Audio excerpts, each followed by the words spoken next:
When it came to the understanding of ancient gods, Klein knew as much as many high-sequence beyonders. After all, he had the City of Silver who had continued on from the second epoch to this day behind him. The corresponding myths that were passed down the ages had left plenty of influence. Based on what he knew, Phoenix ancestor Greggrace was a so-called ancient goddess. Because of the City of Silver's creator, the ancient sun god who eventually ended up being consumed by the kings of angels dealt heavy damage to her. Eventually, she perished towards the end of the second epoch. However, her influence had yet to dissipate to this day. Signs of her existence remained because she was the founder of the underworld, city of the dead, unknown soul, ancient goddess. It sounds very dangerous. Klein looked at the radio transceiver in front of him and fell silent. Tap, tap, tap. Another piece of illusory white paper spat out. Apart from that, I'm unsure of the rest. Great Master, I have a suggestion. Would you like to hear it? That's a nice question. Klein reined in his thoughts and nodded gently. Speak. The clacking of the radio transceiver became increasingly brisker as a new line of text quickly appeared on the illusory white paper. Regarding Calderon City, you can ask Red Light Ire Moria. I still have to ask Red Light in the end. Klein nodded slightly and switched to asking, is there any danger if I were to remove Admiral Hell Ludwell's mask? No. A decisive answer appeared before Klein's eyes. That's good, he thought and said. Let's end it here for today. Great Master, Wise Master, in another 1 or 2 minutes, a gaze will be cast here. Your loyal and humble servant, a Rhodes, will await your next summoning. Goodbye. The radio transceiver began tapping without any hesitation. Another 1 or 2 minutes. Why didn't you say so earlier? Klein was alarmed as though he was seeing a countdown timer on a bomb. He hurriedly used the altar and material he had yet cleared to set up a sacrificial ritual. He then threw the radio transceiver above the gray fog. After doing all of this and confirming that there weren't any anomalies around him, Klein made Ludwell walk to the side and not face him directly as he took off the silver mask. Gloomy pale white light spewed out, but it wasn't as exaggerated in his battle between Klein and Ludwell. It only enveloped a small region like an extinguishing candle. Meanwhile, as the radio transceiver had been sent above the gray fog, the gloomy, cold feeling that had disappeared in the nearby forest appeared again. Furthermore, it had an indescribable sense of horror that struck at the heart. This reminded Klein of a cemetery and the legendary underworld. After waiting a few seconds, seeing that there weren't any additional abnormal developments, he made his other marionette, Winner Enzo, to circle to Ludwell's front and carefully observe the face that had been masked for extended periods of time. The face lacked flesh. Its skin clung tightly to his bones without any colors. It was as translucent as crystal. Beneath the crystal, transparent and indescribable shadows quickly flowed out, at times fusing with the skull, and at other times they shrank in gaps, surfacing on his teeth. Compared to the first 1 or 2 months of his transmigration, Klein would have been shocked by Admiral Hell's appearance. But now, having already seen all kinds of odd rampagers and mutated bodies, he wasn't shocked by such looks. After another round of research, Klein completely figured out Ludwell's condition. All of this stemmed from the unique traits of him being a gatekeeper. At Sequence 5, after becoming gatekeeper, Beyonders could use their bodies as cages that belonged exclusively to the underworld, allowing them to contain a certain number of souls, deceased, and natural spirits.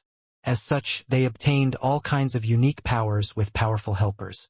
There was no need to bring a huge undead army around in an eye-catching manner. This was the origin of many folk tales. Another purpose of a gatekeeper was an ancient role, to guard the underworld in their bodies, preventing the souls contained within from escaping, and to use them. This similarly had the symbolism of a pair of double illusory doors. And after ancient death, Phoenix ancestor Greggrace created the underworld, it was bestowing a small amount of the Death Pathway's authority to all gatekeepers.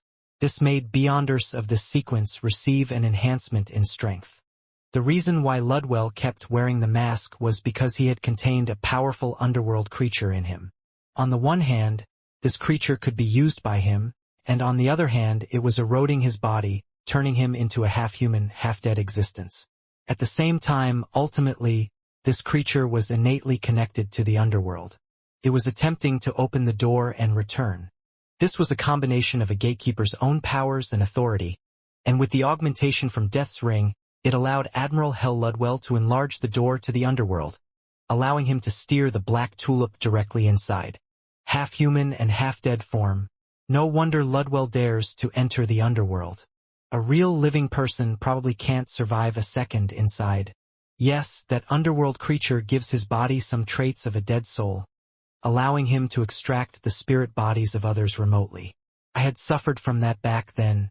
Klein thought in enlightenment as he made Ludwell wear the silver mask again. The mask's purpose was to placate the soul. It allowed the underworld creature in Ludwell's body to be in a relatively calm state most of the time. After resolving his puzzlement, Klein cast his gaze back onto the altar. He wanted to attempt to contact one of the spirit world's 7 lights. In this aspect, there were special secret deed rituals and the corresponding spirit channeling ritual he could choose from. After some consideration, Klein chose the latter. This was because a secret deed ritual required him to open up his mind and spirit, allowing the targeted existence to make contact and thus obtain certain knowledge, strength, help, and a spiritual experience. This also meant that his body's thoughts and secrets were open to that existence. And through the spirit channeling ritual there were 2 types, direct communication and praying for a soulfall. As the spirit world's 7 lights were extremely lofty existences, Klein couldn't guarantee a response based on the ritual's request. Therefore, although he wished to communicate remotely via spirit channeling, he had to make preparations for a soulfall to show his sincerity. Lighting 3 candles and dripping liquids like mint essential oil, Klein specially took out a paper figurine and placed it on the altar for the vessel for the soulfall. If there wasn't anything similar, the supplicating target would soulfall onto him, just like how Danitz had requested Vice Admiral Iceberg Edwina's soulfall back then. There were also 2 scenarios.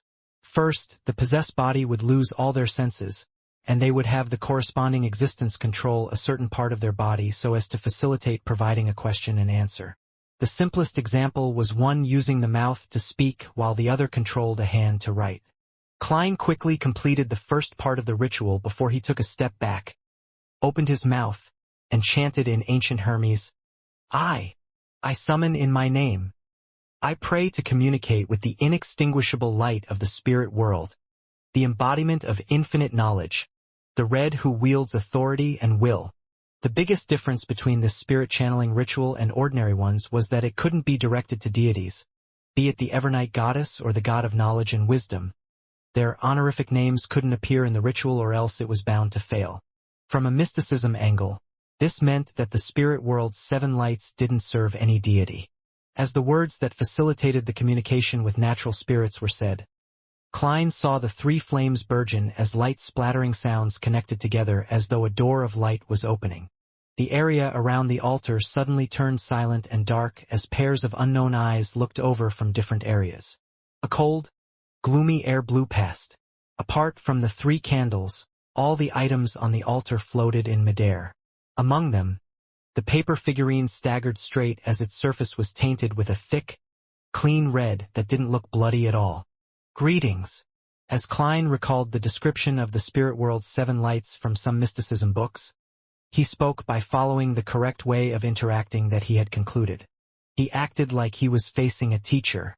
The bright red paper figurine's head moved slightly as it let out an illusory but stern voice. Hello there. Quite polite. Indeed, spirit channeling became a soulfall. Thankfully, I made preparations. Various thoughts flashed in Klein's mind as he earnestly and politely asked, Your Excellency Ire Moria, I have a question I would like to ask you. You can just call me Ire Moria. Please go ahead and ask. The paper figurine floating in midair seemed to be competing with Klein about who was more polite. I wish to get information on Calderon City. Klein didn't change his attitude. After all, in the Footaholic Empire, there was a proverb, nobody will find fault with extra courtesy. The bright red, nearly transparent paper figurine pondered for 2 seconds and said, Can I know your purpose? Klein didn't conceal his purpose. He frankly said, "To hunt a spirit world plunderer." The paper figurine's head moved slightly. "That's indeed something that can only be found in Calderon City with ease. Elsewhere, spirit world plunderers are like a drop of water in the ocean. They are very hard to distinguish, and even I will occasionally discover them. I'm unable to lock onto them for long periods of time. A number of them are active in the core region of Calderon City. A few are scattered in the periphery.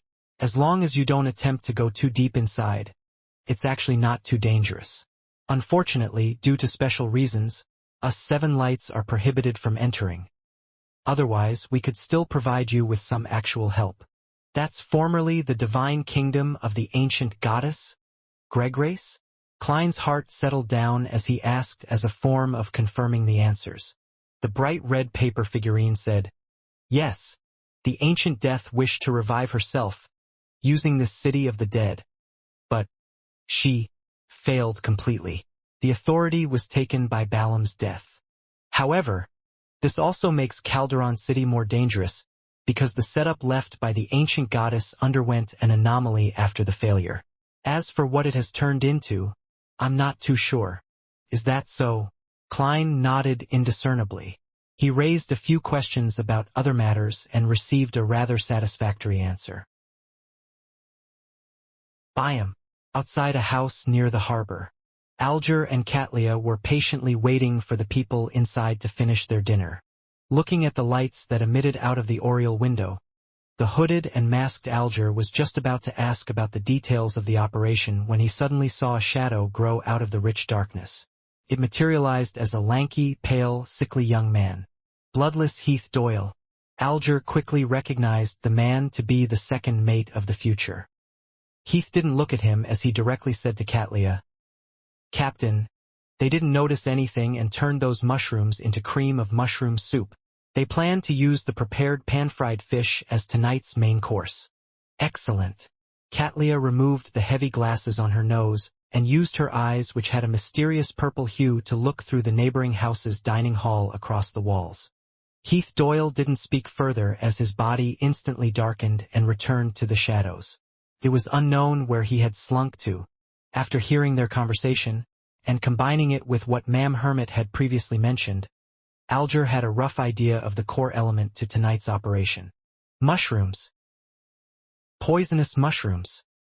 Although he didn't know what method Admiral of Stars was using to cause the spiritual intuition of the Beyonders inside to be ineffective and not be able to distinguish normal mushrooms from poisonous mushrooms, Alger believed that there was nothing impossible in mysticism. He hesitantly said, "Will this cause Artisan Sealf's death?" Unaffiliated artisans were rather rare, so Alger didn't wish to lose such a friend if there was still room for turning things around. To him, the best case was to imprison the fellow and make him the exclusive artisan for both him and the hermit. "No," Katlia calmly shook her head as she explained. "Be it from the information you gave and the observations of my crew, there's one point to take note of. Sealf doesn't like fish and he even hates it. This might have to do with him getting a fish bone stuck in his throat when he was young. And it was because of this matter that Katlia ultimately chose the mushroom strategy. This could effectively reduce the enemy's effective strength while allowing their side to minimize any risks. The dark environment-bred mushrooms that devoured flesh and blood and were the first to be eliminated by Admiral of Stars because they could let Beyonders with sharp spiritual perception sense something amiss. This was akin to facing something poisonous. In addition, Beyonders who believed in the primordial moon had a rather deep understanding of herbs, plants, and fruits. Relying on visual observation, they were likely able to identify mushrooms that posed danger. To trick them, the only way was for the food to be harmless itself. Only through its contact with something else did a mutation occur. Based on this, the mushrooms previously created by Frank were perfect. If the two conditions of fish and water weren't met, the mushrooms were ordinary mushrooms. They could neither poison a person to death or cause diarrhea. It would be digested bit by bit and be broken down into its different components before being expelled by the body. At this point, any more fish and water was useless. For this, Katlia specially got Frank to temporarily abandon his experiment and had obtained a batch of mushrooms. She also promised to hunt an Aurora Order Rose Bishop for him. Hates fish? Alger whispered, feeling like he couldn't keep up with the hermit's thought process. He had clearly asked if the poisonous mushrooms could cause Artisan Sylph's death, but the answer he received was that the artisan wouldn't die because he didn't like fish and even hated it. Is there some connection between the two? Alger questioned inwardly in puzzlement, but he didn't say it out loud. He maintained his silence and planned to observe more and take note. After a while, there were screams from inside the house, followed by pangs of painful grunts and vomiting. "Begin!" Katlia issued an order in an abnormally succinct manner. Her figure instantly turned transparent, turning into a sculpture formed by countless stars. The sculpture shattered instantly as bright stars surged towards the house's door and drilled through a gap. As stars gathered inside, Katlia's figure materialized. Then, she heard howling winds and sounds of collisions. The door frame shook before the door opened. Wearing a hood and mask, Alger entered the targeted building not much slower than Admiral of Stars. He swept his gaze and quickly took in the situation at the dining hall. Artisan Sylph was retreating from the table with a look of horror. On the ground were two men and a woman who were constantly vomiting mushrooms. At their chests, their clothes had ripped apart as one mushroom after another sprouted. Upon sensing someone enter, they subconsciously looked up, revealing bunches of white spores on their faces. Under his mask, Alger's face involuntarily twitched. Although he was experienced and knowledgeable, and with him being a beyonder who had his fair share of experience seeing horrifying scenes, such a scene still left a striking visual and mental impact on him. Katlia had expected it, but she had never expected such a harrowing sight. After a moment of surprise, she held her right hand to her mouth and blew a whistle. Illusory ropes emerged from the ground and coiled around the three primordial moon believers like snakes. "Is there a way to stop this?" Katlia said to the shadow in the corner. After a moment of silence, Heath Doyle's voice sounded. Frank said that he hadn't obtained a way to stop it in his experiments. "The only way is cremation." "Cremation?" Katlia's brows quivered. Immediately, she took out some powder from a pocket and threw them out. The powder seemed to have a life of their own as they accurately landed on the three primitive believers and the various mushrooms. Silently, they burst into scarlet flames and silently burned whatever they touched. Artisan Sylph was already dumbstruck from witnessing the mutation. When someone intruded, he had thought of resisting using his mystical item, but he quickly recognized the intruder to be Admiral of Stars Katlia. Hence, he wisely gave up and stood in his spot, waiting. He knew that he was of significant value. No matter where he went, he was not someone who would immediately be killed. Furthermore, Admiral of Stars never had any infamy to her name. Worst comes to worst, I'll just have to join the Star Pirates. Besides, this pirate admiral seems to be more beautiful than the bounty notices. She exudes a completely different air. Sylph tugged at his wolf fang necklace and forced a smile, awaiting the intruder to mention her purpose. Katlia glanced at him and seriously observed his appearance. All she could confirm was that he was a classic example of someone from Intis, but she failed to find any similarities to Queen Mystic. The pirate admiral deliberated and said, "I had been introduced by a friend, hoping to get you to create a mystical item, but I later discovered that you were with some primordial moon believers. The three of them aren't too strong and couldn't restrain you at all. Why do you still remain here?" In this operation, Katlia's main hypothetical enemy was actually the artisan himself. This was because she could neither kill him or control him. Furthermore, he still had many well-matched mystical items, making him a powerful enemy. Yet, things developed smoothly to her surprise. Sylph said with a smile, "They had strong ones in biome in the beginning. Using particular floral fragrances and powders, they infected me with a strange ailment, making me increasingly weaker." Katlia casually sized him up and said, "You have already recovered, so why aren't you taking this opportunity to escape?" Alger stood by the side silently. He didn't say a word, afraid that his voice might betray him. Artisan Sylph chuckled and said, "While I was under their control, they told me that as long as I believed in the primordial moon, I could use certain rituals to treat my chronic illness. I couldn't resist the temptation and tried it, and it really succeeded. I found the feeling of being a man again. Having said that, he came to an abrupt halt, realizing that he had said too much, exposing his secret illness. This is him letting himself go too far when it comes to women. Thus, slowly losing his abilities in bed, Alger chuckled inwardly. Sealf looked up and glanced at them. Seeing that no one was mocking him, he coughed slightly and continued. It wasn't something that relied on medicine. I really recovered my young, virile state. Later, I had 2 dreams of a moon that was bloody and very enticing. I believed that I had already become a believer of the primordial moon. Therefore, I didn't dare to escape. Katlia and Alger silently exchanged gazes, simultaneously passing the death sentence on him. As long as someone truly believed in an evil god, devil, or some other secret existence, unless they were willing to continue in the faith and slowly become crazier, there was no regret. Even if they were protected by official Beyonder factions and didn't suffer any problems for prolonged periods, they might end up strangling themselves in their sleep years later. This was nearly unsalvageable, unless they earned the right to receive the blessings of a grounded angel like a pope of a major church, or if they accepted being isolated by certain sealed artifacts and live underground forever. Of course, under such situations, there were also many who did nothing and managed to live to a ripe old age before dying a natural death. However, they were mostly ordinary people, targets that the evil gods, devils, and hidden existences easily ignored. As for Sealf, he was a very useful artisan.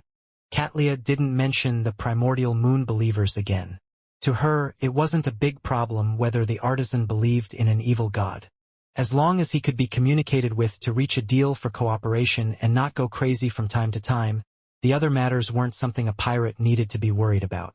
She switched topics and said, "What mystical items do you have now? I'll choose a few and leave you with the rest." Towards such a development, Artisan Sealf wasn't too surprised. She was a pirate, not a policewoman. Doing a heist in passing was extremely normal. For her to leave him some items was something he should earnestly thank her for. In fact, with his level and items, it was possible for him to successfully escape if he went all out, but he lacked the courage. All right. Sealf took out a pair of grayish-white glasses from his breast pocket. Gargoyle glasses. As long as sightlines are met, it can cause the other party to turn numb all over as though they are being petrified. There are 2 negative effects. First, if one wears it and looks into a mirror, one will turn numb as well. Second, one's body will turn heavy, making one unagile. Isn't that the item I reserved? So it has already been made. Looking at the artisan, Alger couldn't help but narrow his eyes. Sealf didn't notice the change in Alger's eyes. He pointed at one of the cremated primordial moon believers and said, "That cane was taken from me. It's called Word of the Sea. It can release lightning at a target. Waving it and striking it will cause it to be augmented with wind blades.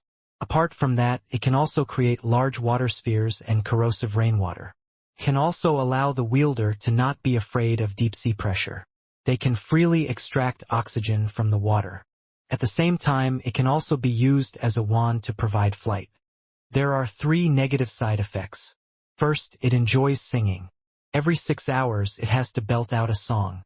The resulting effects don't discriminate between friend or foe.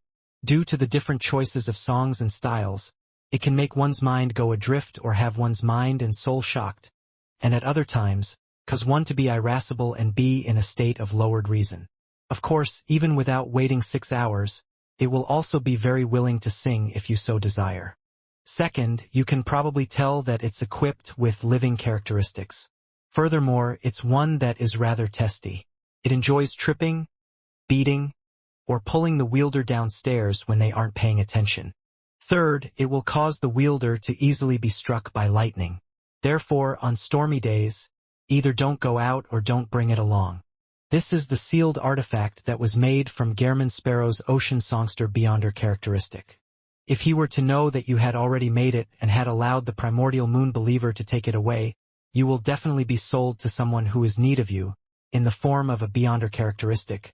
Alger looked towards the dining table and saw the black silver inlaid cane. From what he knew, regardless of whether the other negative effects were severe, mystical items with living characteristics were considered sealed artifacts. This was because there were unpredictable dangers associated with them. With Katlia and her companion not telling him that he was done, Sylph could only continue taking out mystical items with a glum face. This short knife is called Blade of Poison. The effects are obvious. There's no need for me to give any additional information, right? Every time it deals damage, it will add on a random poison. As for what it is, it's all luck. Its negative effects aren't too serious. It will only cause medical treatment to fail and the feeling of being drunk to accumulate within the wielder. Sylph continued introducing a few mystical items and finally heard Katlia say, "Excellent. The rest are yours." Phew, she still left me with 3. Not only did Sylph not bear a grudge, he felt deep down how nice a person Admiral of Stars was. It was as though he had suffered some psychological ailments. Katlia then turned to look at the hanged man. "You pick first." She knew that the World Gehrman Sparrow had commissioned a mystical item to be made by the artisan. Therefore, the hanged man had to first select the crazy adventurer's item first. Alger nodded and took the word of the sea and the gargoyle glasses. Then, he indicated that the rest were spoils of war. Katlia thought for a moment and said, "Pick another one. The rest will be mine." She wasn't too interested in the remaining mystical items because she had 2 rather powerful items that suited her. She had also obtained the Scales of Luck and Judge button later, thus covering all her bases. Under such a situation, the stacking of negative effects was something to be considered. Unless it was something extremely special, it wasn't something she would take a second look or choose to exchange. Of course, as a pirate admiral, she never found mystical items too excessive. After all, she had to hand over some of them to the Moses Ascetic Order and leave the rest to reward her crew. Alger fell silent for a moment. Starting from what items and beyonder powers he had, he chose the Blade of Poison. Following that, Katlia instructed Bloodless Heath Doyle to move the mystical items that Sylph had placed on the ground, and the remnant items left by the Primordial Moon Believers, out of the room. Then, she looked at the artisan with her dark purple-hued eyes. "Why do the Primordial Moon Believers want to control you?" Sylph's eyes flickered. "Isn't that simple and obvious? To get me to make mystical items for them." Just as he said that, his heart skipped a beat as a result of the purple eyes that were coldly looking at him. He hurriedly added, "They also seem to have some plan that needs the help of an artisan. As for what it is, I've no idea because it hasn't started." Katlia retracted her gaze while seemingly in thought. Exchanging a silent look with the hanged man, they nodded simultaneously. They decided not to take away the artisan today and to leave him there to monitor the subsequent developments. In other words, they wanted to figure out the Primordial Moon Believers' plans from monitoring him. Actually, for the Hermit and the Hanged Man, whatever the Primordial Moon Believers were plotting wasn't something they cared about. They just each had matters they were concerned about.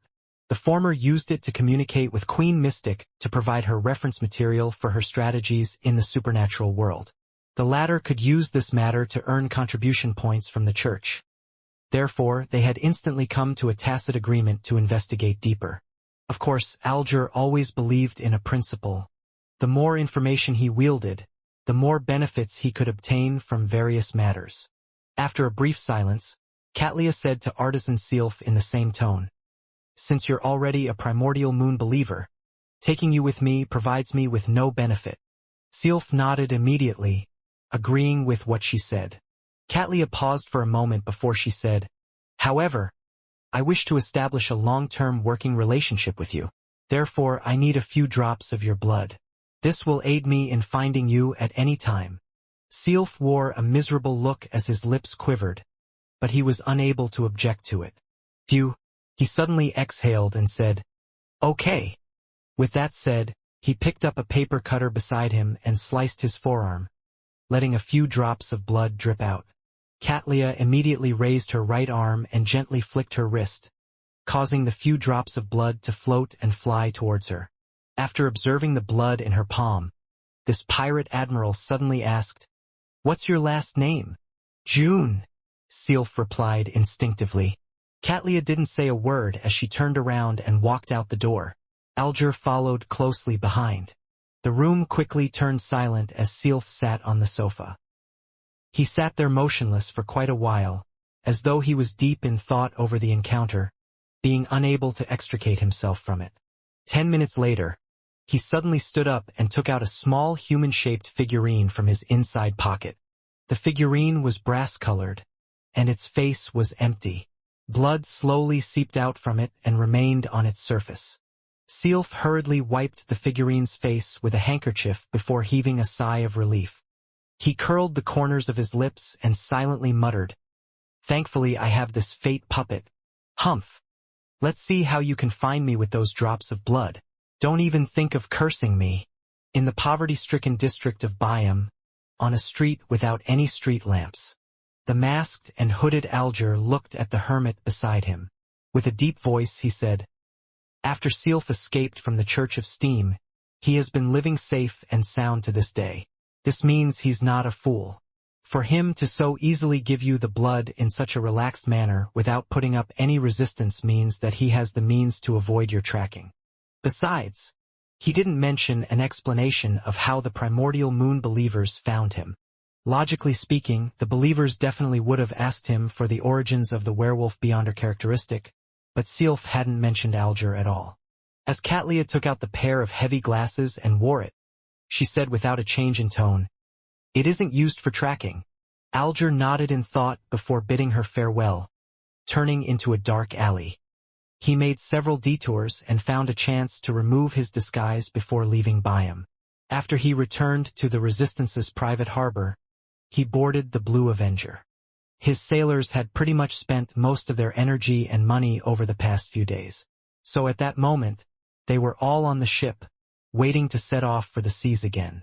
Upon seeing him return, one of the sailors stood up immediately and asked with a smile, "Captain, have you had dinner?" "Not yet. Make something simple for me." For the operation, Alger hadn't had a chance to fill his stomach. The sailor, who also did some cooking on the side, immediately replied, "All right, we got some fresh mushrooms in the forest today. How about I pan-fry it with some butter?" Alger's face twitched as he shook his head with a normal expression. "Searing a steak would do. Medium rare, a medium done." East Balam, by the periphery of a forest. With his 2 marionettes, Klein wasn't in a rush to leave. He entered a city and planned on getting some dyes to disguise Admiral Hell Ludwell's mask. And before that, he had other things to do. It was to seek out a helper for his exploration of the periphery of Calderon. Klein was never a lone wolf, and it was even more so the case when faced with danger. Therefore, unless he had no options, he would always invite powerhouses to provide him with help by sharing the coordinates and paying the corresponding price. He wasn't one to rashly enter. To him, being able to obtain the desired ingredient while alive was most important. If it wasn't because I know it's impossible, I'd even wish to wait 1 to 2 weeks before I carry a baby or push a pram to head for Calderon. Klein sighed silently as he took out the adventurer's harmonica and blew into it. Silently, Reinette Tinker with her 4 heads in hand walked out of the void. Klein deliberated over his words and said, "I plan on exploring Calderon City soon. Well, I've already obtained its coordinates in the spirit world. I'm wondering if I can hire you for your help? What would be the price?" The 4 heads in Reinette Tinker's hand spoke one after another. "Won't do. I can't enter. Can't enter. The 7 lights can't enter for some special reason. Is this a restriction Calderon City has on higher-level creatures in the spirit world? However, how does Miss Messenger know of this limitation? Has she been there before? If that were the case, I didn't even need to ask Red Light or the Magic Mirror. Perhaps her spiritual intuition told her that?" As his mind whirred, Klein slowly and silently exhaled. He then took out a gold coin and handed it to Reinette Tinker. "I understand. Thank you for the information." After one of Miss Messenger's head bit on the gold coin and retreated into the spirit world, Klein allowed his thoughts to roam as he considered how he could find other helpers. Mr. Azik has entered a state of slumber. It's unknown when he will wake up. There's no way to wait for him. Will Osepton is about to be born but is only a baby. He is still at a nadir. And even if Mam Hermit has a way to temporarily restore his power while he is weak, it's impossible for him to do something as trivial as being my bodyguard. Besides, once he leaves Backlund or showcases his corresponding level, there's a very high chance that he might once again be locked on by Angel of Fate or Ouroboros. Get the help of a demigod from the life school of thought through this snake of fate, such as that counselor Ricardo? That will be difficult. The life school of thought is suffering an internal divide. The counselors have too many things to do. Besides, they're running all over the world with the die of probability to leave traces to divert the Angel of Fate's attention. Queen Mystic Bernadette? I'm not too familiar with her. Besides, the fool has demigods and angels under him. A blessed like Gehrman Sparrow can always find other help. Even if I claim that it's a cooperative effort, it will also expose quite significant problems. On the surface, the fool has angels and demigods under him, but the actual situation is that at the angel and demigod side is the fool who's just photobombing them, the chief from the City of Silver. This is indeed something that could be used as a price when he makes a request, but the problem is that he's unable to leave the forsaken land of the gods. I think I should leave this opportunity for the Bizarro Bane. Those geezers of the Sanguine? There's no suitable reason, and it's very easy for me to be exposed to Lilith. Who knows who that dead ancient goddess who hasn't truly perished is? If she is actually the primordial moon in disguise, I can forget about resurrection. Klein thought of one candidate after another, but one by one, he struck them off the list. Finally, he couldn't help but sigh. When in need, friends are always in short supply. He couldn't help but think of setting up a ritual to attempt to pray to the Evernight, the Crimson for strength, to seek the blessing of the goddess, hoping that she could directly bestow him with the true soul body and powder of a spirit world plunderer, or have some archbishop, high-ranking deacon, or secret ascetic to provide him with help. Unfortunately, all he could do was muse over the idea without actually carrying it out. Although Klein was rather accepting of the Evernight goddess and wasn't against the identity of being an Evernight blessed, he still felt extremely wary. He didn't wish to rely on a deity's bestowment for everything. Besides, he suspected that similar rituals wouldn't have any effect. This was because, with his present level and strength, he had no right to raise conditions with a sequenzo. If the deity was willing to give, then she would naturally give it to him. If she didn't, praying was useless. If I have the shamelessness of old Neil, I might really try it. Back then, the goddess was willing to respond to his debt payment and resolve his constipation.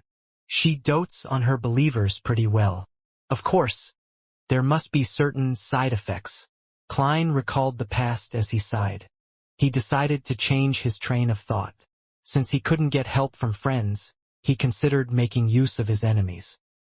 Perhaps I can bring the Black Emperor card, Tyrant card, and the radio transceiver. I could wait at the entrance of Calderon City.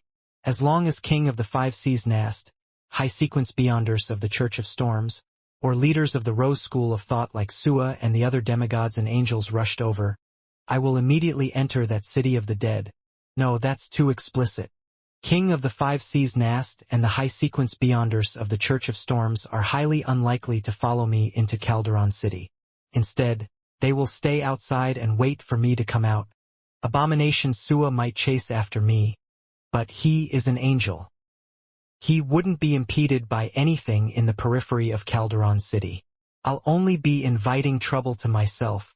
After repeated thought, Klein finally gave up the idea of creating chaos for his benefit. He believed that it was difficult to replicate the same situation outside Biome City from back then. It was even more so when he wasn't a high-sequence beyonder. A person who treads the edge of the abyss would fall into it sooner or later. Who else can provide me with help?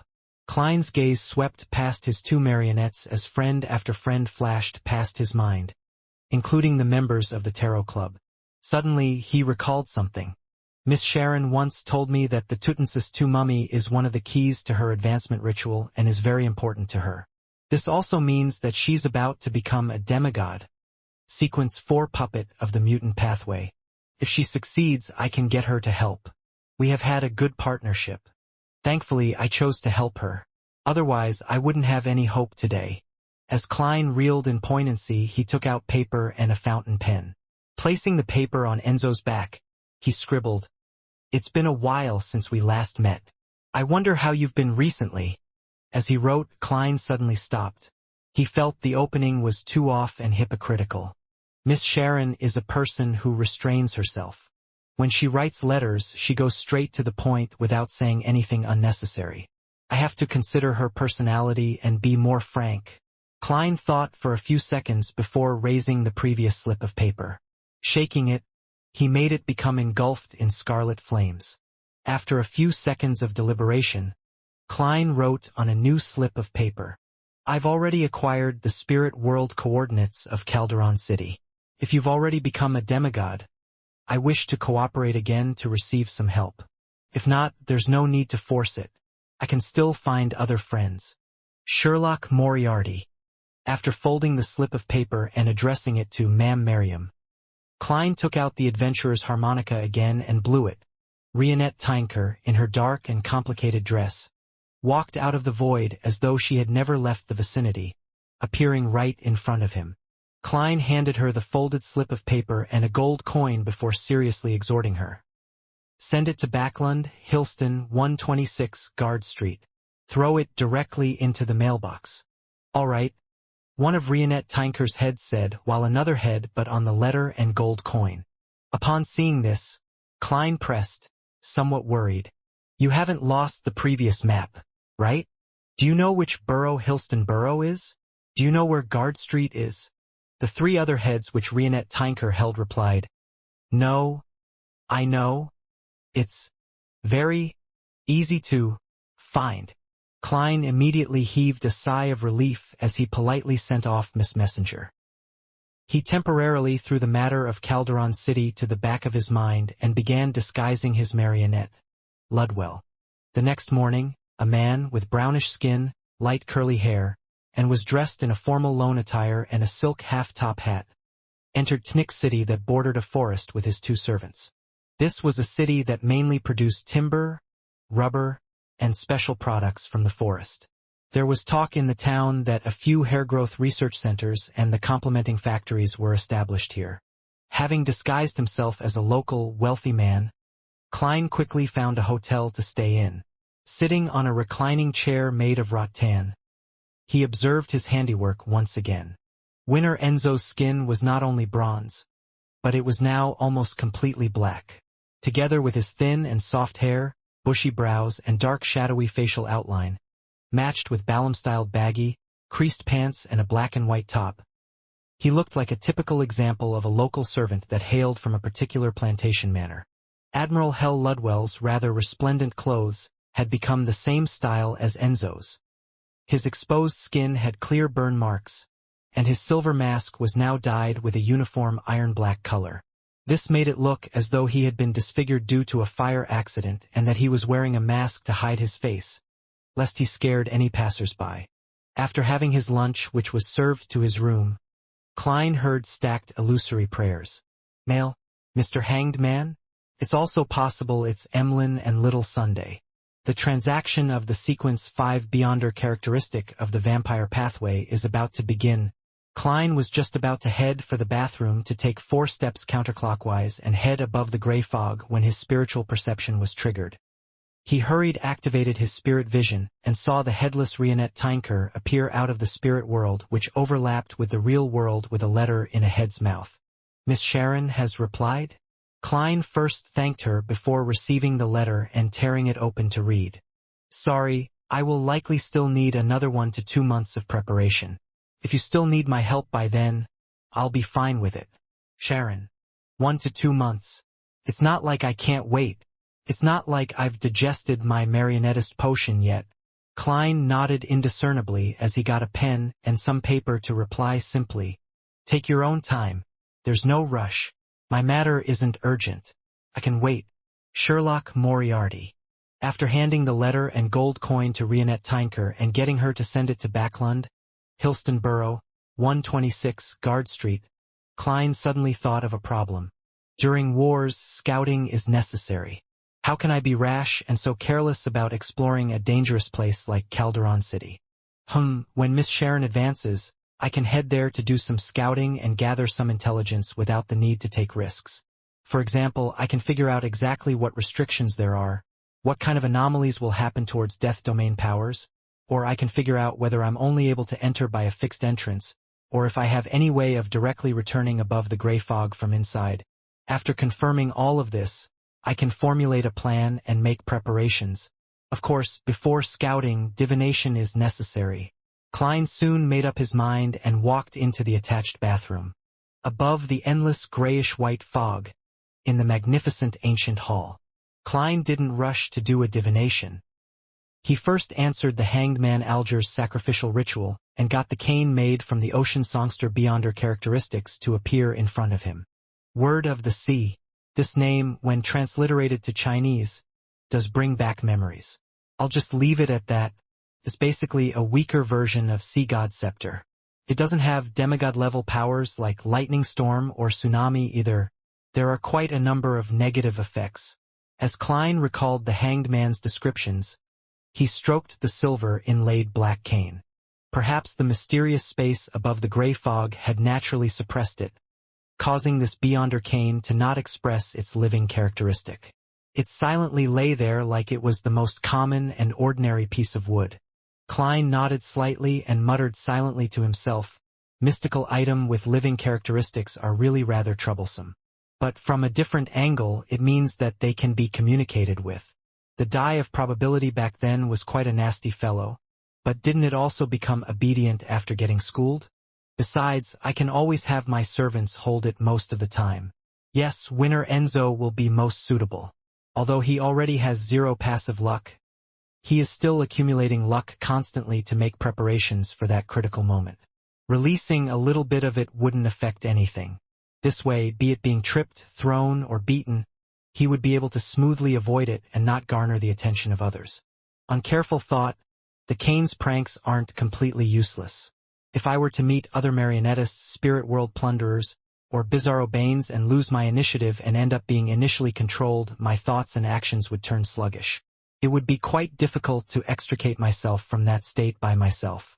At this moment, if an uncontrollable cane were to suddenly hit me or trip me to the ground, wouldn't I be successfully escaping from my predicament? If a mystical item's negative effects are used well, they can be quite a boon. Of course, in normal combat, such pranks can bring about unnecessary dangers. How it should be balanced or avoided will need repeated trial and error. As for the negative effects of easily being struck by lightning on a stormy day, Klein didn't mind. Firstly, unless he was in a special region, stormy weather wasn't common to begin with. It wasn't something that needed to be taken into consideration most of the time. Secondly, as a seer, divining the day's weather before heading out was a common act. Finally, if he couldn't avoid sudden flash storms, Klein could always give the cane to Enzo. This way, even if the lightning were to strike the winner, it would even up being attracted by a nearby lightning rod. Let's just hope I'm not that lightning rod. Klein gave a self-deprecating laugh as he considered the most worrisome negative effect. It would belt out Beyonder singing every 6 hours. This was indiscriminate, and it was basically a huge AoE attack. After some thought, Klein decided to communicate with the Word of Sea cane to reduce the frequency at which it sang, or to give prior warning before it sang. I had breakfast early today. It's almost time for creeping hunger to start its howling. In thought, Klein removed the human-skinned glove from his left palm and threw it at an empty spot in front of the junk pile. Right on the heels of that, he lifted the silver inlaid black cane and threw it over. Then, he stirred some of the power of the mysterious space above the gray fog, creating a barrier that isolated all sound and images. He made creeping hunger and Word of the Sea spend time alone. After doing all of this, Klein rubbed his palms and conjured a pen and paper. He wrote down a divination statement. My scouting of Calderon City's periphery today is dangerous. After putting down the dark red fountain pen, Klein removed the spirit pendulum from his left wrist. He let the topaz hang down over the paper in close proximity with it. After chanting 7 times in his mind, he opened his eyes and saw the topaz standing still and not spinning. This meant that the divination had failed.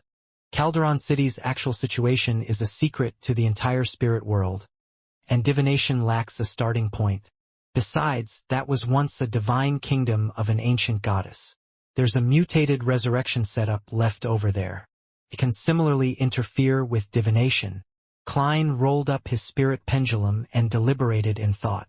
I can only trust what red light said. The danger around Calderon City's periphery isn't that great. Besides, I still have marionettes. I can let them go first and confirm if that place screens the gray fog. If it can, I'll give up. If it doesn't, I'll enter myself. Klein quickly came to a decision. Without any hesitation, he waved his hand to remove the barrier he had previously created. Then, he saw the creeping hunger which had retreated to the side of the junk pile. It was propping itself up with 3 fingers while its thumb and pinky were pressing backward on Grozel's travels. It looked weak and could hardly stand. At the same time, there was a mouth in the middle of the palm. It revealed 2 illusory, white, and eerie teeth that kept gasping for air. On the other side of the barrier, the silver inlaid black cane was on the ground. It twitched from time to time as its tip kept oozing with blue transparent water bubbles. Very good. Silence at last. Upon seeing this scene, Klein muttered in gratification. Just as he said that, the word of the sea suddenly stood up. And as though it was being held, it hopped towards Klein, circling about the fool's seat and dodged elsewhere. Creeping hunger used all its 5 fingers as legs as it chased after the cane with great difficulty. Midway, it collapsed to the ground. Klein watched speechless before letting out a sigh. After fusing with Mr. A, creeping hunger seems to have a living characteristic, but this level of intelligence is way too low. It clearly grazed a windblast and is capable of short-distance flight. Yet, it still uses its fingers as legs to chase. After saying that, he turned his head towards the word of the sea cane which was hiding beside him. Aren't you a sequence 5 of the sailor pathway? What kind of mystical item are you if you can only hop on 1 leg? Seriously, are such low-level living characteristics equivalent to babies? No. A particular baby is way smarter than all of you. Klein reprimanded each of them and sighed as he said in amusement, "It's not like I'm a devil." Just as he said that, the glove and cane who were still stirring froze at the same moment. They didn't dare make a sound. Klein's subsequent words were left in his throat. All he could do was reach out to pick up word of the sea and kindly and sincerely speak to it. After a friendly and frank negotiation, this silver-inlaid black cane used high-frequency swaying to gesture that it would reduce its singing to a minimum. If it really couldn't hold back, it would inform its owner. The exact manner included, but was not limited to, trembling slightly or automatically moving up a few centimeters. At the same time, it raised a request via singing. Never use the hand wearing creeping hunger to hold it. Of course, if its master insisted on doing so, it didn't object to it and was happy to accept it. Better than creeping hunger. It's not too stubborn. Klein beckoned for creeping hunger and wore it on his left palm. Taking a glance at the door of summoning which had been produced from the ritual, Klein began considering the items to bring on his scouting of Calderon City. Needless to say, the 2 marionettes were going. They could be used as bait to scout the path ahead, be used as test subjects and verify any traps. They allowed a marionettist to not need to undergo too many dangerous actions, so they were definitely going. They would be wearing Enzo's Flower of Blood ring and Ludwell's Harris sword. They were all standard equipment. In addition, Klein decided to get Enzo to carry the word of the sea. As for himself, Klein planned on heading there as a spirit body. Once anything was amiss, he would immediately end the summoning and return above the gray fog. This way, what clothes he matched was something worth considering. Azek's copper whistle? No, that is related to death, and Calderon City belongs to ancient death. There's a small possibility that this might create a terrifying anomaly, causing the danger in the core region to automatically come out. Black Emperor card or the Tyrant card? I'll be moving about the spirit world. The 2 marionettes are basically dead. I'm not afraid that they have their blood extracted. Heh, Ludwell is a half-human, half-dead entity. He doesn't have blood to speak of. The value of Enzo's blood only makes him appear human most of the time, and this could be recovered via using Flower of Blood. It also means that I can bring the Sea God Scepter to Calderon City. is a place that's deep in the spirit world. It's far from the Rorstad archipelago, so I don't have to worry about being affected by the believer's prayers. The only problem is that I'll become irascible and short-tempered. It will be easy for me to become hot-headed. This is taboo when it comes to exploring. However, this is easily resolved. I'll leave it with Enzo or Ludwell. Besides, the Tyrant card's level is very high. It can produce a suppression effect to a certain degree on the Sea God Scepter, preventing me from easily flaring up. With the combination of the Tyrant card and the Sea God Scepter, I'm equivalent to half a sequence 4. This can then most effectively reduce the risk I face. In the future, even if I were to enter with Miss Sharon, I can also equip myself in such a manner. I'll get her to maintain her state as a wraith. No, an evil spirit state to circumvent all problems. I don't have to worry about the law of convergence. If Calderon City can screen the gray fog, I'll return after taking a look from the outside. No one will lock onto me or pursue me. After all, the spirit world isn't the home ground of the Sailor Pathway. If Calderon City can't screen the gray fog, and a high-sequence Beyonder of the Church of Storms really does get drawn there, I can end up using him. Amidst his thoughts, Klein suddenly reached out his hand, attracting the Tyrant card to fall into his palm. Immediately after that, he fused the card of blasphemy into his soul body. Suddenly, extreme might and terrifying auras emanated from the fool's location. A heavy papal tiara silently appeared on Klein's head as his clothes turned into a religious robe. The latter was similar in dressing as a pope from St. Seiya, Knights of the Zodiac, which he had seen in his previous life. However, the colors were dark blue that was almost black. As howling winds sounded, the pontiff robe flared up suddenly as Klein raised his right hand and suspended himself in midair before catching the white-boned scepter that flew towards him. At the tip of the scepter, the gems emitted either blinding silver or blue light like bolts of lightning that circled around the tyrant. With a thud, the Word of the Sea cane prostrated to the ground, right beside Klein, who was wielding the scepter and dressed like a pontiff. I really do feel a little irascible, but I'm not that quick-tempered. Wearing the papal tiara and dark blue robes while wielding the sea god scepter, Klein seriously observed his new state. This meant that the Tyrant card could suppress the negative effects of the sea god scepter to a certain extent, but it wasn't able to completely eliminate it. Using cogitation, Klein composed himself and turned to look at the junk pile in the corner. Grozel's Travels? This is my strongest defensive item to this day.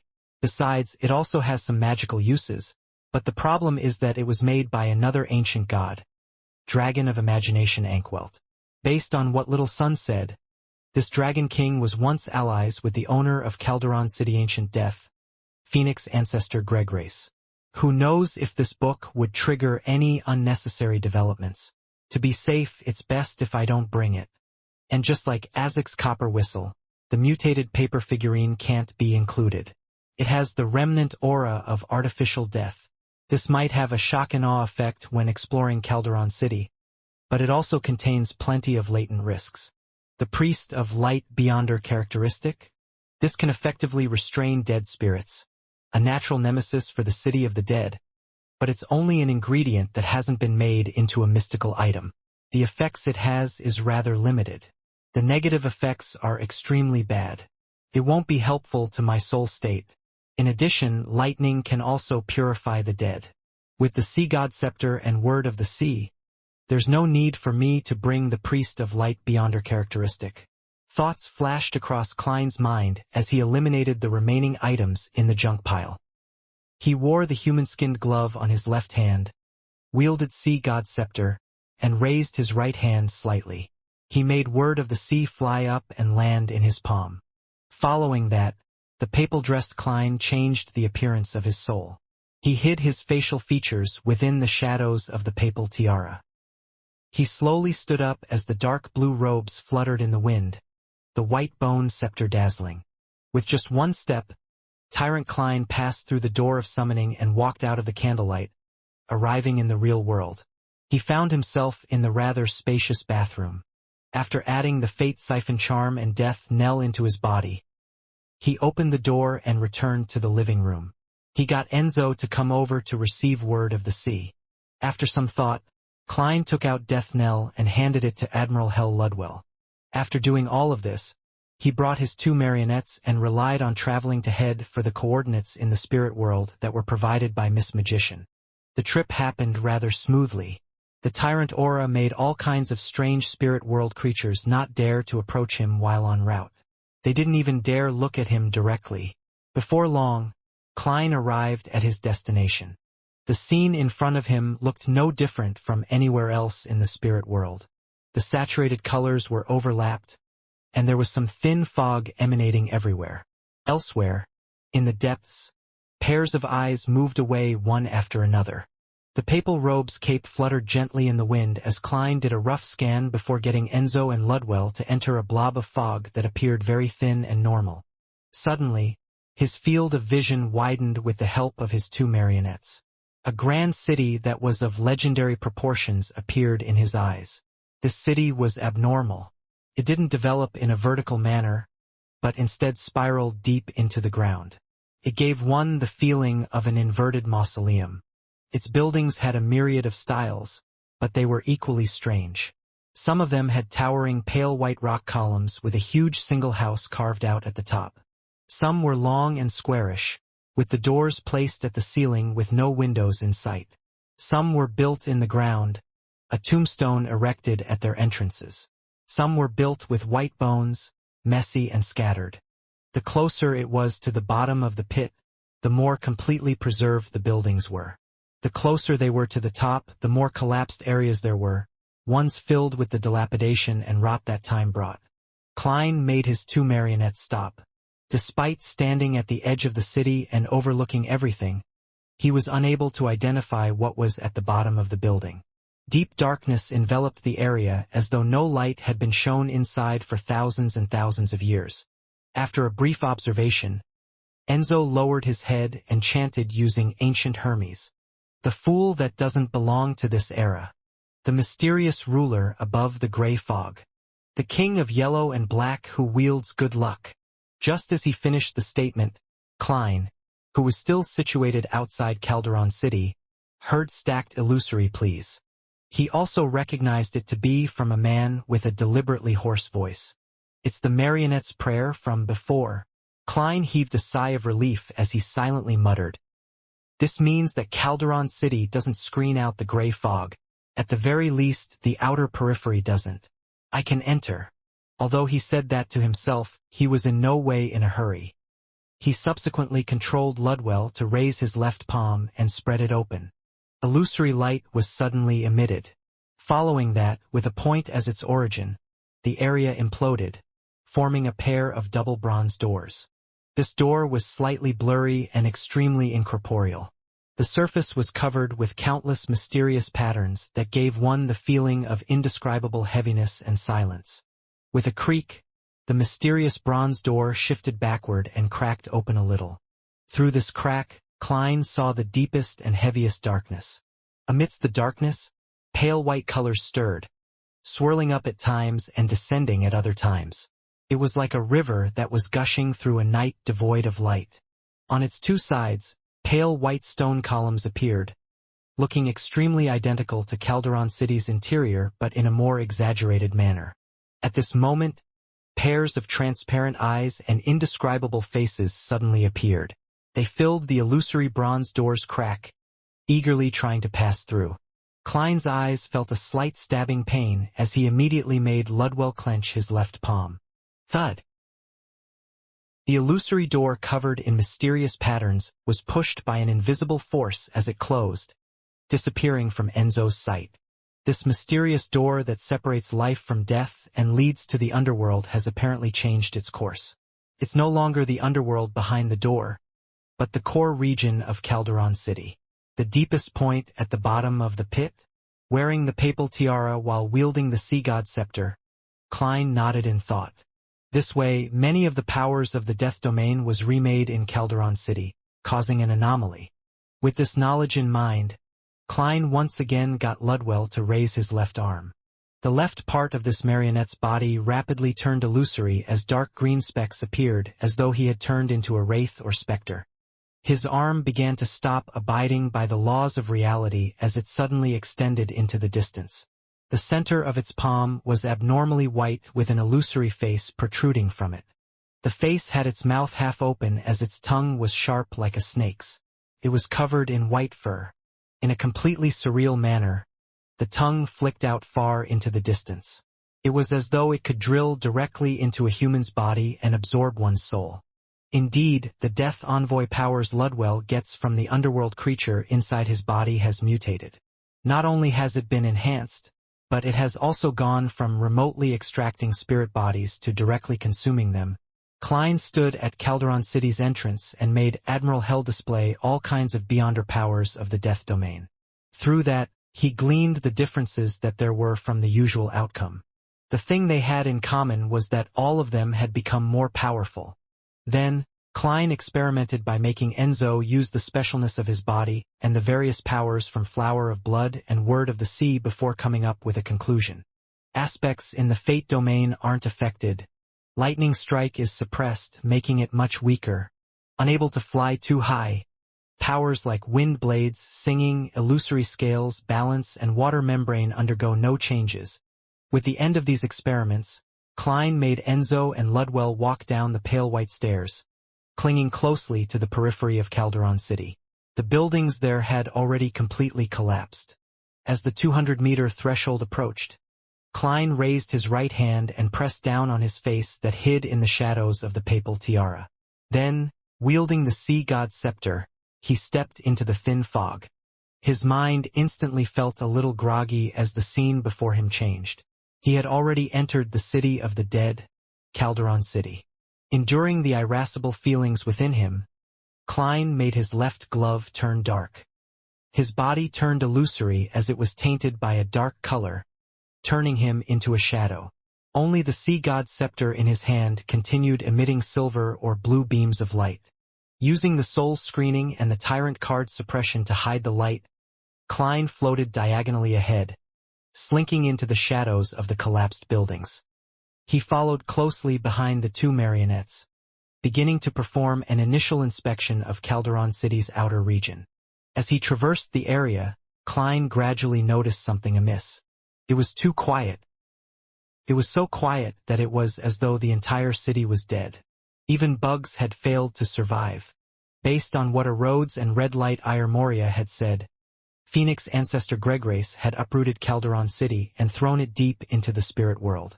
Before doing so, the residents inside the city were allowed to leave. Occasionally, there would be other spirit world creatures entering. But now, not only were there no active creatures in the peripheral region, there weren't even skeletons, zombies, or even one or two non-bone-like buildings. Klein tensed up more and more. With Enzo's and Ludwell's vision, he carefully observed his surroundings. During this process, his gaze swept across a broken pale white column. The ancient but damaged building at the top had a disc burnished from gold inside. The disc's smooth surface reflected a figure, but it wasn't Enzo, but Klein in his papal tiara and dark blue robe. This Klein had a gloomy demeanor. His face was pale and his eyes were listless as though he had long been dead. Hiding in the shadows, Klein's heart tightened. He then quickly calmed down without showing any signs of horror. This was because he was extremely certain that the reflection on the golden disc's smooth surface wasn't him. At least, it wasn't the real him.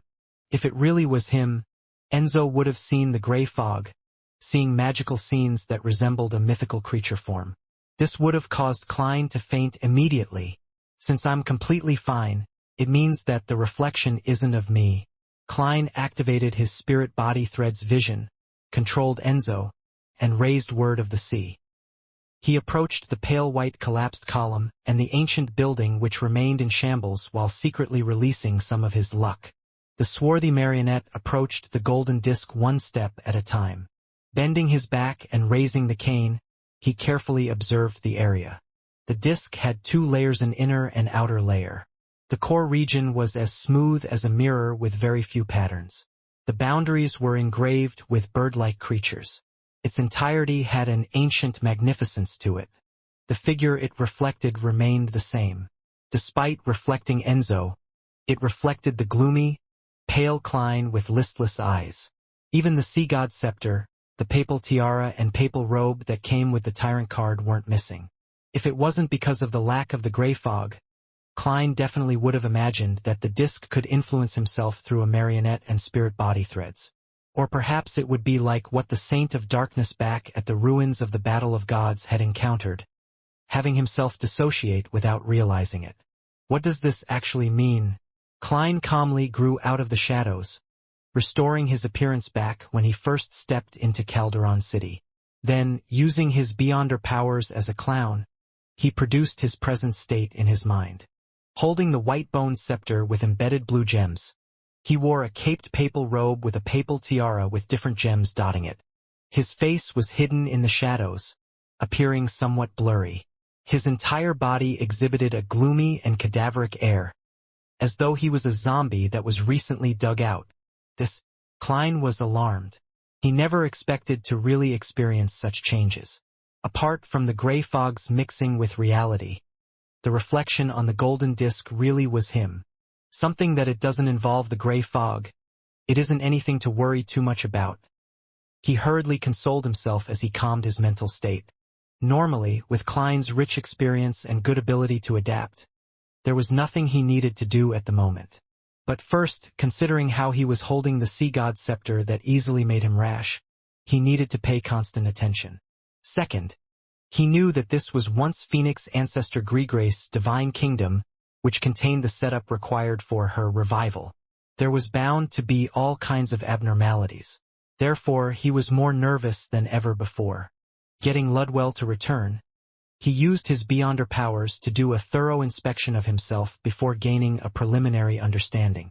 When living creatures enter Calderon City, they will naturally transform into the deceased. This is similar to the underworld, but there's a fundamental difference. Here, living creatures won't die an abrupt death before slowly turning into mindless undead creatures. Instead, they will directly turn into dead spirits.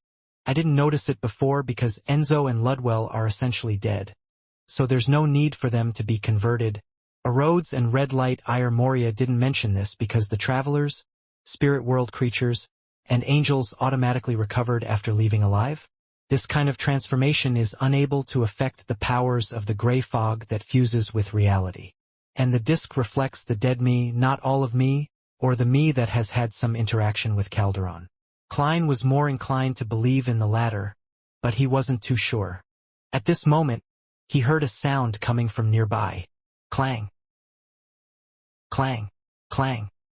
The sound was heavy but crisp, as though someone was striking metal heavily. Klein wasn't in a hurry to react. He carefully listened for 2 seconds before letting Enzo put down the heavy golden disc and walk towards a nearby broken tombstone. The halved tombstone corresponded to a building that developed further underground. On top of it were the words written with the language of the dead. A quick-tempered fellow, one who died as a result of comparing which was harder, his head or someone else's hammer.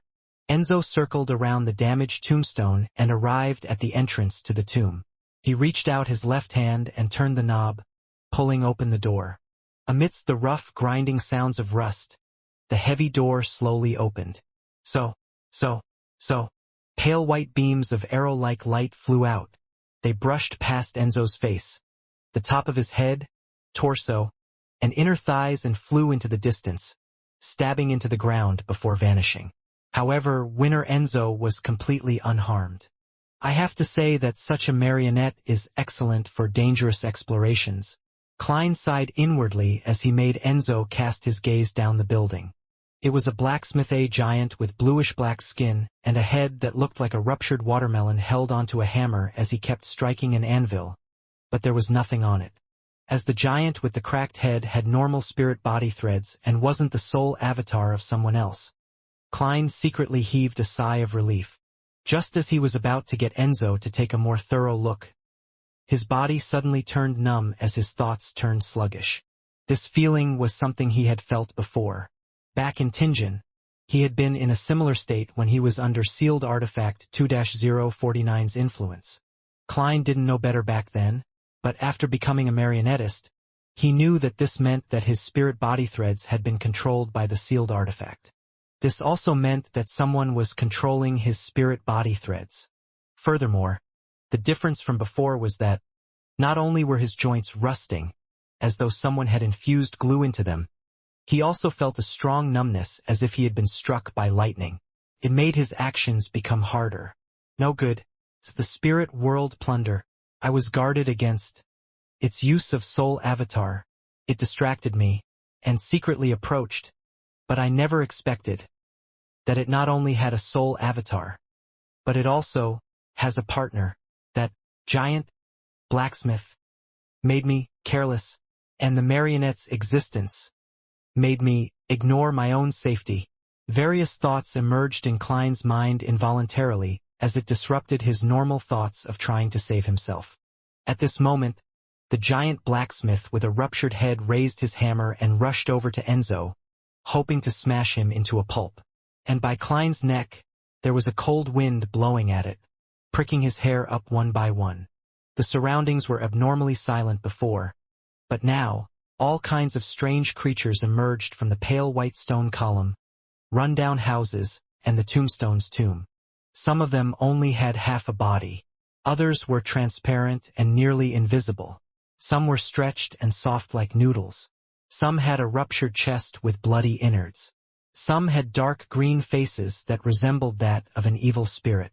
Others had eyes growing everywhere around their body. There were also others who looked like jellyfish that lived in the air. Countless gazes were cast onto Klein from different areas. They were without any feelings, just indifferent. At this moment, Klein opened his mouth with great difficulty as he said a word slowly. Sing! Just as he said that, the glove on his left palm opened its mouth, revealing its white teeth. Praise you, the Lord that created everything, the Lord who reigns behind the curtain of shadows, the degenerated nature of all living things. Amidst this jarring voice that resembled blackboard scratching sounds, Enzo, who had been thrown to the ground, successfully avoided the hammer's strike as Word of the Sea began spewing out water bubbles in excitement. Break! Break! Break! Klein suddenly felt his head ache as his ability to think was instantly recovered, no longer having disconnected thoughts for a brief moment. However, his body remained rusted, as his body was filled with numbness. Following that, he relied on his spirituality while motionless, controlling Ludwell, who had returned to his side, to punch him with his left fist. Bang! Klein staggered back, instantly extricating himself from the numb and sluggish state.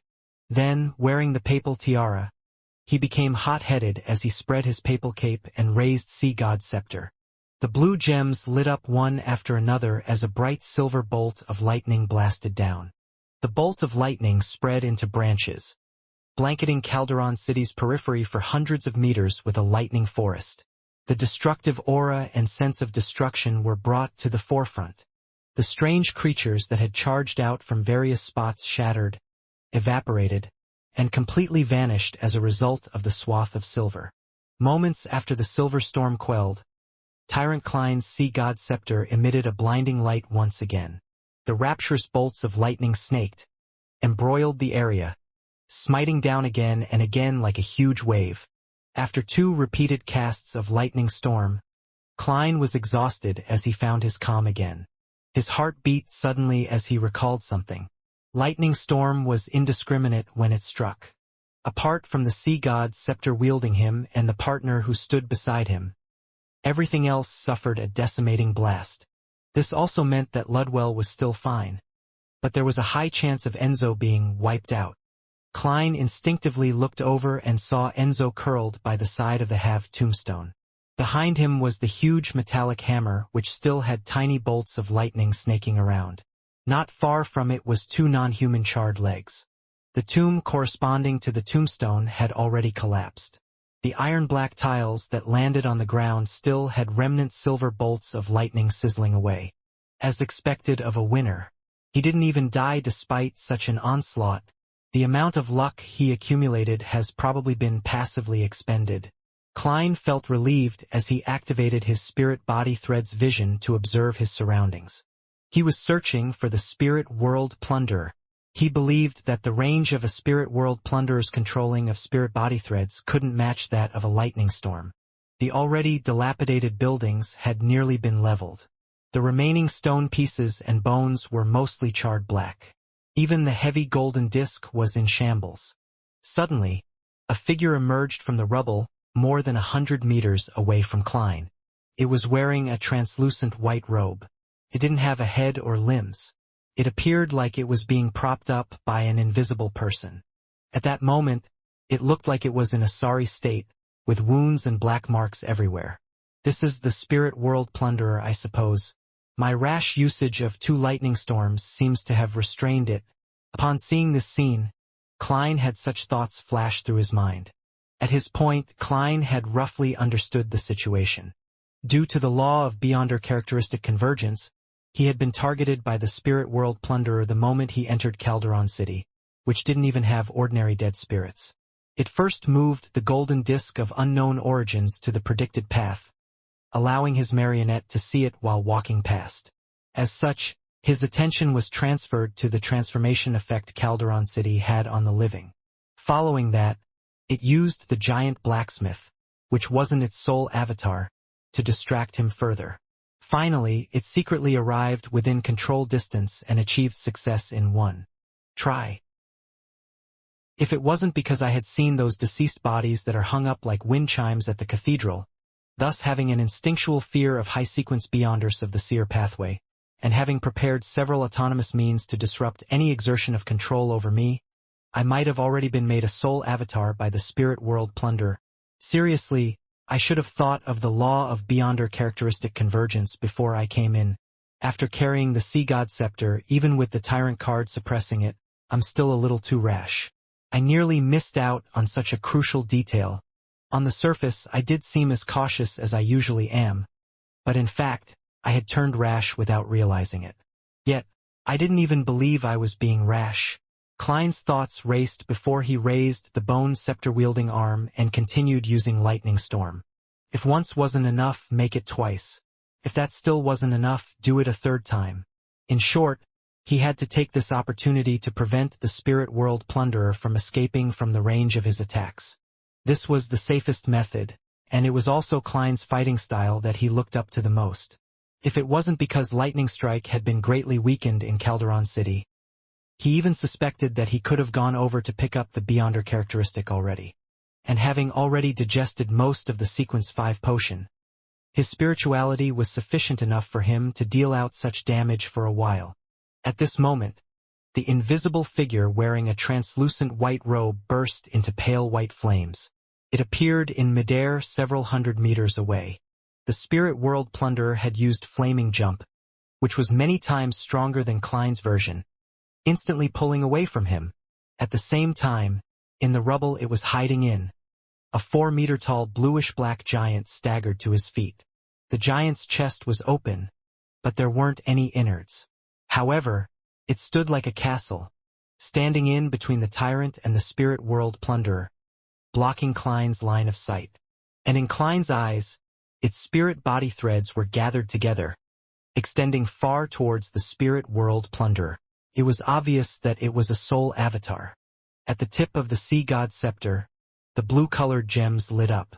A few bolts of lightning leapt out of thin air, mixing together into a huge silver arrow. Instantly, it smote the bluish-black giant's head. All the invisible defenses shattered, and like papier-mâché, the giant's head cracked. Countless bits of charred flesh splattered as his headless body evaporated amidst white gases that were tainted with dark green spots. All his vitality was robbed away. All of this happened in the blink of an eye. Klein, in his papal tiara and papal robe, raised the bone scepter even higher. The blue light radiated in ripples as howling wind blew up his cape. In a very large area of Calderon City's periphery, dark clouds quickly gathered. Under a suppressive layer, they made the area appear darker and more repressed. Smack! Smack! Smack! Bean-sized drops of water smashed to the ground, releasing dust that had accumulated over time. Splash! The raindrops pattered at an increasing pace, forming a catastrophic storm. The water extinguished the pale white flames and formed a stream that gushed downwards towards the lowest point of the city, right for the end of the deep pit. In such weather, Klein's flaming jump had been made ineffective, but it was likewise for the spirit world plunderer.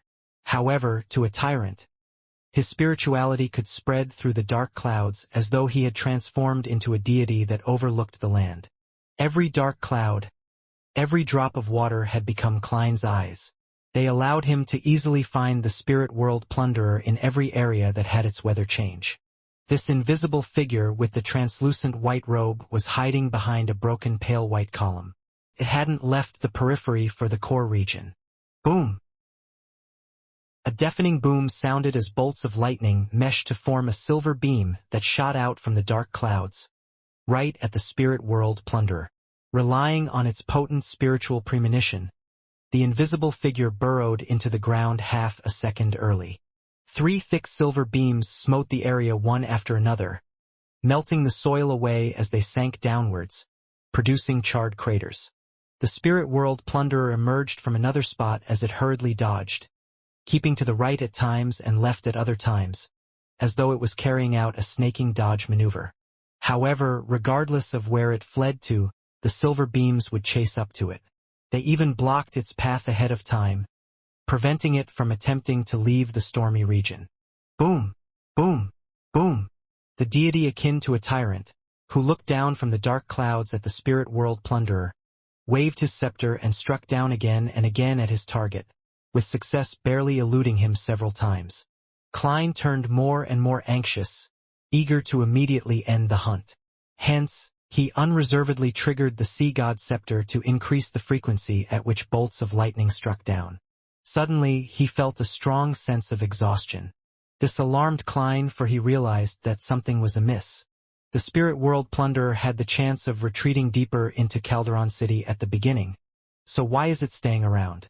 It's clearly a spirit world creature without a physical body. It can burrow underground to avoid the lightning and a tyrant's notice, so why is it circling around from time to time?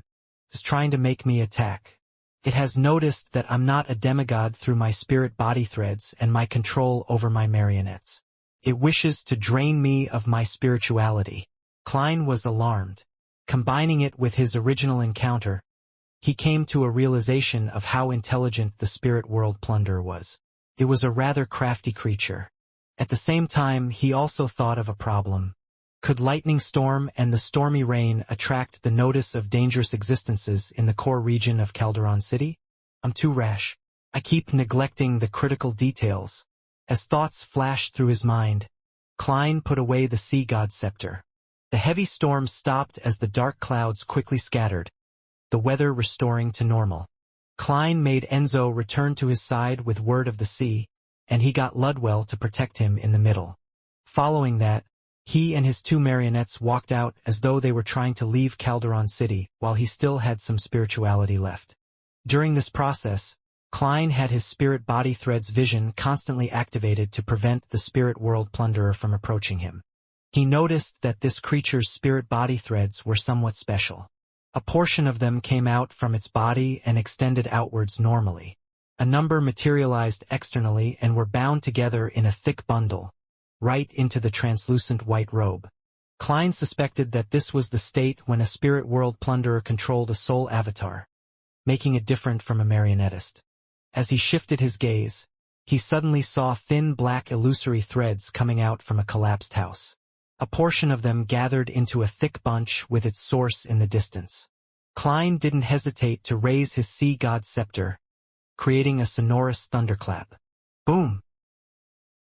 Amidst the sound that struck awe into one's mind and spirit, Ludwell suddenly raised his left hand. Half his body instantly turned illusory as his arm extended out extensively, heading straight for the collapsed house. Midway, his palm turned abnormally pale white. An illusory face protruded out and stuck out with a snake-like tongue which had white fur covering its surface. The tongue reached out far, penetrating the wall and stabbing at the spot where the spirit body threads were gathered. It immediately sucked on a distorted and blurry soul. Around the soul, a number of spirit body threads suddenly disappeared as though they never existed. A portion of them was none other than the gathered bundle, the ones that came from afar. They were fake. The spirit world plunderer was able to create fake, illusory spirit world plunderers or instantly swap location between the soul avatar and itself. Klein suddenly turned his head and looked elsewhere. Indeed, he saw a blob of spirit body threads swim over from underground at a fast speed. He once again used Sea God's scepter, releasing a thunderclap close to the ground, one that could awe his spirit body. Meanwhile, Enzo expended some of his remaining luck, adding bad luck to the target.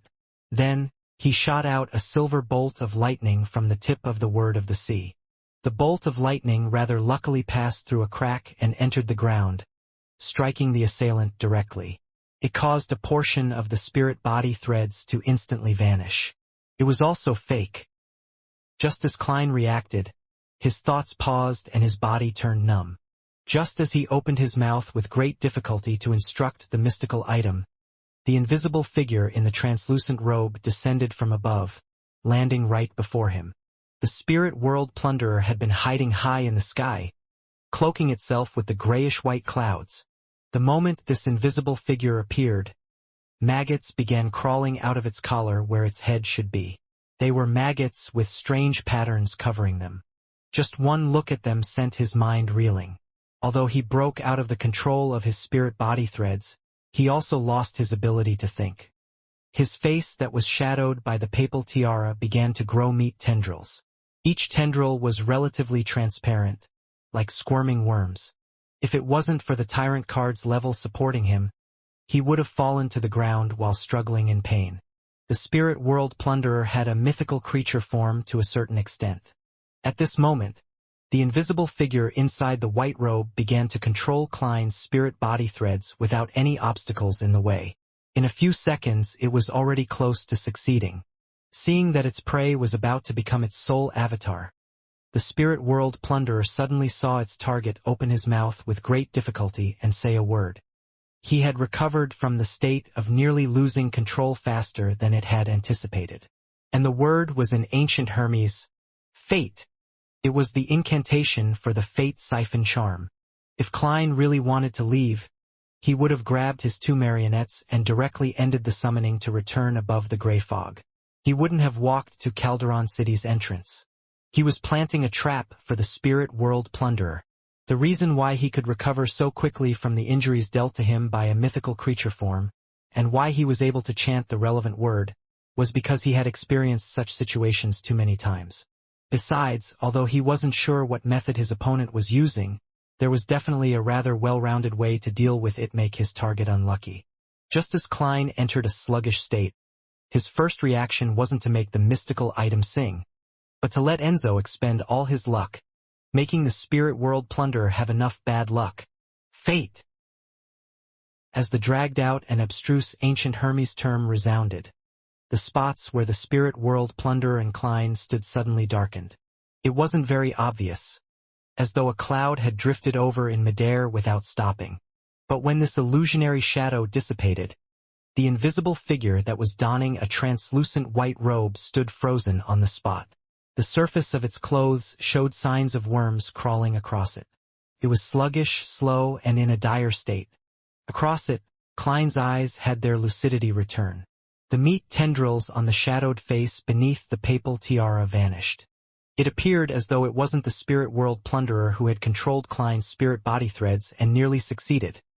Instead, it appeared as though Klein was the one who was controlling it and had nearly converted it into his marionette. The fate siphon charm switched one's fate. This was a high-level charm made using a worm of time. It could siphon off the target's subsequent fate, and in a short period of time, burden it with that of the target's so as to complete an exchanging of fates. Therefore Klein and the spirit world plunderer situations had switched. One went from death to survival, while the other went from victory to instant despair. After confirming that the spirit world plunderer was intelligent and extremely difficult to deal with, making it difficult to hunt it, Klein began putting on an act of retreating. He appeared rash as he deliberately walked into the spirit world plunderer's control, enticing its actions, ready to use the fate siphon charm at the critical moment. That way, what terrible acts the spirit world plunderer did to its enemy the charm would then allow it to experience the same despair. Of course, if the Fate Siphon charm didn't have the expected effect, or if the spirit world plunderer's main soul didn't appear and had ended up using other means to control the situation, Klein still had his last trick up his sleeve to protect himself, directly end the summoning and return above the gray fog. He would sacrifice his 2 marionettes and a few mystical items in order to ensure his own safety. Without the time to marvel at how magical the Fate Siphon charm was, or how terrifying angels from the Marauder pathway were, Klein didn't hesitate to raise the sea god's scepter high up before the swapping of fates ended. The dark blue papal robe flared up with the wind as the golden papal tiara emitted meshed blue and silver beams of light. At the tip of the white-bone scepter, it shot out bolts of lightning that gathered into a ball before landing on the spirit world plunderer's body. A swath of silver color brightened up immediately, inundating the target, turning the surroundings white. Once, twice, thrice, Klein continuously triggered terrifying lightning balls, expending his spirituality without holding back. Finally, he heard a roar that seemed to stem from the depths of one's soul, as he instinctively sensed that his target had collapsed and dissipated. Only then did Klein lower the sea god's scepter and watch the silver lightning sizzle away. At that moment, his entire spirit body had turned rather illusory. Even with the tyrant's augmentation, it didn't seem real. As the lightning dispersed, the invisible figure in the white translucent robe appeared once again in Klein's sight.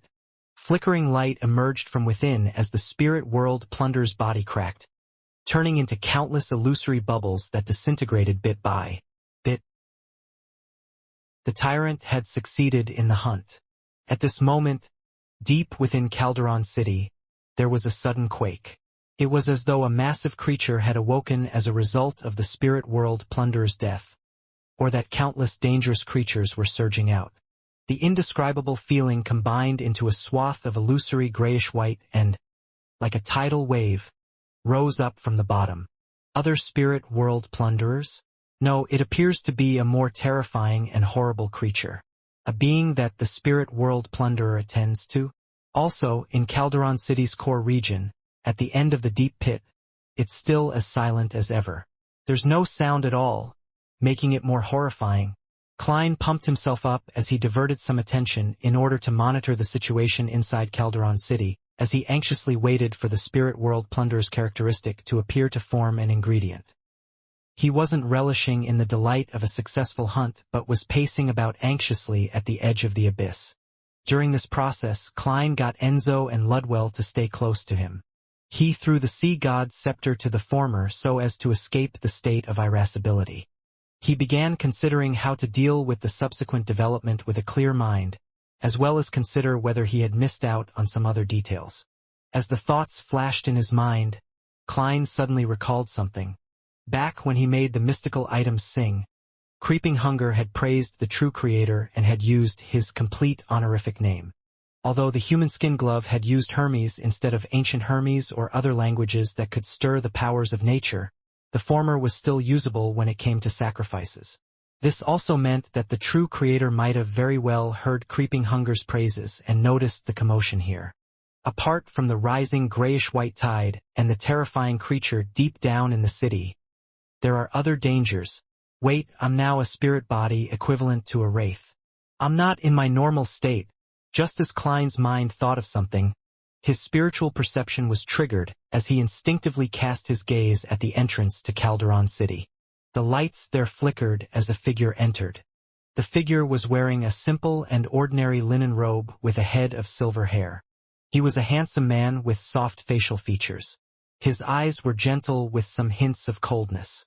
It was as though he was observing the fates of everyone in the world like a spectator. Behind him, there were beams forming illusory layers of pure wings. They spread outwards, blocking the entire entrance. Li. Klein nearly hissed through the gaps in his teeth as a series of titles and names flashed across his mind. Ouroboros, Tail Devourer, Angel of Fate, King of Angels. He didn't have the luxury of time to consider the possibility of his previous thought. His body expanded as though it was incorporeal, enveloping his marionettes, Enzo and Ludwell, the yet-to-appear characteristic, and the spirit world plunderer's remnant bubbles within. At this moment, Ouroboros's silver eyes already had the distant figure in his sights. It was a figure wearing a papal tiara and a dark blue robe, exuding extreme oppression and tyranny. There was a grayish-white fog that had been blurred by the tyrant's aura. A river of flickering light appeared in his eyes, seeming to circle the tyrant figure and the periphery of Calderon City. Silently, the square houses and the pale white columns stood up again despite being destroyed by the lightning storm from before. The charred legs of the giant blacksmith once again possessed a body as he appeared inside the tomb, striking at the anvil. All of this returned to what it was like shortly after the tyrant stepped in. However, Klein in his pontiff attire had vanished. His two marionettes along with the remnant bubbles of the spirit world plunderer had vanished as well. The corresponding figure was unable to return as the rebooted scene shattered, turning back to the desolate state after the battle. Tail Devourer Ouroboros watched silently for a long while before making a move. The grayish-white swath that rose up from the depth of Calderon City slowly receded back down. Above the gray fog, Klein slumped in the high-back chair of the fool in exhaustion. He wasn't even able to get Enzo and Ludwell to massage him. He had already thrown the sea god scepter back to the junk pile. The tyrant card had left his soul body and was placed facing down beside the Black Emperor card. The spirit world plunderer's bubbles were floating ahead, with the Beyonder characteristic constantly seeping out before combining with the points of light. After resting for a while, Klein saw grayish-white powder fall onto the model table's surface. Following that was a transparent item that seemed weightless. The item was the size of a palm, formed by coiled maggots. It was almost shaped like a human, and its interior was filled with a colorless liquid. Bubbles often emerged, scattering black hints of light. Klein didn't dare to look at it carefully, as there was a more complicated structure in the weightless transparent object. They formed indescribable patterns and symbols that seemed to fuse knowledge, power, transformation, secrets, bizarreness, and madness within, making them no longer abstract. This made Klein feel very dizzy. His mind was even on the verge of breaking down, with his soul almost losing control. This is likely the true soul of the spirit world plunderer. I have the corresponding powder as well. There's about 70 grams, more than I needed. It's more than I expected. Klein nodded indiscernibly and stored the powder into a box. Together with the true soul body, he threw them on the junk pile and covered it with the gray fog. After completing this, he raised his hand to rub his temples and made a self-deprecating remark. If it wasn't for the sea god scepter, I probably would have had to leave Calderon City due to the assault of the spirit world plunderer. I would then wait until I had helpers and could make the most solid of hunting plans so as to control the stirrings of the area to not alarm the unknown entity at the core region. I was rash the entire time. Although the outcome was fine, it really doesn't suit my character. It's also completely at odds with the seer pathway's acting. In the future, I should try to avoid using the sea god scepter in the outside world. The spirit world plunderer has been successfully hunted. There's no need for me to get Miss Sharon's help. In a few days, I'll write to her so that she won't be thinking over this matter. However, I have a premonition that I'll still be heading to Calderon City in the future. When that happens, perhaps I might still need Miss Sharon's help. In addition, I have to seek out information on Bizarro Baines. I can't put all my hope on the City of Silver. Amidst his thoughts, Klein directly returned to his body, without bringing his marionettes. He ended the ritual and headed straight for bed, falling asleep the moment his head hit the pillow. Escaped! Soest looked at the man opposite him and asked Daily Simone, who was carrying out a spirit channeling. They had just finished their operation and had captured a few numinous episcopate members. However, the key personnel the intel pointed at, Hand of White Palenque to Siblius, wasn't at the secret gathering point. He was a Sequence 4 demigod. Therefore, not only had the Red Gloves team used a Grade 1 sealed artifact, they had even requested Goddess's Eye Ilya's help. However, it was all futile. Daily Simone nodded. Yes. She then looked at the captive, suddenly speaking with an ethereal voice. Where did Palenque to Siblius go? He said he was going to meet someone. The numinous episcopate member answered slowly. Who is that person? Daily Simone pressed. Leonard Mitchell and company also cast their gazes over. The man who was being spirit-channeled answered with an unperturbed voice. Ince Zangwill. Ince Zangwill. Upon hearing the name, all the red gloves present fell silent. Not a single one spoke for a moment. Ever since this former bishop betrayed and fled the Church of Evernight had never relaxed its pursuit of him. Archbishops and high-ranking deacons who took up high posts had taken turns being responsible for searching for him. They helped each other, often bringing the relevant sealed artifacts everywhere to search for clues about him. But ultimately, they were unable to lock onto Ince Zangwill. He slipped away as a result of all kinds of coincidences. His shadow wasn't even noticed. Furthermore, he had caused several major events that killed many Nighthawks. To the Church of Evernight, especially the Nighthawks, he was someone they hated that had also insulted them. Without realizing it, Leonard Mitchell had already clenched his hanging fists as his breathing grew deeper. He soon forced himself to extricate himself from the sudden emotions that emerged within him. He turned his attention to something else. It was no wonder Dwayne Dantes was able to meet Ince Zangwill on Waypoint Island in the Berserk Sea. It was because the latter's goal was also the southern continent East Balam. Amidst everyone's silence, Daily Simone immediately used her spirit body to emit an ethereal voice without any obvious changes.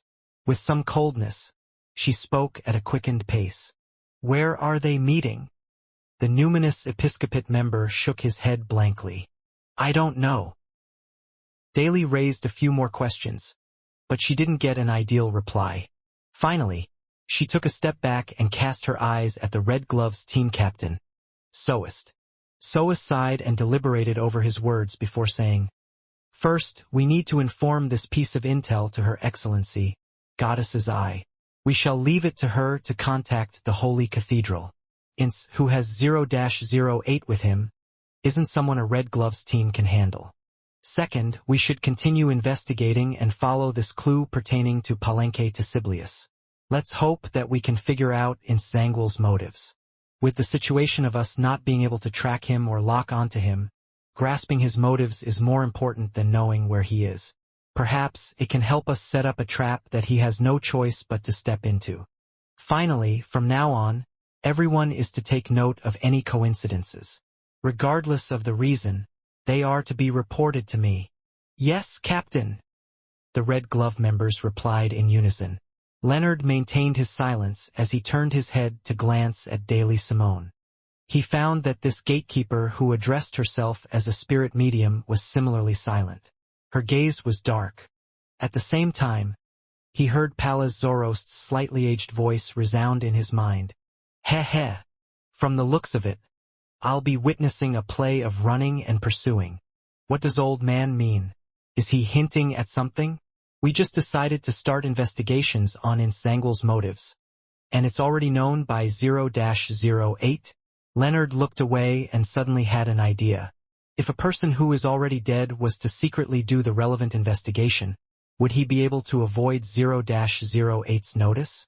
After 2 hours of sleep, Klein rubbed his still throbbing head and slowly got out of bed. Following that, he pulled the bell by the side of the door and waited for an attendant to arrive. Before long, a native deliberately dressed in lone attire, a white shirt and red vest knocked on the door. Klein twisted the handle and opened a tiny gap in the door. He instructed with a hoarse voice, "Send another lunch set to the room. I had my meal too early." At that instant he already looked like the tanned Enzo. As a gentleman living in a luxurious room with 2 servants, it was impossible for him to personally instruct the attendant at the door. "Yes, sir, a lunch set. Any special requests?"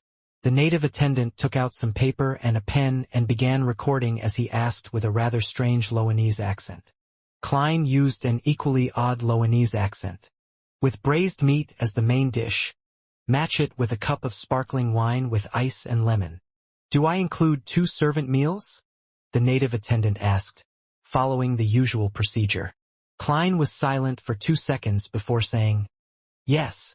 After ending the conversation, He closed the door and quickly set up a ritual, bringing back Enzo and Ludwell from above the gray fog to the real world. As for creeping hunger and word of the sea, he temporarily left them in the junk pile. One of them was starving, and the other could hardly resist the urge to sing. After Klein controlled the marionettes to clean up his room, a few attendants came to deliver lunch. Soon, the entire room was filled with the sounds of cutlery hitting the plate and a soft chewing sound. After some time, Klein put down his cutlery, picked up his napkin and wiped his mouth. In satisfaction, he leaned backward and shook his head helplessly. If this continues, I'll really become fat. The two marionettes had already lost the ability to eat, but to conceal that fact, Klein had no choice but to add servant meals. With him unwilling to see food go to waste, he could only try to eat as much as he could. Thankfully, I'm a faceless. Klein covered his mouth as he burped before drinking the last bit of sparkling wine. Only at this moment did he feel like he had recovered. He now had the energy to consider the various details of his trip to Calderon City. The Marauder pathway is truly terrifying. Just a charm created from a worm of time is able to achieve such incredulous effects. As a king of angels, it's obvious how terrifying Blasphemer Amon is. Even an avatar isn't easy to deal with. Thankfully, I didn't put on a brave front. I knew to mimic those with experience and directly fled to the southern continent. The true creator places a great importance on me. He directly got Tail Devourer Ouroboros to rush over. This does have a feeling of traveling across time. The angels on ancient murals are just walking out and standing before me. Thankfully, I was still able to directly end the summoning. Just as Klein thought of this, his expression sank as he discovered a serious problem. Ouroboros is a king of angels from the monster pathway. This also meant that he could directly see the uniqueness about him. He could see the grayish-white fog and see the illusory door formed of spherical lights and the transparent and translucent maggots that formed the spherical lights. What does this actually imply? The angel of fate who has survived since the second epoch should know something. And the true creator probably knows more. Could they be able to tell that I'm the master of the mysterious space above the gray fog? Regardless, the importance they place on me will rise. Klein clenched his right fist and put it to order, or Rose Redemption might take. He felt lucky that, be it Rose Redemption or the Aurora Order, they had yet to lock onto any of the Fool's believers. However, during the chaotic battle outside Byam, when he was still active as Gehrman Sparrow, he had thrown out the Tinder Glove, which had been corrupted by the true creator, to attempt to attract a saint from the Aurora Order. This might very well have led to the crazy adventurer to enter the suspect list. From the clues extending outward from Gehrman Sparrow, there's Admiral of Stars, Vice Admiral Iceberg, Danitz, and Anderson. All of them will be investigated by the Aurora Order. I have to warn them. Klein slowly exhaled and stood up, prepared to head above the gray fog. From his point of view, the pursuit of Gehrman Sparrow by the military Church of Storms, Rose School of Thought, and Numinous Episcopate were all different. The true creator's believers were rather crazy and had a king of angels, a leader who was good at prying into the secrets of fate, active in the real world. This way, it didn't matter if Katlia and company were at sea, making it difficult to be locked on. There was still the risk of them being found. Among them, Vice Admiral Iceberg Edwina and the Fog Sea's strongest hunter Anderson weren't people Klein was worried too much about. They knew nothing that pointed towards the core problem. Nothing much would happen aside from the need to consider whether the bunch of lunatics of the Aurora Order would employ extreme methods in the interrogation process. West Balam, Northern State. In the Kukua city ruled by May Sanchez. Danitz, who was chewing on roasted meat, paused suddenly. He heard Mr. Fool pass him the warning from Gehrman Sparrow. Be careful of the Numinous Episcopate. Be careful of the Aurora Order, especially the latter. Pay special attention. Also, warn Anderson Hood as well as Edwina Edwards. Be careful of the Numinous Episcopate. Be careful of the Aurora Order. How many has it been? The military, Church of Storms, Church of Evernight, Rose School of Thought. What did Gehrman Sparrow do? Why has he offended so many factions? Dogs hit. Daneth's expression froze before grimacing. He had no idea that the strongest person of the 7 pirate admirals had changed. Opposite him, Anderson put down the knife he used to slice meat, pricked up his brows, and curiously asked, "Have you recalled something?" Daneth secretly took a deep breath and asked after some deliberation, "Have you heard of the Aurora Order?" He wasn't sure if Anderson knew. After all, the Aurora Order was a rather secretive organization in the beginning. Its reputation was later built up in the Lone Kingdom. Anderson chuckled. "I'm actually more surprised that you know of them. Did your captain tell you?" Without waiting for Daneth to answer, he combed his short hair with his finger and continued. "They believe that the Creator is omnipresent. Everything has godhood. They believe that life is nothing but a spiritual journey. As long as one is willing to listen to their preachings, understand, discover, and gather the godhood, they will eventually become angels to transcend reality." Such an idea doesn't sound bad, but that's not the main point. The main point is that they believe in the true Creator. Upon hearing that, Daneth couldn't help but jeer. "You know quite a bit, just slightly less than I know." Anderson immediately curled the ends of his mouth and said with a beaming smile, "Of course. I once joined an organization in Intis. They hope to change society, the world, to make the supernatural no longer secret and to be out in the open for everyone to see, so as to become true rulers. They're called the Iron and Blood Cross Order, and they also believe in the true Creator." Daneth's expression froze as cold sweat oozed out of his forehead. Glancing at Daneth's expression, Anderson continued as though he didn't notice a thing. "However, their brains appear to have been eaten by zombies. They were fervent to the point of stupidity. They didn't adhere to my sense of aesthetics. So after cheating them of their things, I quit." Why's your face a little pale? You're even sweating. Did you get heat stroke?" As a hunter, shouldn't adapting to the environment be an intrinsic ability? Daneth lifted his right hand and wiped his sweat.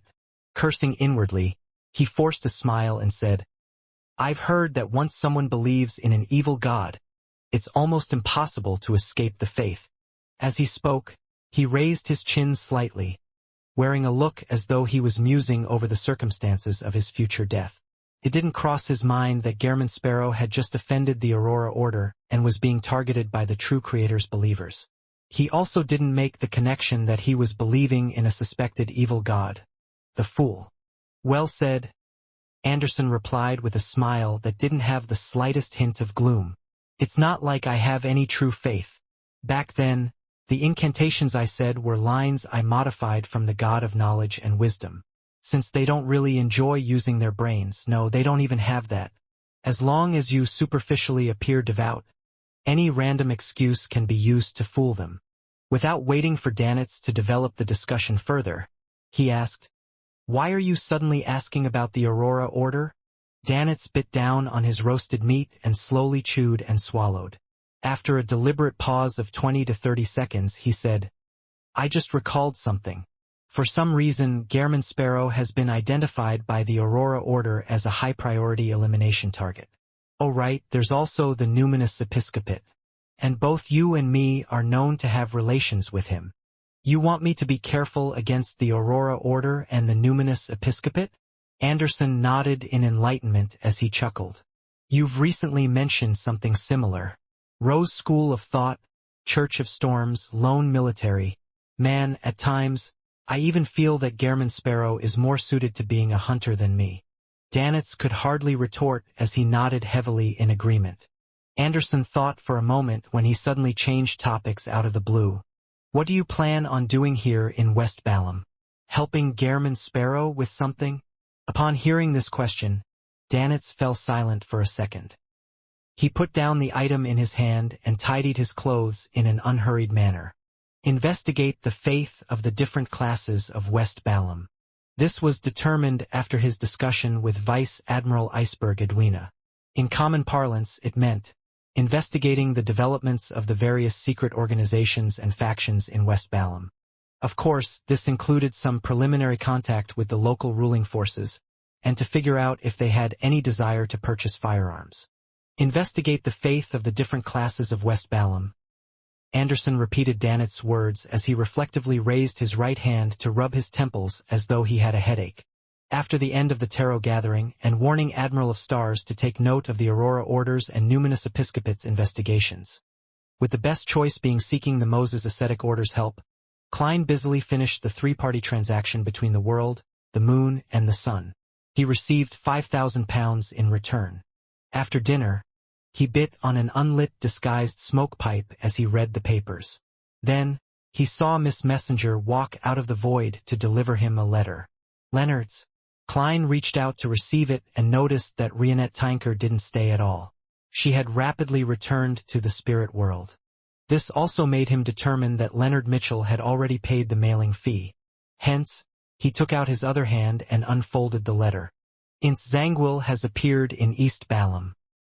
He's suspected to have met with Palenque Tesiblius from the Numinous Episcopate's Artificial Death faction.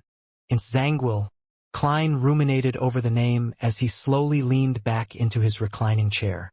In the letter, Leonard wished that he could do some investigations in secret to figure out Ince Zangwill's motives.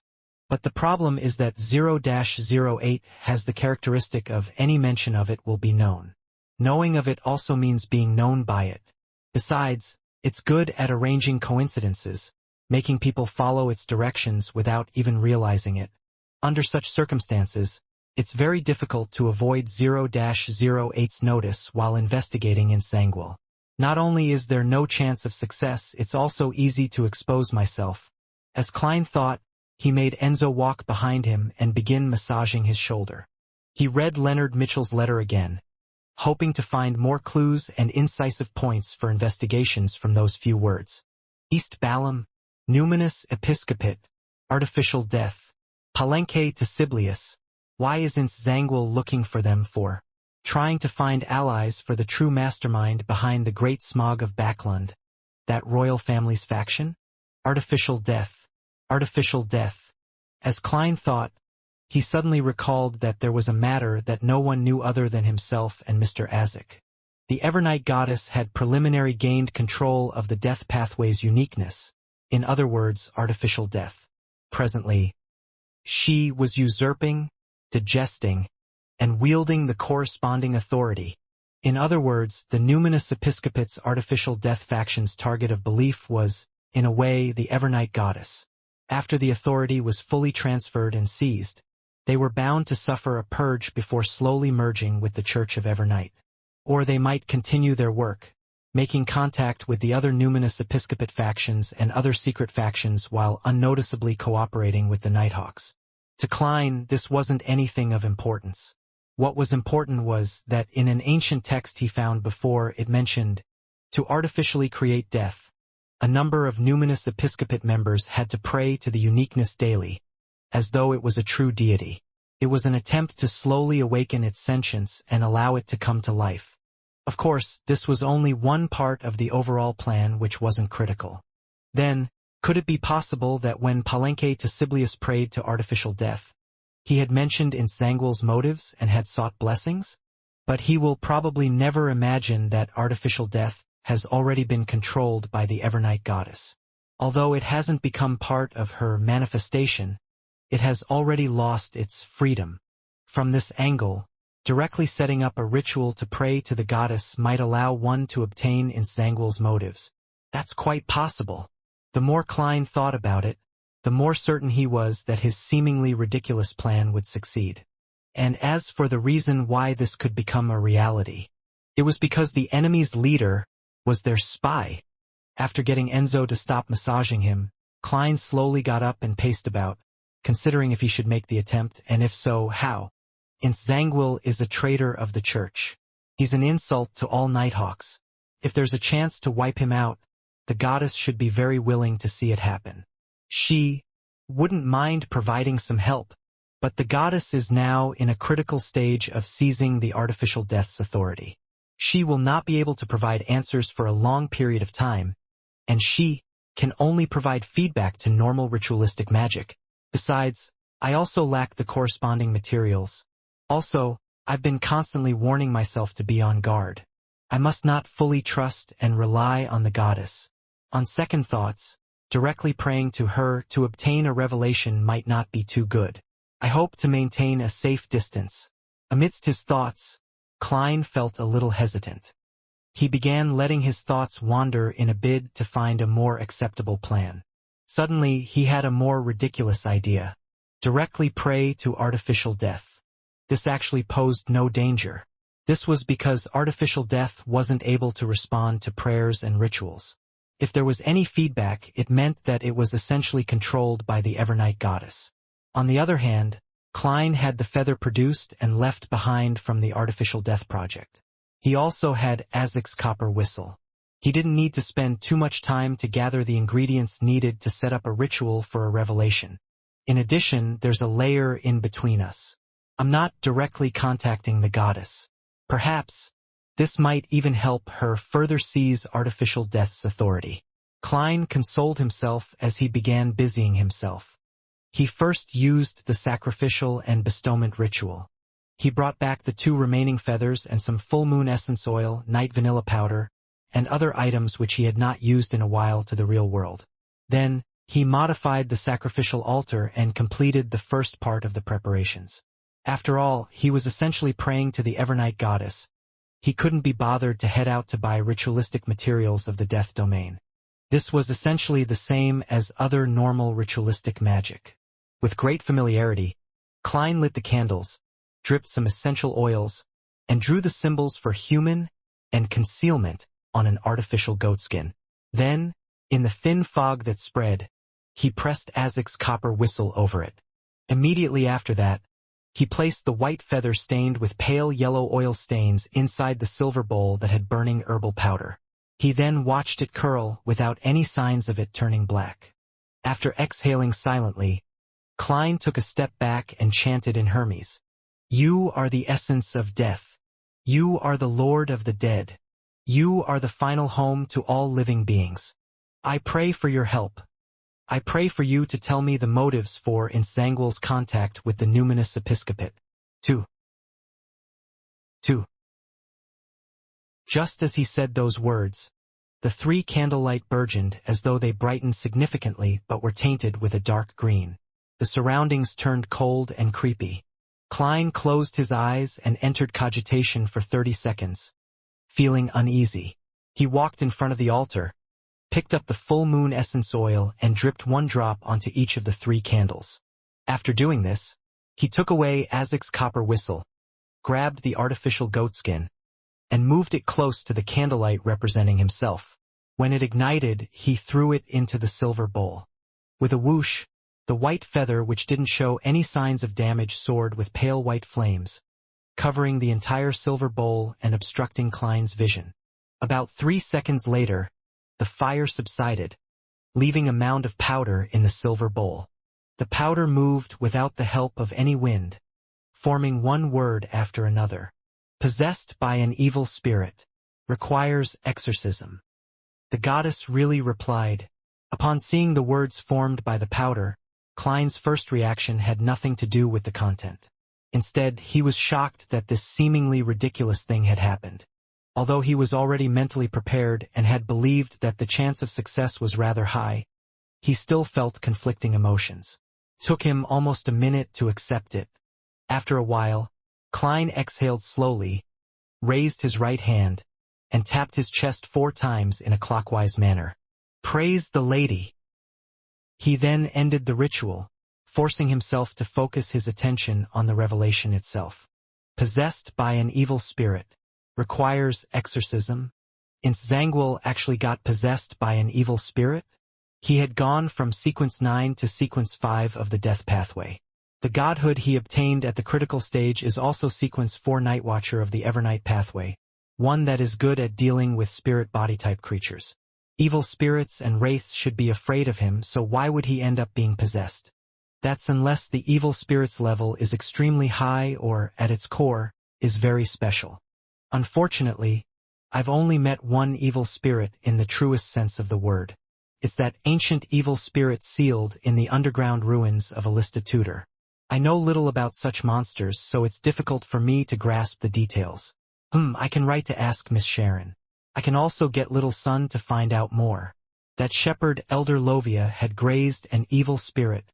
It's no wonder Zangwill is trying to meet a demigod of the numinous episcopate. When it comes to exorcising evil spirits, aside from the Church of Evernight and Church of the Eternal Blazing Sun, the best would probably be the numinous episcopate. There's probably the Church of the God of Combat as well. Neighboring pathways often have similar traits. There's also one point that can be gleaned from this. Zangwill doesn't wish for his possessed state to be known by the royal family faction and the demonist sect who are in cahoots with him. Otherwise, there's no need for him to come all the way to the southern continent. The two factions existed before the fifth epoch, and they have a long legacy. It's quite unlikely that they don't have a sealed artifact that can remove or exorcise evil spirits. Even if they can't find one, getting the demonist sect to contact the numinous episcopate is definitely safer and more covert than getting Zangwill to make the trip himself. As his thoughts raced, Klein unfolded a piece of paper and wrote, "The intel you have provided me made me connect certain clues from what I've previously gathered. And due to a particular great existence's help, this points to a clear conclusion. Zangwill is possessed by an evil spirit, and he's seeking the numinous episcopate's help. Just based on this fact alone, we can make several useful judgments. Zangwill will often manifest inconsistency in his words and actions. He will often deviate from his normal path, doing something we feel that is absolutely impossible for him to do, and to make mistakes we find incomprehensible. Before this problem is resolved, he will not stop having contact with the numinous episcopate. It might even become more frequent. Making investigations based on this might allow us to catch Zangwill by the tail. However, I believe we still wouldn't be able to lock on to him. The creation of coincidences from that Grade O sealed artifact is insurmountable." Upon writing this, Klein couldn't help but recall his direct encounter with Zangwill. His own investigations didn't directly point to him, but it caused their ploy to nearly fail. Hence, Zangwill personally took action, sending a meteor falling from the sky in an attempt to kill Sherlock Moriarty so as to obliterate any clues. And he ultimately received Mr. Azek's help and escaped the dire situation, forcing Zangwill to step into the limelight and expose himself. Back then, if Mr. Azek had recovered to his former strength, Zangwill might already be dead. But to replicate such a situation and force him to appear before me is still extremely difficult. After all, back then, not only was there Mr. Azek, a death consul, and my use of the grey fog to foil the coincidences, there was also Trissy Cheek and the ring which was suspected to be a Grade O sealed artifact. Without her suddenly escaping, Zangwill wouldn't have been forced to personally take action. Klein deliberated as he wrote, "If we can figure out the origins and primary goals of the evil spirit, there might be a chance of the situation having a favorable change." After writing the matters regarding Zangwill, Klein's heart stirred. Just as he was about to mention something else, he stopped his pen after writing the first few letters. He raised his left hand and pinched his cheeks. He appeared to be in a serious dilemma and seemed a little embarrassed. After muttering silently a few times, Klein finally smoothly wrote the rest. "Even without that Grade O sealed artifact's help, Zangwill is an enemy you and I are unable to face head-on. We need to make plenty of preparations. If you can provide me with some worms of time, I can use them to create high-level charms that can deal with demigods. It's called a fate siphon charm. It can swap the fates of yourself and the target for a short period of time."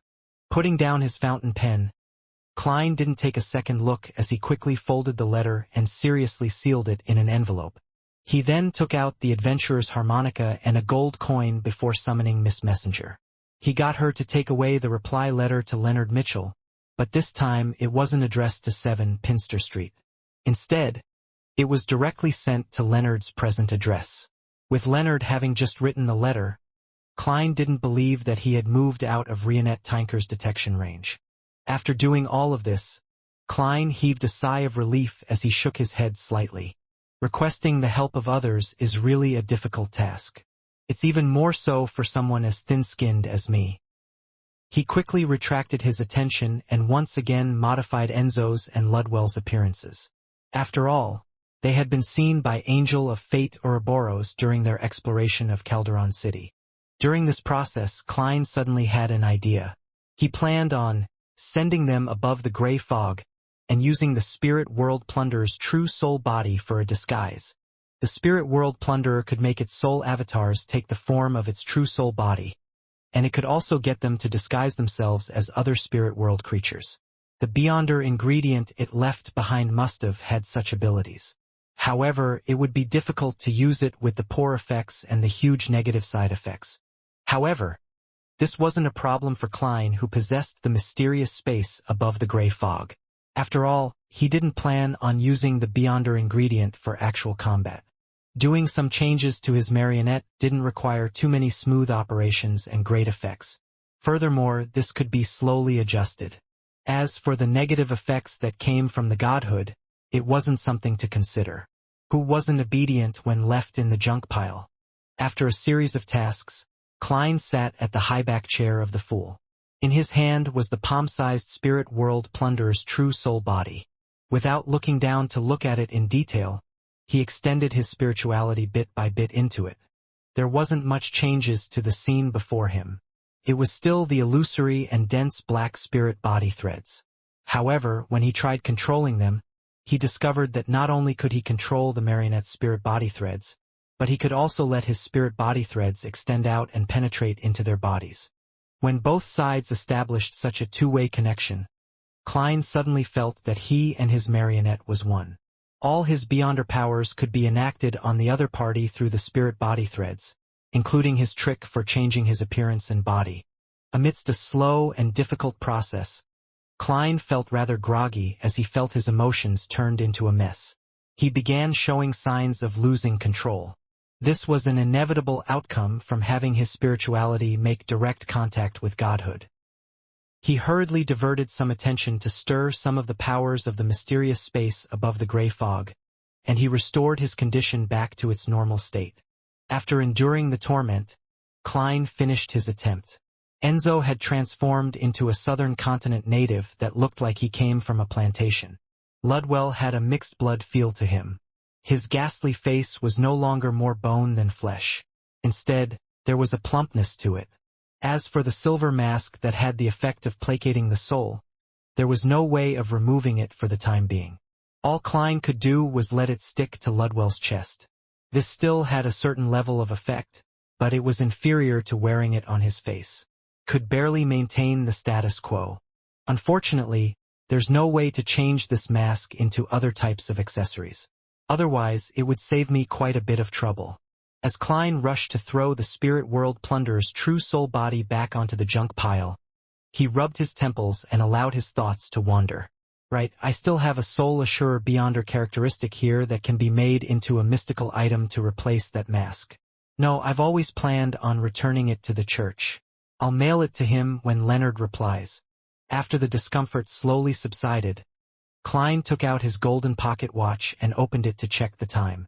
Following that, he summoned a paper figurine and stirred some of the powers of the mysterious space above the gray fog. He then threw both into a specially labeled point of light. It was the point of light representing the fool's only believer at present, Danitz. From Klein's point of view, Admiral of Stars Katlia had the Moses ascetic order backing her. Vice Admiral Iceberg Edwina was from the Church of Knowledge and Wisdom. Anderson, who didn't know much about Gehrman Sparrow, and being good at identifying the situation he was in, he wasn't one to put on a brave front. Therefore, when the Aurora Order did an investigation, it was unlikely that they would be in grave danger. Danitz was the only exception. With him in West Balam and not able to return to the Golden Dream anytime soon, his lacking strength, and him often wearing the boxing glove that made him act rashly, it was truly worrisome. Due to this fact, Mr. Fool had to work a little harder. He gave Danitz a paper angel's embrace every day at a fixed time, so as to disrupt any divination or prophecies about him. Leonard never expected Klein Moretti to reply that quickly.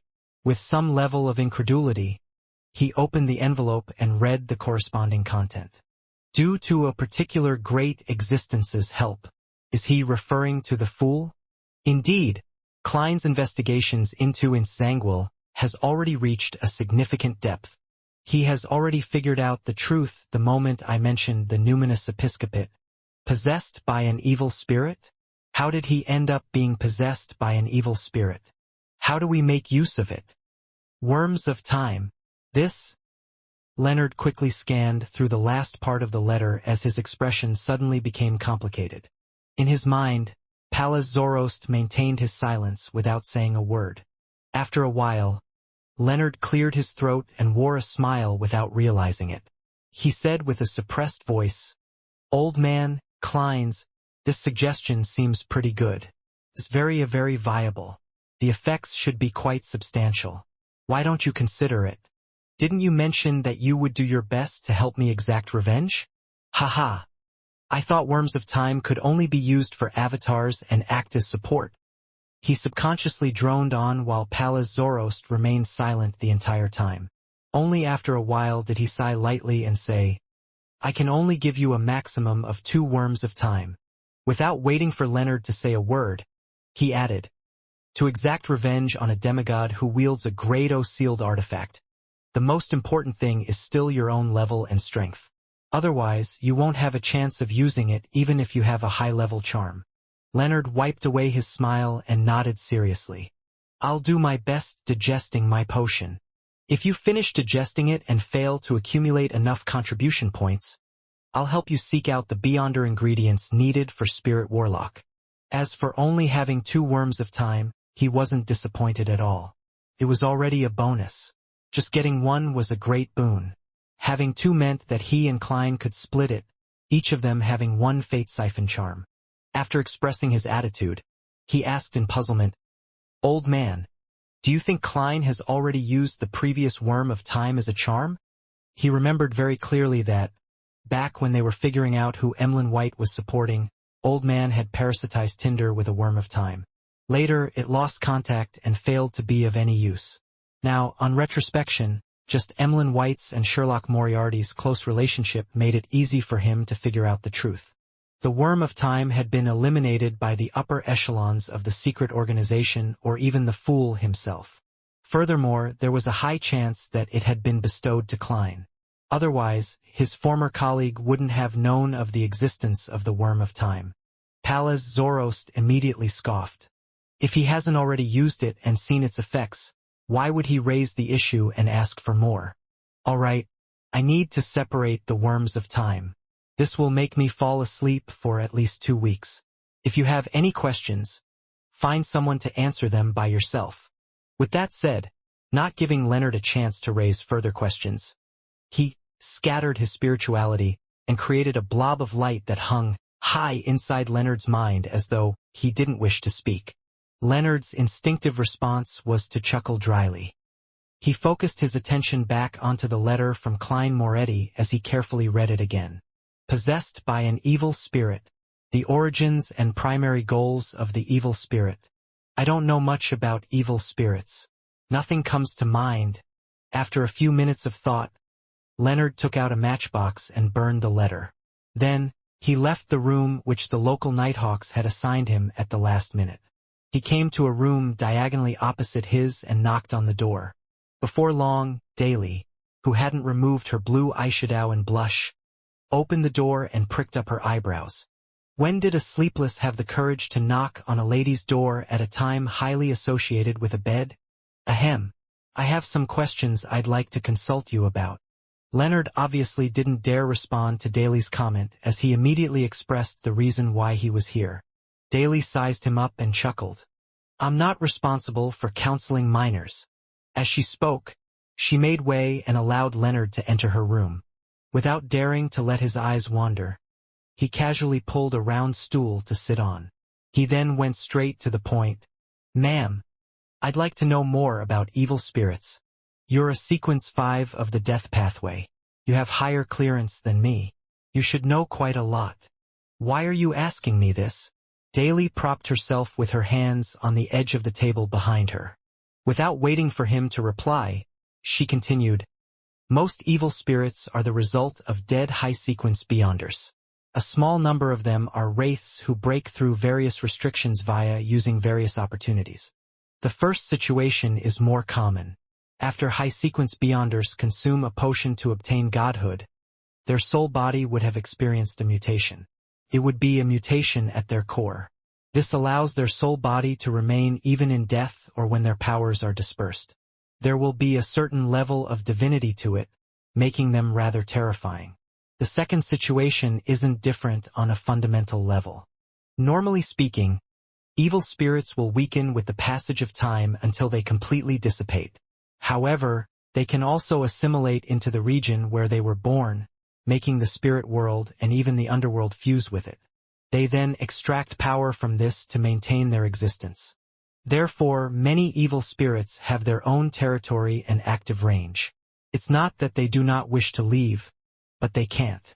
The only exception is when they accumulate sufficient power, allowing their existence to experience a fundamental change. Leonard habitually crossed his right leg over his left and pressed in thought. Can evil spirits leave their territory by possessing a person? Yes, but ordinary humans and most beyonders are unable to withstand the extraction effect the evil spirits have on their bodies. They will quickly lose their spirituality and body temperature and be unable to last long. As Daly spoke, she raised her hand to point at herself. The best method is to rely on beyonders of the death pathway. Of course, it has to be at least a sequence 5 because from Gatekeeper we will have our own dead spirit prison in our bodies. It can be called a miniature underworld. It can provide an evil spirit with an adequate environment for their existence. Once you become a spirit warlock, you will also have similar powers. However, it will be more about sealing and sleeping than an internal underworld. Heh. Those natural spirits and wraiths are truly troublesome when they come in and out. In Zangwill's sequence 5 is Gatekeeper. It's no wonder that the evil spirit can possess him for long periods of time. Or could it be that he failed at an attempt to enslave an evil spirit? Leonard's thoughts opened up as he immediately made connections. He deliberated for a few seconds before asking, what sort of needs does an evil spirit have? Needs? Singing? Dancing? Poetry? Men? Women? The sea of stars? Daly returned with a question, amused. Leonard realized that his usage of words was problematic as he awkwardly ruffled his hair. I mean, what desires will an evil spirit have? That depends on what it desired while it was alive. Typically speaking, the remnant spirit will inherit the original obsessions, without being able to balance it rationally. If it were you, that evil spirit might attempt to write poems, imprison a group of spectators, and seek acknowledgement. Or it will do things in an ostentatious manner like the protagonist of a play. Daly joked. However, regardless of what it was while it was alive, as long as one becomes an evil spirit, they commonly desire two things. What are they? Leonard turned attentive. Daly shot a glance at him and said, first, it's to feed on the souls of living creatures. This can pleasure them, an innate pleasure that stems from the need to maintain their existence. In addition, a large number of souls will allow them to escape the restrictions of their territory and active range. It will replace the power provided by the spirit world and underworld. Second, it's to seek out beyonder ingredients from their pathway while they were alive. Through this, they could create another foundation. At a certain stage, the evil spirit would no longer need to draw on the powers of the spirit world and underworld. They would no longer be restricted by their territories or active range. In a sense, they would have transformed into a special spirit world creature. Leonard seemed to realize something as he thought. This also means that evil spirits can consume sequence potions? No, sequence potions are created for human consumption. They reduce the risk of losing control. To many supernatural creatures, there's no need to do so. They can directly consume the ingredient raw. It's especially so for evil spirits. Their obsession, cruelty, ferociousness, and penchant for souls make them half crazy to begin with. There's no need to regulate it from other sources. Furthermore, they are spirit bodies. So the method of consumption is direct accommodation and slow digestion. Daly corrected Leonard's point. This, to the evil spirit that possesses in Zangwill, whenever it has the upper hand, it will control the body to seek out beyonder ingredients of its pathway while it was alive. Leonard was first surprised before he had an idea. He said in a pleasant surprise, I understand.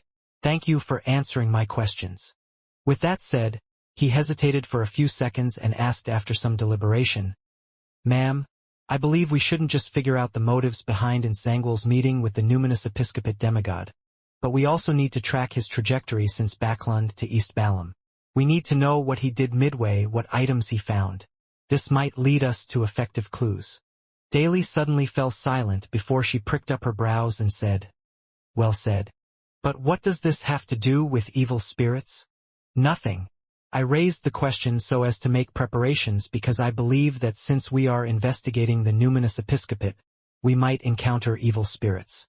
The latter half was a suggestion I wished to make after the break. I just wished to talk to you about it beforehand." Leonard's mind raced as he slowed down his speech and fabricated an excuse on the spot. Daly listened in silence and chuckled. "If you actually work so hard to fabricate stories in front of other girls, you'll no longer be single with those looks of yours. Unfortunately, I'm not a clueless girl. All right, there's no need to explain further. Leave." Leonard stood up lamely without trying to emphasize his point. He then walked towards the door. Just as he gripped the handle, Daly's slightly ethereal voice sounded behind him. "I don't know what secret you're hiding, nor do I know what you know. None of that matters. But when it comes to Nsangwal, if you need any help or aid, you can find me." Leonard paused for 2 seconds as his mouth quivered. He then pulled open the door and walked out. City of Silver. Derek Berg had received the order to join an expedition team. Leading it was Chief Colin Iliad. Their target was Noise City. It was in a northern city's ruins where the shapeshifter and other terrifying creatures lived. Ever since the information about the suspected Bizarro Bane shapeshifter was given to Mr. World, Derek constantly believed that the latter might one day entrust him with a mission for the corresponding ingredients. However, his strength was lacking. Even with his friends, it was impossible for him to complete the hunt. Furthermore, such expeditions needed to go through the 6-member council. Private teams were unable to wander too far from the City of Silver. Therefore, all he could do was temporarily suppress it deep down. From time to time, it was used to motivate him to advance quicker. To his surprise, it didn't take long before an expedition team headed for Noise City was set up. Leading the team was Chief Colin Iliad. Combining his previous discussion with Mr. Hangman, Miss Justice, and company at the recent tarot gathering, Derek quickly came up with a theory. During the exploration of the former chief's mausoleum, Mr. Fool had provided a certain level of help to the present chief, allowing him to foil the fallen creator's ploy and successfully resolve certain matters. Hence, noticing his search for information, the demon hunter had decided to hunt a shapeshifter to please the deity. This is a necessary way to curry favor and is also a kind of equivalent exchange. The hanged man's words resounded in Derek's mind. It made him no longer puzzled over the matter.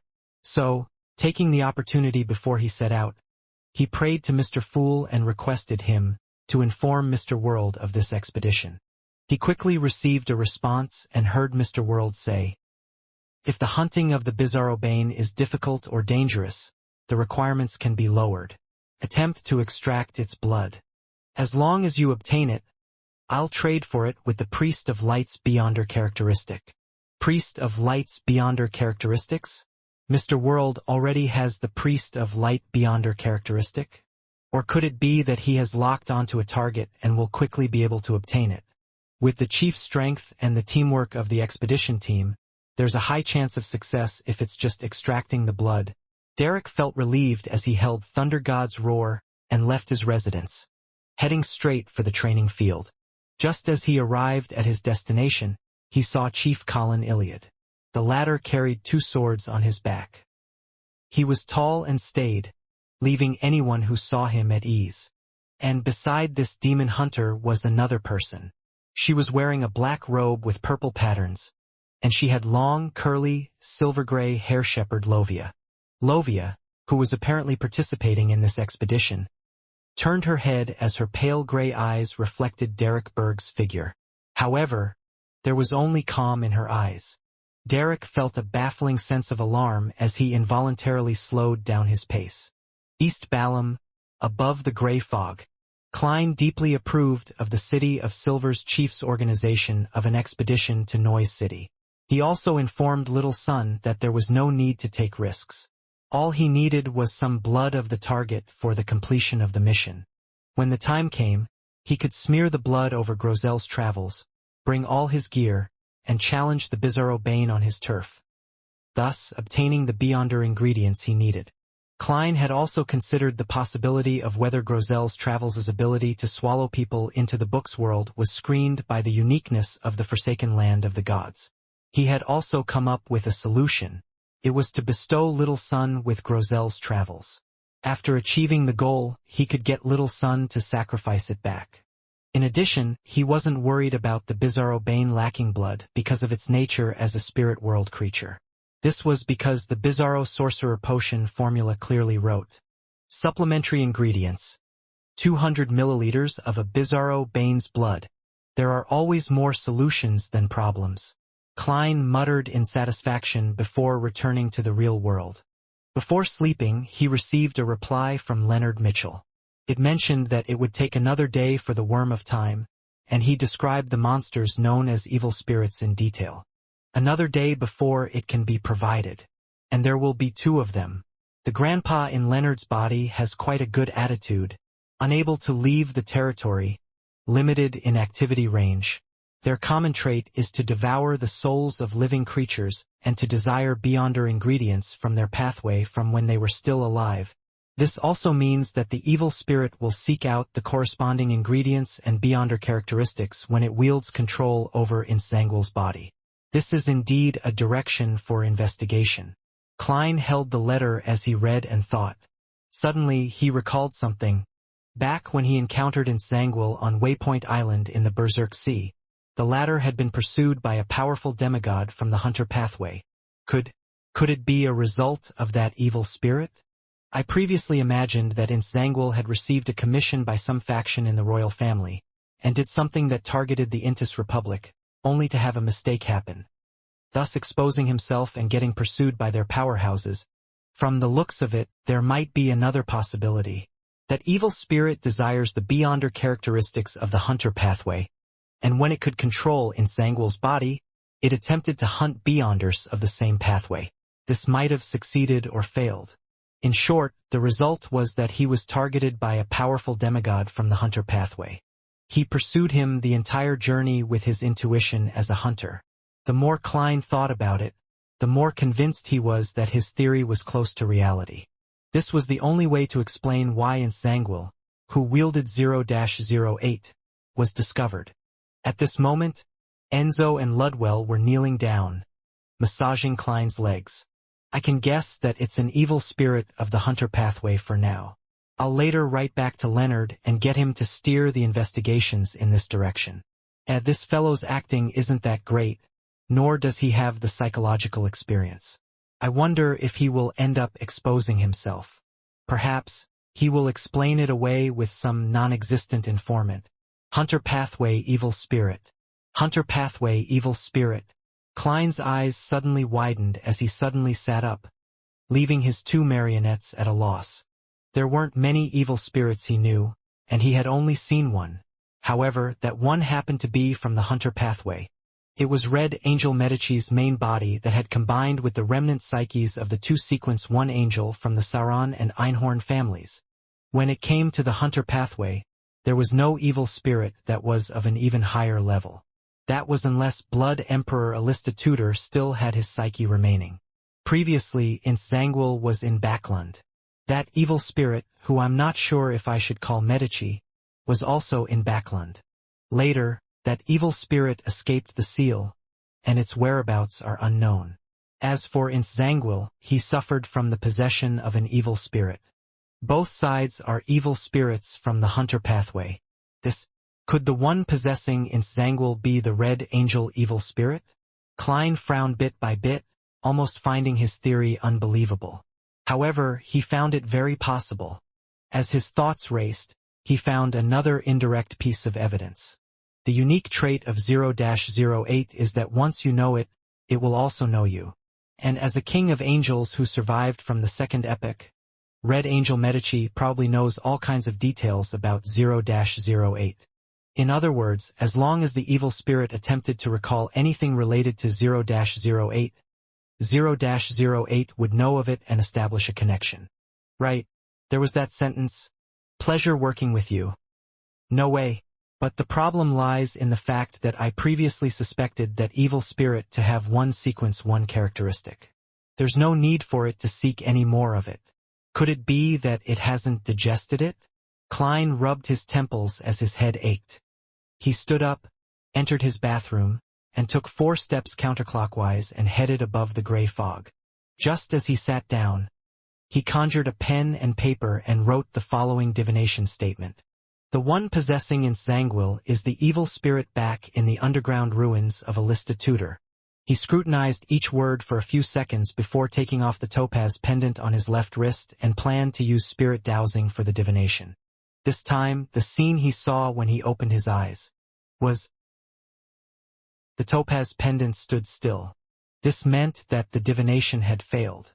The level is too high and there's 0-08. Right, that evil spirit also carried the red priest card that has anti-divination and anti-prophecy properties. It's no wonder I failed with the 3 combined. This is also an indirect confirmation. Klein analyzed the reason and considered what other ways he could make a verification. He tapped his finger on the edge of the long bronze table and silently muttered to himself, "Apart from getting Leonard to lead the Red Gloves to do an investigation, I should do something as well. Assuming that the one possessing Insanguil is really the Red Angel evil spirit, where will it seek out Beyonder ingredients from the Hunter pathway when it gains control of the body? Intis's capital, Trier? Faceac capital, St. Millum? Or would it solely rely on the card of blasphemy's activation and seal in order to use the law of Beyonder characteristic convergence to attract Beyonders to fly to it like moths flying to a fire? Wait, it mentioned before that the descendants of the Medici family are in Bansi Harbor. Although it has already been destroyed, there might still be something buried there. Also, the evil spirit with the 3 angels remnant spirit has very potent provocative traits. This matches Leonard's description of evil spirits in the letter. It might have deliberately left something in Bansi. With this in mind, Klein immediately conjured the World Gehrman Sparrow's figure and requested the Hanged Man to head to Bansi once more to do a more thorough investigation. After doing that, Klein began contemplating. Once he confirmed that Insanguil had the Red Angel evil spirit in him, he wondered if he could use the law of Beyonder characteristic convergence as a starting point, enticing Insanguil into the trap he set up using the corresponding ingredients. Hunter pathway, Hunter pathway. Amidst his thoughts, Klein suddenly recalled 2 hunters who were loitering in West Balam. He frowned slightly and began analyzing. Although East Balam and West Balam are vast territories, and the distance between the city that Insanguil made his last appearance and the northern state is very great, he will probably take nearly half a month to travel, even as a demigod since he doesn't have teleport. In theory, Danitz and Anderson will not suddenly encounter the Red Angel evil spirit because of the law of convergence. Also, their sequences are too low, but I can't be too sure. West Balam, Northern State, Kukawa City. Danitz shot a glance at Anderson and blurted out, "I'm going to do some investigations. Why are you following me? Logically speaking, shouldn't you head back to the Fog Sea at Barron's Harbor?" Anderson, who was enjoying a piece of cream cassava bread, looked up at Danitz. Seemingly in thought, he said, "I'm not sure why, but I don't wish to leave West Balam. Haha, since I'm here, as a treasure hunter, how can I return empty-handed? In the extensive forests, there are all sorts of abandoned temples that have gold, jewelry, antiques, and maybe mystical items. All of them are waiting for me to rescue them." Danitz tipped his chin and guzzled down the remaining water. This was a beverage made from a fruit native to West Balam. It was orange-yellow in color with a sweetness amidst its sourness. It was good at quenching thirst and relieving heat. It also had some caffeine that allowed people to combat fatigue and stay awake. Putting down the cup and picking up his napkin to wipe his mouth, Danitz scoffed. "I keep feeling as though you're up to something." "I also hope that's the case," Anderson said with an unconcerned smile. He matched breakfast with coffee. In East and West Balam, there were many excellent coffee-bearing lands. They were just slightly less famous than Fainapotter's Highlander coffee, the Southern Continent's Highlander coffee, and the Star Highlands and the nearby Paz Valley's Fermo coffee. Without waiting for Dannett's reply, Anderson said with a smile, "Actually, isn't this good? I'm providing you with free protection, and you're my interpreter. Everyone benefits out of this arrangement." Recalling that he was only a Sequence 7 and was wanted by all kinds of factions, Dannitz had a baffling feeling that Anderson's words made sense. He coughed slightly and said, "But there will be certain times when I'll get you to stay away. If you say, 'Please,' then there's no problem," Anderson said in a relaxed manner. Dannitz immediately hooded himself and walked towards the hotel's exit in preparation to begin today's investigations. Midway, he suddenly said, "Have you had such an experience? Often dreaming of an angel's descent, wrapping you in its layered wings?" "No, it's not only a dream. I occasionally will have the same hallucination even when I'm awake." Anderson glanced at the boxing glove Dannitz was wearing. After pondering for a few seconds, he said with a smile, "Are you a believer of some secret existence? Or have you made contact with some ancient item?" Dannitz's expression froze as he forced a smile. "If it were as simple as you said, I would have long guessed the reason." As he spoke, he brushed shoulders with the three men who came in before walking out. Anderson habitually sized up the passers-by to confirm his surroundings. Therefore, he glanced at the three men and realized that they were a master and two servants. The master was tall and his skin was brown. He had soft facial features, as though he had parents from Balam and Lone. He wore attire in the style of the Northern Continent silk top hat, black formal suit, and a gold inlaid cane. The two servants were standard locals that seemed to come from plantations. They were helping their master hold his cane and leather suitcase. One of them was a mixed blood with a fleshy face and baggy clothes. On his waist was a rapier, as though he was also playing the role of a bodyguard. Unconcerned, Anderson retracted his gaze and followed Dannitz onto the street. He pointed at the different styled coffins that were horse-drawn or manually lifted with piqued interest. "Want to try one of those? It's very interesting. Once you get used to it, you will realize that death isn't something to be afraid of. Perhaps you might be able to open the lid at some point in time and stand up again." Dannitz looked at the strange transportation tool through the corner of his eyes as he didn't hesitate to shake his head. "As a pirate, I more or less believe in the Lord of Storms. Certain things are taboo, and one of them is to stay away from coffins. I'm different. I don't have any taboos." Anderson casually took out a few Delexi and bought a few sets of newspapers from the paperboy on the street. It had to be said that when it came to paperboys, the various cities in the Southern Continent weren't inferior to the Northern Continent. After all, manual labor was cheaper, and there were many children who needed to supplement their family's income. As Dannitz walked to the end of the street in search of a carriage meant for foreigners, he took a copy of the newspapers from Anderson and quickly browsed through it. Suddenly, he noticed a piece of news. Infamous pirate who calls himself Admiral Hell, Ludwell, has been killed by the crazy adventurer, Gehrman Sparrow. His Black Tulip and entire crew has been taken over by Morella, who claims to be Death's envoy. This? Dannitz's mouth turned slightly agape, and he was hardly able to close it. He finally understood why Gehrman Sparrow wanted him to be careful of the numinous episcopate. This lunatic had actually killed the strongest of the 7 pirate admirals, Ludwell. About 10 seconds later, Dannitz handed the newspapers to Anderson with a dazed expression. "Take a look at this."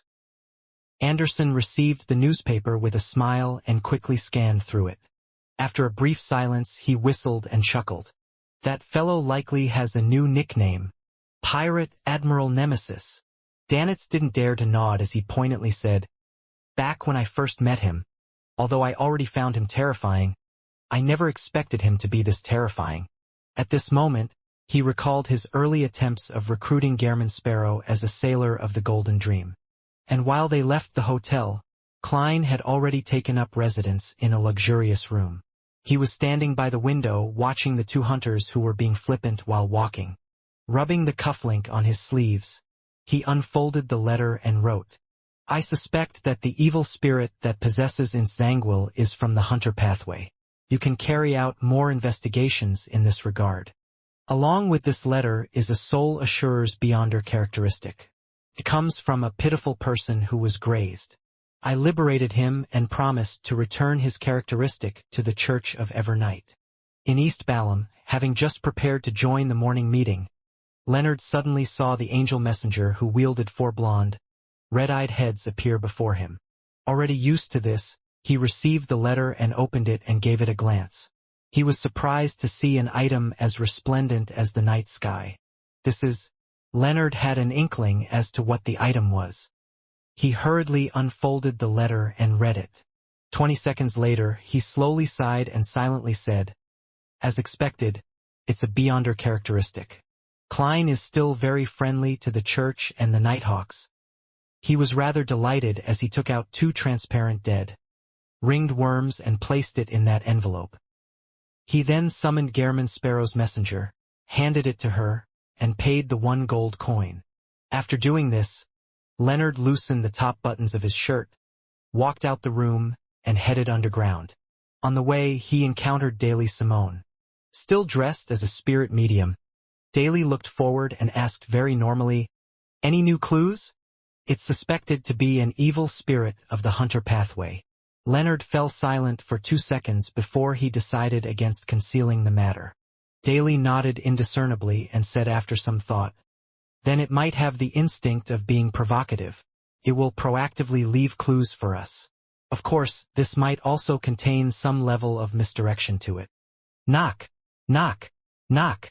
Someone knocked at the captain's cabin of the Blue Avenger. "Come on in." Alger put down the brass sextant in his hand and said in a deep voice. A sailor opened the door and looked back. With the urging of his companions, he hesitantly entered the room and struck his left breast with his right fist and bowed. "Holy Lord of Storms!" After Alger did the same response, he forced a smile and said, "Captain, many pirates and sailors from merchant ships have been recently saying that they found valuable items in the ruins of Bansi Harbor. There was even gold. We don't have any particularly important missions recently, so everyone is wondering if we should make another trip to Bansi. Such a bustling harbor. Even if it has been searched numerous times, it should still have plenty of things left." Alger listened with a deadpan expression. After a few seconds of thought, he said, "I can understand your feelings. Let's do this. Let's head in the direction of Bansi Harbor. But do not set a destination. If nothing happens midway, we will stay there for a day." "Aye, aye, Captain."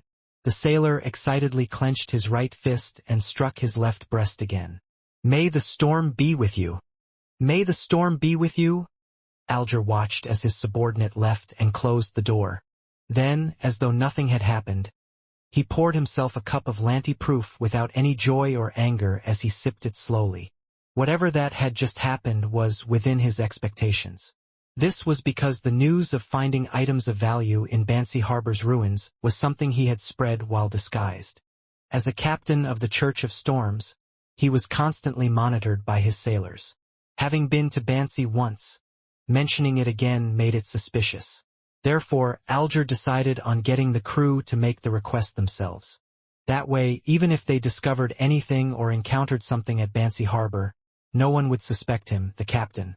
To the sailors, especially sailors who had just spent all their money in Byam, any news or rumors with sufficient allure would stir their hearts the most. Alger knew this very well. In addition, the Blue Avenger had stayed in Byam for too long. If he hadn't set sail, it would also be suspicious. As for monitoring Artisan Sealf, it was naturally left to the hermit Catlia. Due to the investigations of the Aurora Order, this pirate admiral and the future had recently been hanging around the Rorstad archipelago. It was said to be an important base of the Moses ascetic order. After drinking the liquor, Alger put down his cup and looked out at the undulating waves and silently said a word. "Bansi." Considering how it was late June, and Will Ossepton's birthday was still unclear, Klein did some reorganization before heading above the gray fog to bring the radio transceiver back to the real world. He also warned himself that he could only ask a maximum of 2 questions.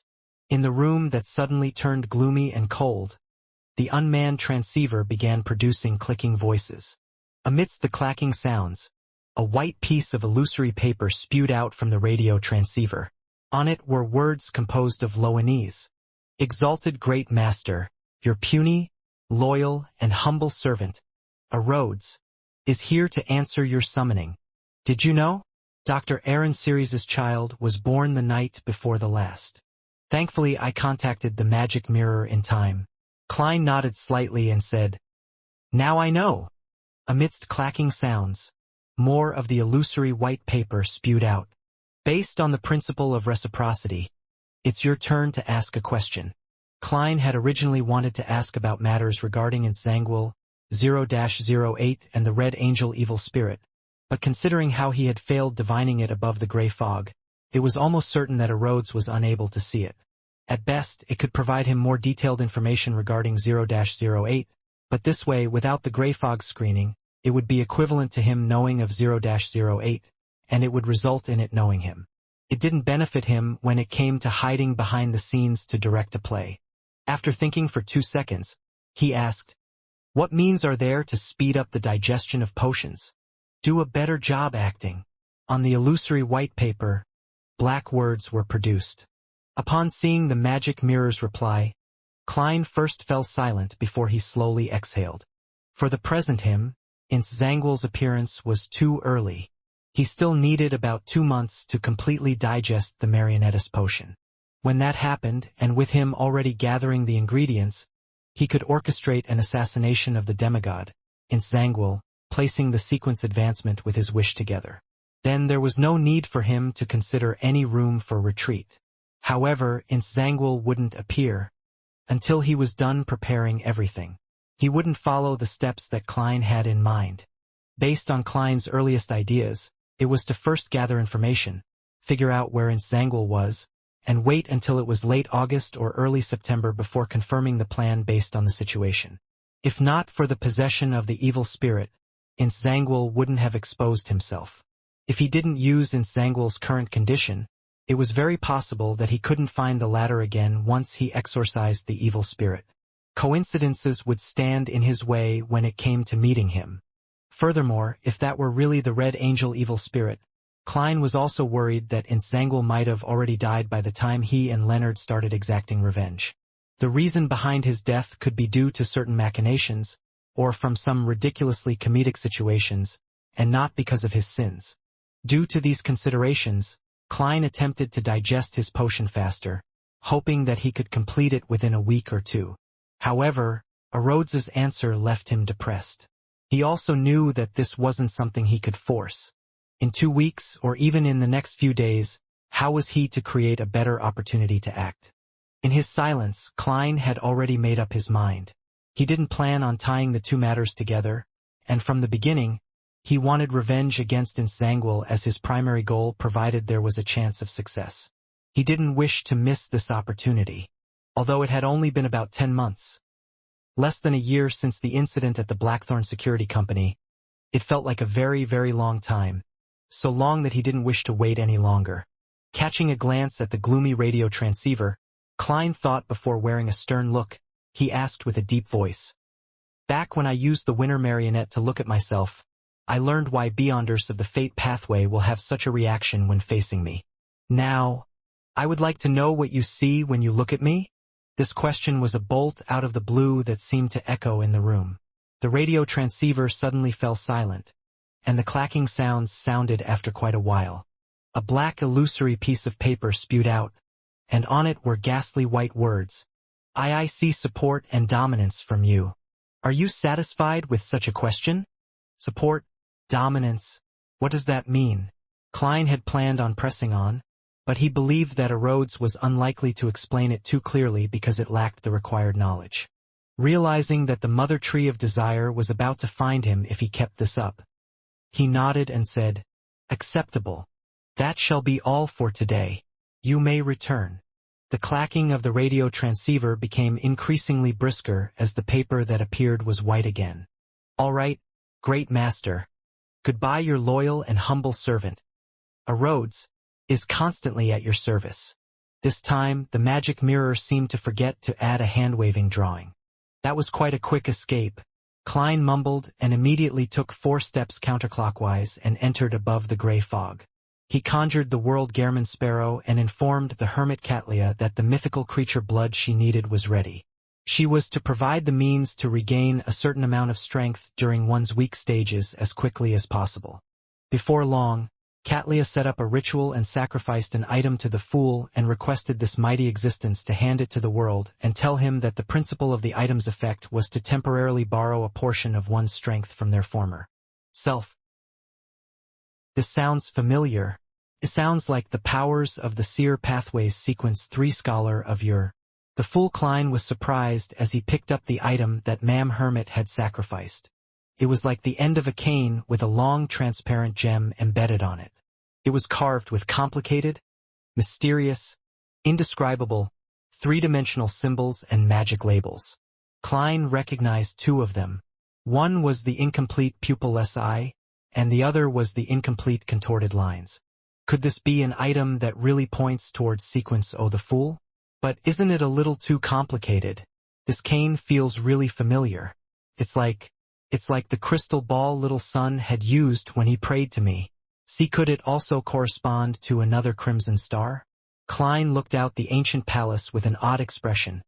But all he saw were illusory stars suspended in the infinite gray fog without any signs of abnormality. With the fact that such items were one-use items like charms, he abandoned the idea of experimenting with it. All he could do was summon some paper from the junk pile and seriously record down the complicated and abnormal symbols and magic labels on the cane. Lone Kingdom, Backlund, Dr. Aaron's residence. A maid was inside the master bedroom, taking care of a soundly sleeping infant.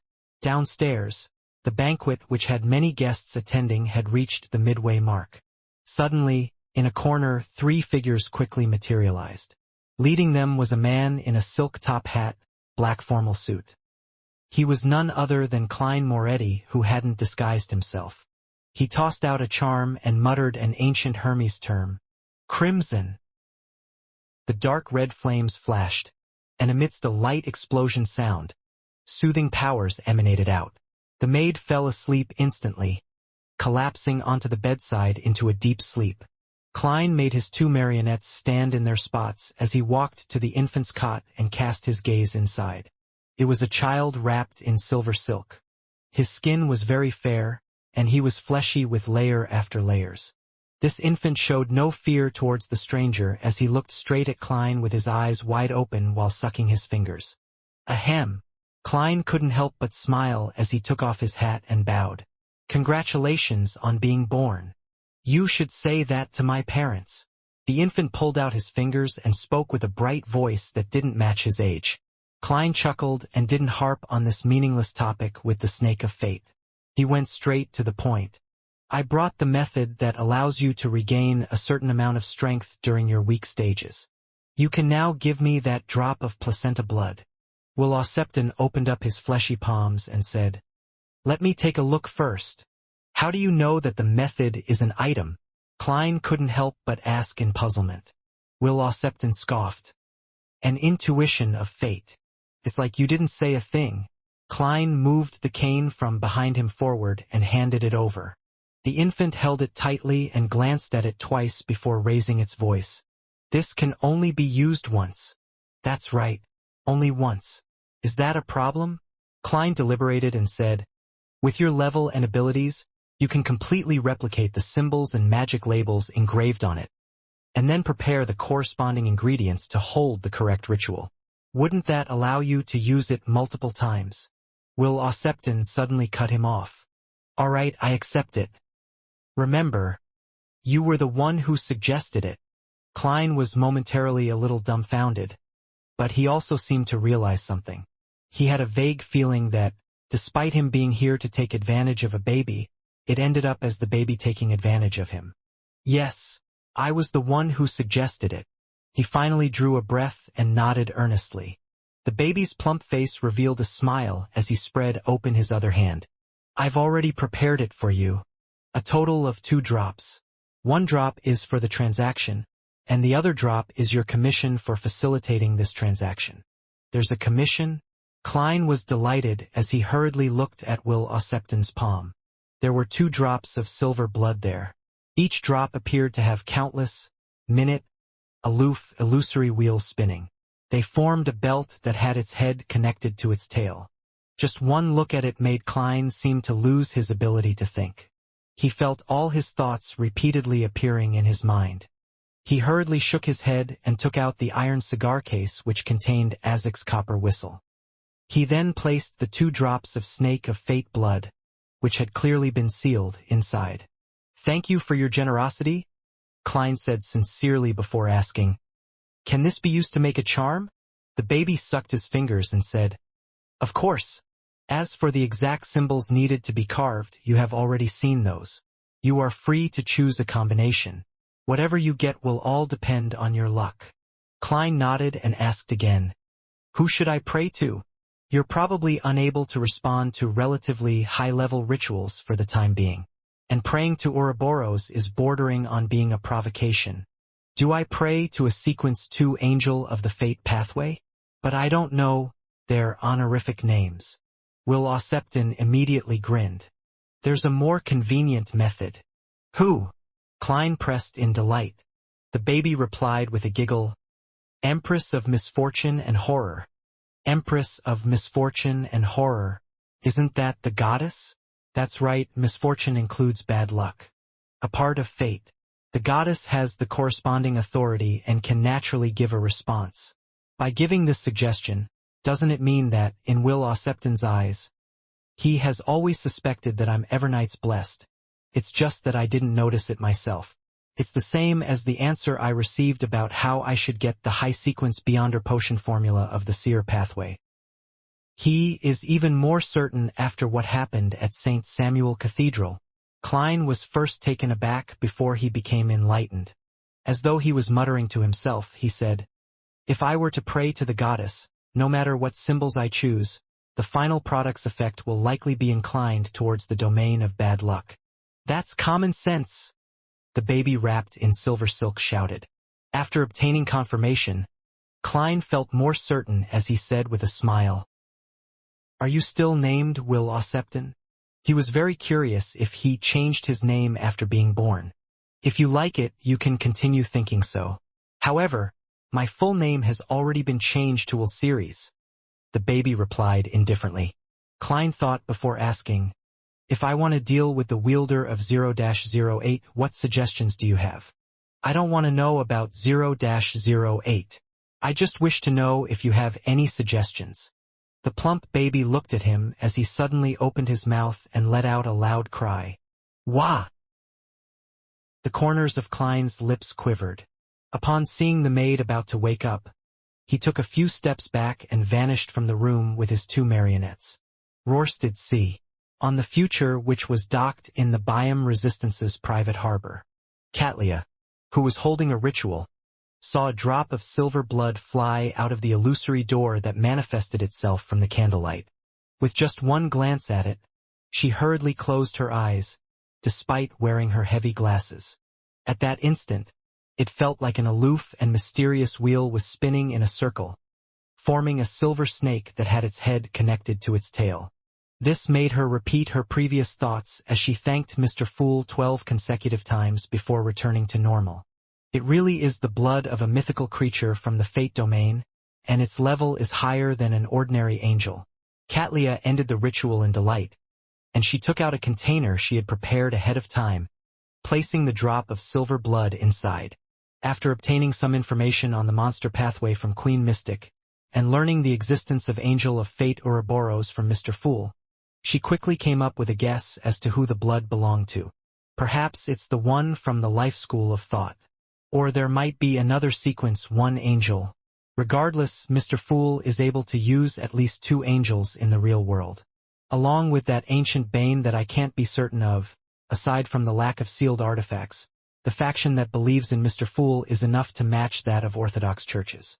Even the Element Dawn and Moses ascetic order can't compare, as expected of an awakening ancient god. Increasingly filled with awe, Katlia drew a gasp and began considering her matters. Her other preparations were rather smooth sailing. Without any accidents, All she needed was to wait a month or so to attempt advancing to Sequence 4 to obtain godhood. Overcast with heavy, black clouds, silver lightning would occasionally streak across the sky, illuminating the desolate plains and the winding rivers that ran dry. And in the middle of the plains, where the river made a half-circle, black, stacked shadowy outlines loomed. It was a lifeless city. After several days of traveling, the team led by the chief of the City of Silver's 6-member council, demon hunter Colin Iliad, finally arrived at their destination Noise City. The team was a small one. Excluding Colin, there were only 4 other members. They were the 6-member council elder, Shepherd Lovia, 2 Sequence 5 guardians, Leger and Gonlin, as well as Sequence 6 notary Derek Berg. The overall strength of the team wasn't weaker than a complete expedition team. It was perhaps even stronger. According to Colin Iliad, this was because Noise City was filled with monsters, making it very dangerous. Shapeshifters were adept at disguises, and they enjoyed making use of the trust between teammates. Therefore, the smaller the expedition team, the better.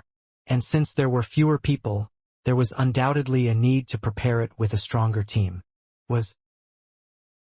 As they watched the city in front of them, which was covered in mist, one that couldn't be lit up despite the lightning, demon hunter Colin drew the 2 swords on his back. Unhurriedly, he slathered a silver-gray ointment on one, and a golden liquid on the other. He then stabbed the 2 swords in front of him. He then removed 3 small metal bottles from a hidden compartment on his belt, pulled out the stopper, and gulped the contents of the potion. Meanwhile, Leger and Gonlin had made preparations for combat.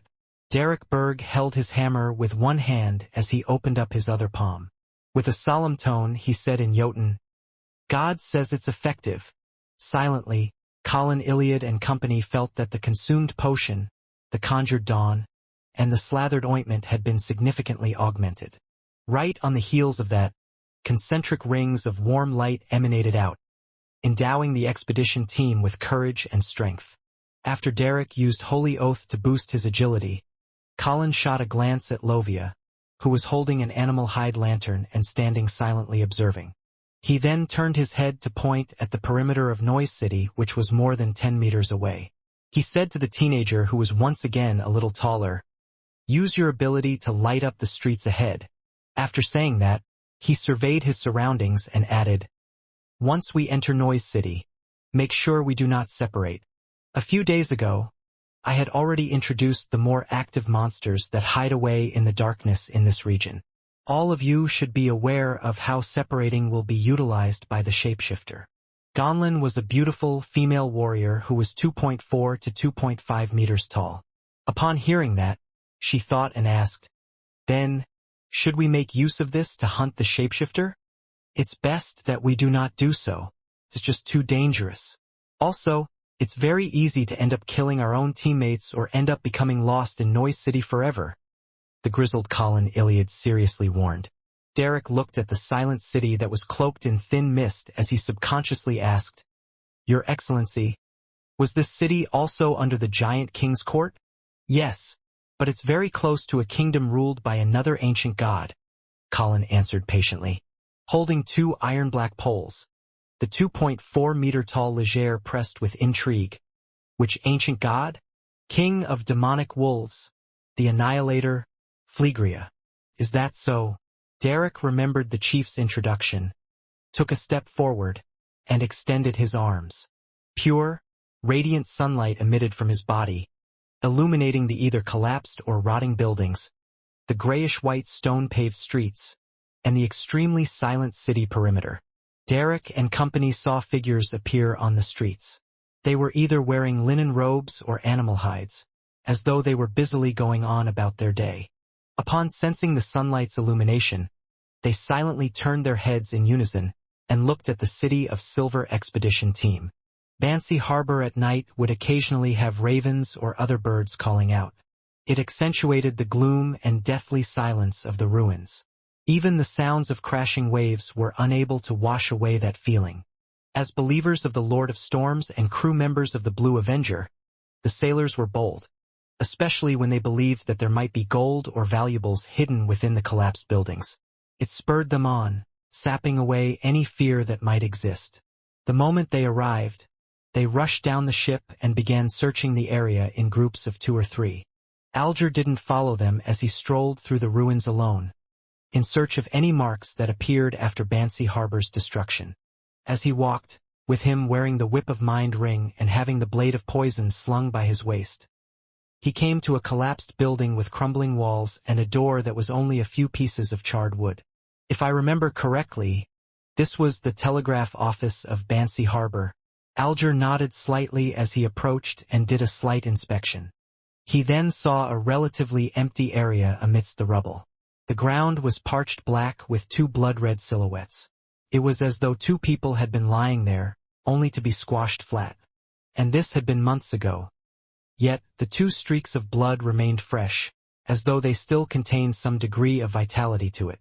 Alger's forehead throbbed as he felt as though he could imagine the vileness before Bansi Harbor was destroyed. He swept his gaze and suddenly saw a picture engraved on a crumbling wall beside the 2 blood-colored figures. It was a spot that the moonlight could hardly shine onto. The picture was very simple and it wasn't even colored. It was of an armored monster with a squid's head that wielded a trident. Lightning swirled around it as waves surged at its feet. Behind it was a cape formed by bird feathers. Alger's eyes widened suddenly as he felt a tumultuous storm rage within him. He recognized who the monster was representing because the sun had once depicted it before. It was the warped version of the Lord of Storms according to Rose Redemption. And could this picture's appearance implied that a Rose Redemption member had previously come to Bansi Harbor, and they had drawn this picture after the building collapsed? Otherwise, it was impossible for the mural to not be damaged. It happened to fill an abnormal, crumbling wall. This should be what the world wanted me to find in Bansi Harbor. He's pursuing Rose Redemption? Alger muttered silently to himself as he raised his right hand. He had planned on destroying the picture, but after some thought, he retracted his arm, circling around Bansi Harbor's former telegraph office as though he hadn't discovered anything. He then walked in another direction. Above the endless gray fog, in the magnificent and ancient palace, the warped picture of the Lord of Storms. One that's suspected to be left behind by a Rose Redemption member. Red Angel Medici is one of the founders of Rose Redemption. Klein sat in the high-back chair belonging to the Fool as he silently looked at the crimson star representing the hanged man. Using his feedback, he had basically confirmed that the one possessing Insangual was the Red Angel evil spirit.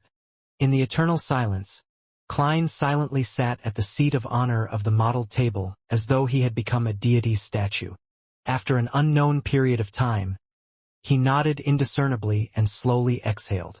His figure vanished and returned to the real world. He continued his nap without thinking of any plans or considering anything related to Insangual.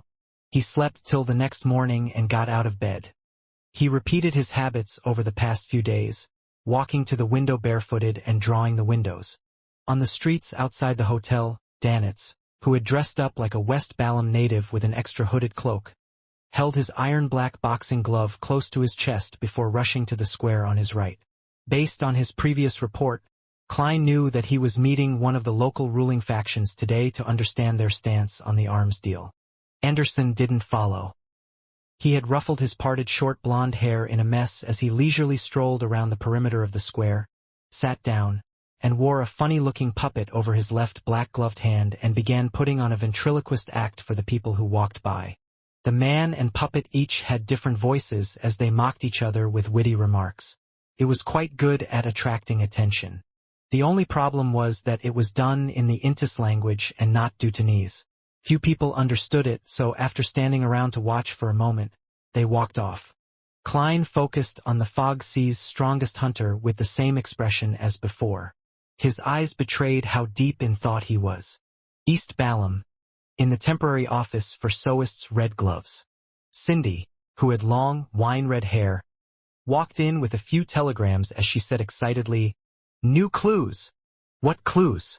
Soist put down the white porcelain coffee mug in his hand as Leonard and Daly cast their gazes to the door. As Cindy handed the telegram to her captain, she said, "Emperor Rosel's quote, 'Wherever he steps, whatever he touches, whatever he leaves, even unconsciously, will serve as a silent witness against him. Really makes sense. We found people witnessing Zangwill in several places, forming a complete trajectory. From this, we've realized that Zangwill's thoughts seem to be contradictory. He often approaches the colonies of Intis, staying for a short moment, before leaving it. He then approaches it once again and leaves it repeatedly as though. Isn't this what Klein mentioned? That his actions are inconsistent? Leonard was delighted as he offered a better description for Cindy. As though he's oscillating. Yes, oscillating. Cindy heaved a sigh of relief and began describing the findings. In addition, Zangwill has killed a few Intis military spies and has purchased several Beyonder ingredients. It's unknown what he's trying to do. Leonard deliberated and said, which pathways Beyonder ingredients are being bought by Zangwill? They are from the warrior, hunter, and bard pathways. Cindy pointed at the few telegrams that Captain Soest was reading. Indeed, there's the hunter pathway. Having failed to find an excuse to get his teammates to take notice of hunter-related clues, Leonard exhaled silently and no longer had any doubts regarding Klein's theory. He believed it to be the truth. Next, how should I make everyone realize that Ince has been possessed by an evil spirit of the hunter pathway? Leonard fell into deep thought. He waited until Soest finished reading the telegram and handed it to the other teammates before he came up with something. He decided to take a risk. Before he spoke, he subconsciously glanced at Daily Simone. Dressed in a spirit medium's attire, this lady lowered her hand slightly, indicating that he shouldn't be too anxious, and to stop whatever he was about to attempt. Ma'am Daly is telling me that it isn't time, that I should wait for a better opportunity? Amidst his hesitation, he saw Daly flick the telegram in her hand and looked around the room. I have an idea. What is it? Soest asked. Daly smiled. I suspect that Zangwill is possessed by an evil spirit. She just said it like that. She will be suspected. Leonard jumped in fright. Without waiting for Soest, Cindy, and company to raise their doubts, Daly continued. Zangwill was once a gatekeeper, and now he's a night watcher. His body can accommodate evil spirits and use their powers. Furthermore, he also has 0-08's help. If I were him, I'd definitely try to seek out stronger evil spirits and raise my strength as much as possible. This way, before he obtains complete control over the evil spirit, there will be backlashes. Zangwill will take actions that seem contradictory. This can explain what's mentioned on the telegram. In addition, haven't we been puzzled as to why Zangwill has been trying to contact important members of the numinous episcopate, and we had come up with various theories? Perhaps getting them to help him exorcise, purify, or completely control the evil spirit is his goal. Soest thought for a moment and deliberated over his words. That possibility cannot be ruled out, but this is fundamentally a subjective theory of yours. How did you come up with this? Which details gave you the inspiration? Leonard became nervous as Daly chuckled. This is a woman's intuition. It's just like how I know your thoughts, as well as those of the rest of you at times. Besides, since this is a discussion and analysis, we should list down all the possibilities. We should then eliminate the possibilities based on the actual investigations. This will aid us in finding the correct answer. Therefore, we need to let our thoughts wander. No matter how ridiculous the idea is, we must dare to propose it. From the various details we obtained from our feedback, I believe my theory is the most likely one. Ma'am Daly sure is good with words. At least she has convinced me. She raised the theory of an evil spirit's possession to protect me and direct the risk towards herself. On this matter regarding Zangwill, she seems willing to take on everything. Leonard became enlightened as he felt poignant. After hearing Daly's reply, Soest nodded slightly. Indeed, since this is a discussion, we shouldn't limit our thoughts. The possibility of an evil spirit possession scenario is quite high. I'll report this to Her Excellency Goddess's Eye. I'll leave it to the Archbishop and high-ranking deacons to decide the subsequent investigations. After all, we know too little about 0-08. The Red Gloves team, led by Soas, discovered Nsangwal's abnormalities from the feedback from various telegrams. Daily Simone used this opportunity to mention the assumption of an evil spirit's possession and had received a unanimous agreement. She claimed it to be a reasonable theory, but she was already in the know. She had learned it from Leonard Mitchell, who has a parasite, and Leonard Mitchell's information source came from a letter sent by Rionette Tinker, who could be the one who mailed it. Meanwhile, Leonard Mitchell and Daily Simone had already suspected that the evil spirit possessing Nsangwal belongs to the Hunter pathway. A classic quill dabbed in black ink was writing rapidly on an ordinary notebook as though it was held by an invisible hand. Suddenly, a silently pale hand reached out and grabbed the quill. The owner of that hand had dark blonde hair with facial features akin to a classic sculpture. One of his eyes was so blue that it was nearly black, and the other was filled with small but obvious blood vessels. He lowered his wrist and continued writing. But is this the truth to the matter? Will everything develop according to what Daily Simone, Leonard Mitchell, and Soast's Red Gloves team have in mind? In the forsaken land of the gods, in Noise City which couldn't be illuminated by the lightning, the figures looked over without making any sound, giving Derek a fright. He nearly stopped the illumination effect as he dodged to avoid facing them directly. However, having trained from a young age, and with his experience over the past year, he didn't end up flustered. He didn't rush to end it as he forcefully held back his horror and waited for the chief to give the next order. Two dark green, complicated symbols appeared in Colin Iliad's eyes. He took in the streets that were blanketed with faint mist and the seemingly normal figures which didn't take any action. Suddenly, he grunted and genuflected, his hands grabbing the two swords that were stabbed in the ground. At the back of his neck, his bluish-black skin swelled a little as indescribable and complicated mysterious symbols appeared. They were half illusory and half real as they crept to either higher or lower levels. At the same time, Shepherd Lovia let out a painful grunt as she raised her hands and held her head, vomiting some blobs of squirming flesh and blood. Her palms and her body seemed to have silver armor strangely appear, overlapping on top of her. "Stop!" Demon Hunter Colin muttered softly 1 second later. Derek hurriedly ended the illumination and allowed the thin mist to cloak the figures, allowing the dead silence to once again blanket the ancient Noise City. Everything quickly returned to its former form as Colin Iliad slowly got up. He cast his heavy gaze at the tower, cathedral, and other buildings that could barely be made out through the thin mist. "It's a bit different from my last expedition. I'm not sure why there are such changes either." Demon Hunter Colin retracted his gaze as he surveyed the team members. "Do you have any ideas or thoughts?" Shepherd Lovia had already crouched down to pick up the blobs of flesh and blood that had fallen to the ground. However, she wasn't in a rush to stuff them into her mouth, to munch on them before swallowing. She offered, "We can change directions and explore Noise City's other entrances. Perhaps we might discover something." She had been maintaining her silence and kept the attitude of a spectator the entire journey. This was the first time she was voicing out her thoughts and giving her point of view. Colin Iliad glanced at Lovia without giving a direct response. After he pulled out the two swords in the ground, he nodded and said, "Okay." The group of 5 circled around Noise City's perimeter, making a few attempts to enter, but they were frightened away by the seemingly normal but silent cities carrying out of its daily routine. They didn't dare to venture in. With the frequency of the lightning reducing, and how darkness was slowly beginning to rule the world, Colin took a deep look at Noise City for a few seconds and said, "We will first set up a small camp. We will continue when it's daytime." The so-called daytime meant when the frequency of lightning was relatively higher, keeping the moments of darkness to a minimum. The expedition team members didn't object to it.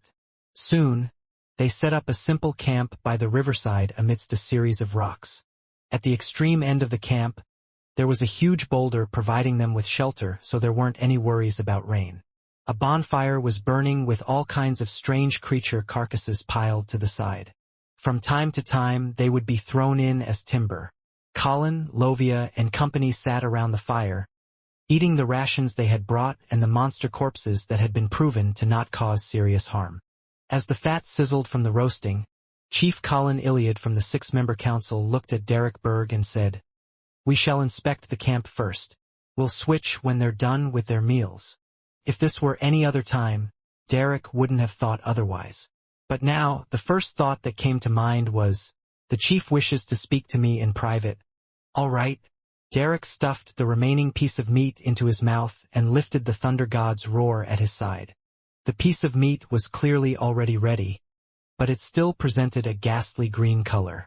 After coming to the dark edge of the camp, Demon Hunter Collins said in a deep voice, his tone unchanging, "Noise City is more sinister and dangerous than I expected.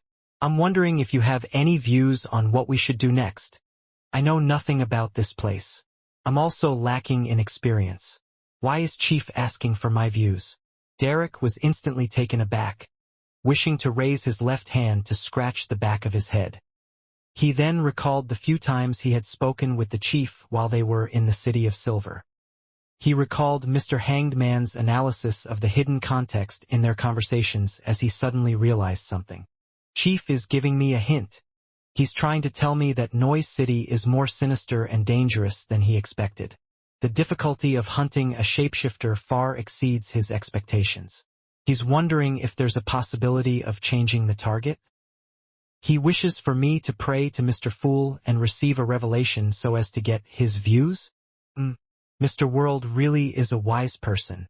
Along the way, he had already told me of a method to hunt the Bizarro Bane in a relatively easy manner. Just by getting its blood. With the present situation, it seems like his plan is feasible." As his thoughts raced, Derek replied earnestly, "Yes, Your Excellency. I have some suggestions."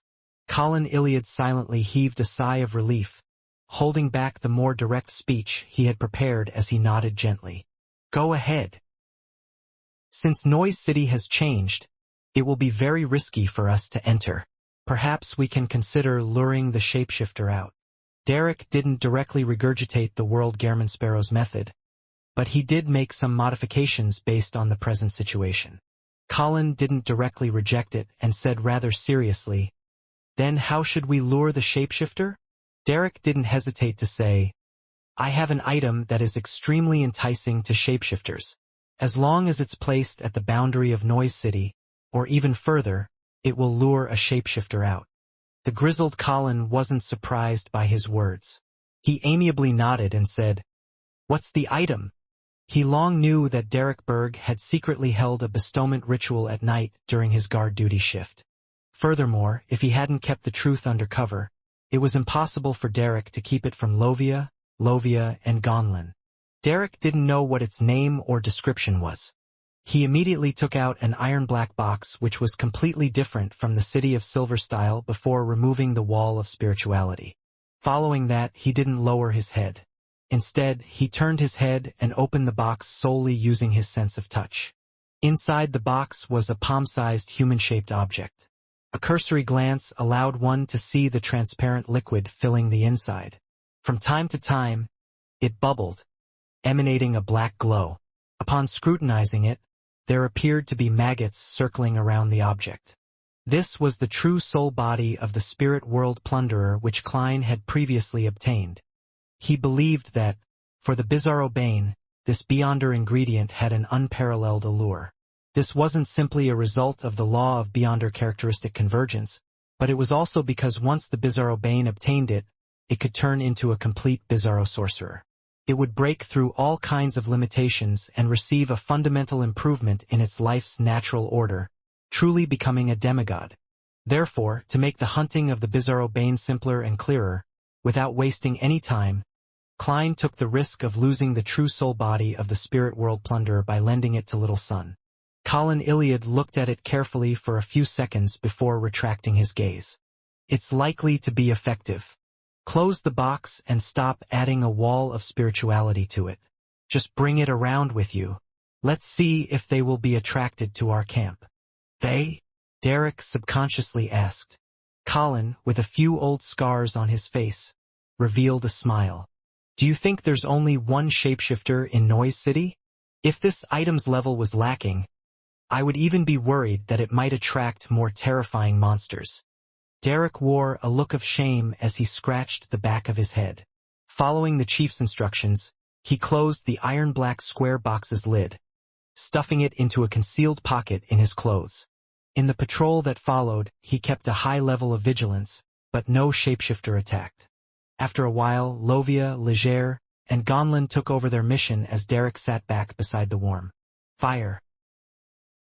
At that moment, he heard cawing as 7 to 8 red-eyed ravens flew over and spiraled in midair. This brought about an indescribable sense of horror. Colin Iliad drew his sword and looked up. Suddenly, his heart stirred as he quickly cast his gaze to Derek Berg. On both sides of the bonfire, 2 brownish-yellow-haired youths who had childlike looks and were nearly 1.9 meters tall were staring at each blankly. Colin's eyes narrowed as he immediately shouted, "Illuminate!" One of the youths was taken aback. After a moment of enlightenment, pure, warm sunlight was emitted from his body. With a whoosh, an incomplete shadow swept past as Colin's sword sliced through the fake Derek. It was a shadow, a blurry, transparent shadow. At the same time, a red-eyed raven fell from the sky.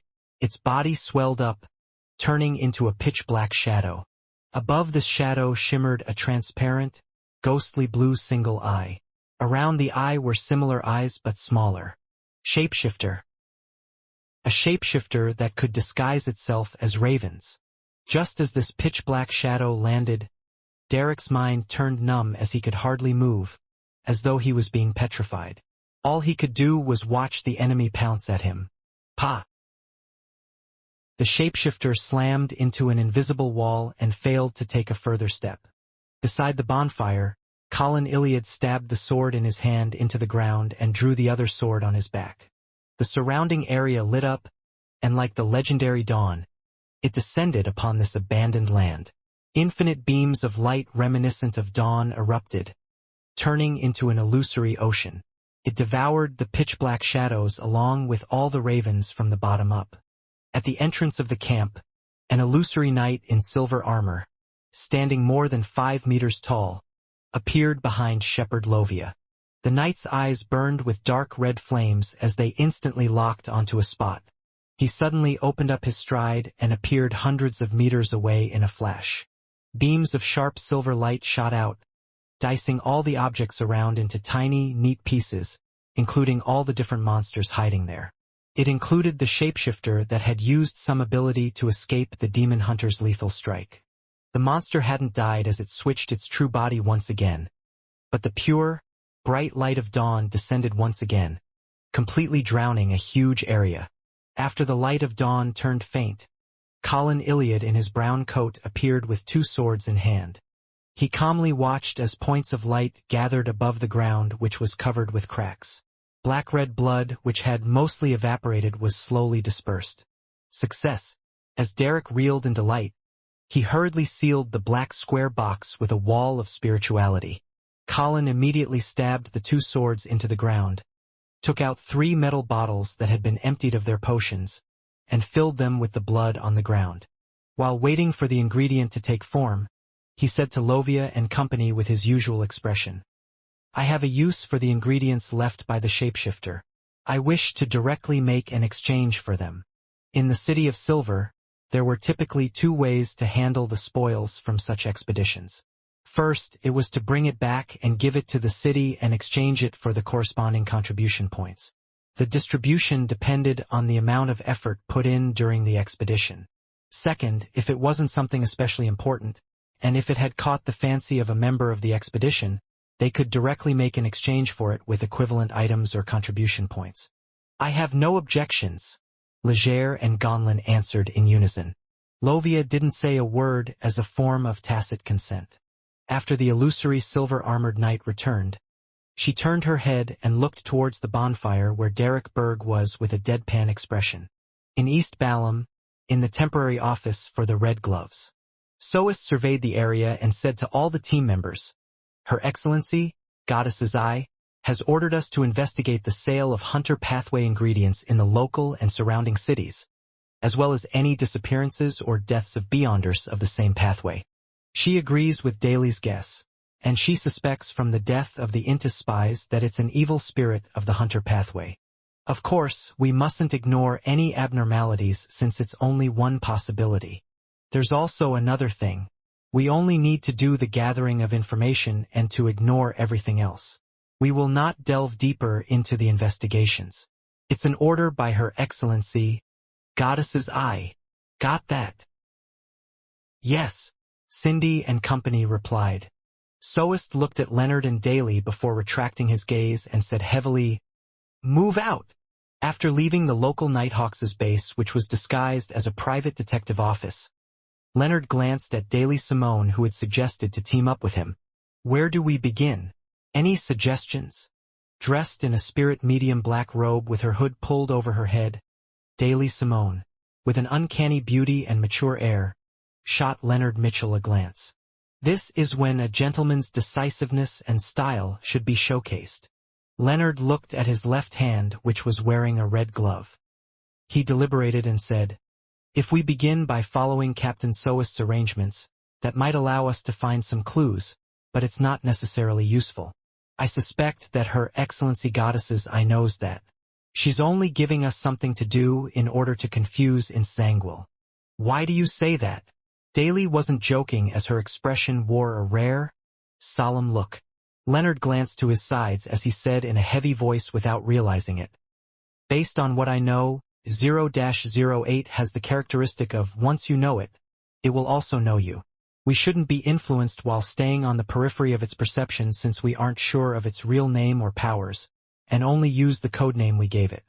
But as Red Gloves who are pursuing the numinous episcopate's matters, and having discussed Insangual many times, I believe our situation has already been grasped by 0-08. This way, Insangual should know that his abnormal state has been exposed. From that, he will avoid us by creating coincidences." Daly recalled the information regarding Insangual and nodded. Soest had also mentioned this problem in the beginning. However, he didn't verbalize it as clearly as you did. It's still in the stage of backward inference from a result of failures. Therefore, Her Excellency Goddess's Eye has gotten us to investigate the situation of the nearby district's Hunter pathway beyonders and ingredients, and pretending as though nothing is confirmed. In the meantime, Her Excellency is preparing the usage of some corresponding items to lay a trap for the moment when the evil spirit gains control over Insangual and thus appears. Leonard turned his body and spoke as he walked. "That's probably the case, but I suspect that it's unlikely for 0-08 to not know of it." Daly followed diagonally behind as she said in thought, "I believe there's still a chance for success. Don't forget that one of the honorific names of the goddess is the Mother of Concealment. That can counter 0-08. The Church has a high-ranking member or sealed artifact that can counter 0-08. It's no wonder 0-08 was once obtained by the Church and sealed under the Holy Cathedral." Leonard's eyes lit up as he came to a realization. Daly nodded very slightly as her expression turned soft. A few seconds later, her pupils contracted as she blurted out, "Do you think our discussion has caught the attention of 0-08? Leonard's expression fell, but he didn't dare confirm anything nor shake his head.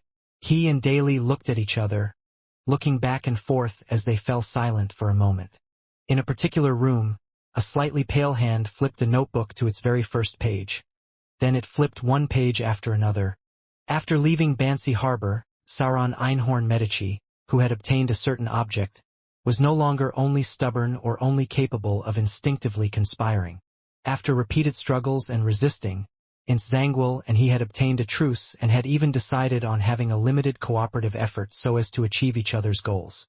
To an evil spirit of the Red Priest pathway, such a promise cannot be guaranteed to be effective, but Insangual no longer had any other choice.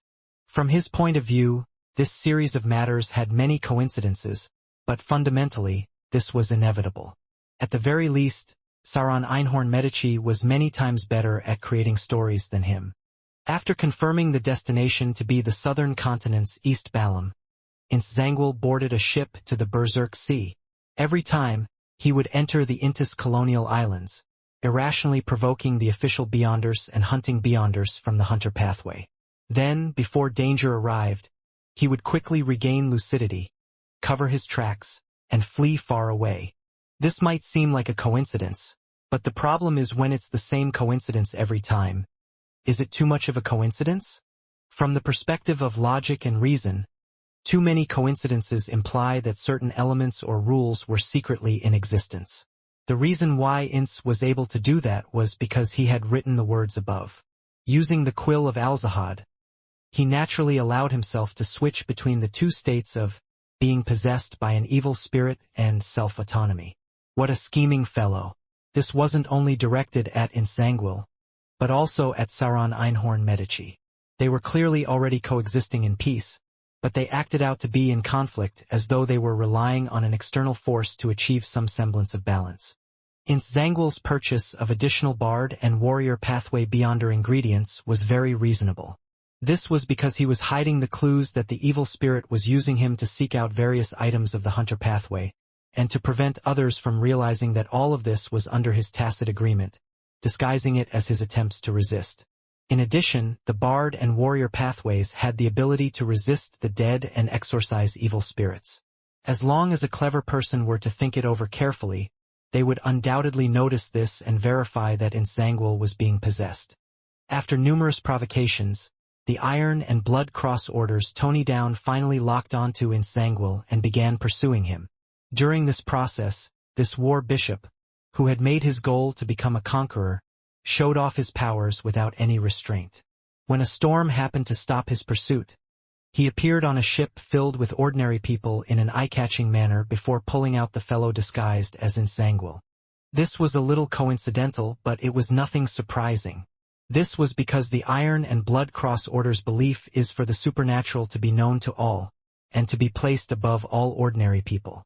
And Tony Down's unbridled arrogance often used his own strength to shatter the doubts of others and had extremely great confidence. Therefore, the way he acted was without a problem. Likewise, he was overly confident, causing him to neglect the possibility that Insangwil was also on the ship. This didn't match his intuition as a hunter, but in this world, anyone could make mistakes.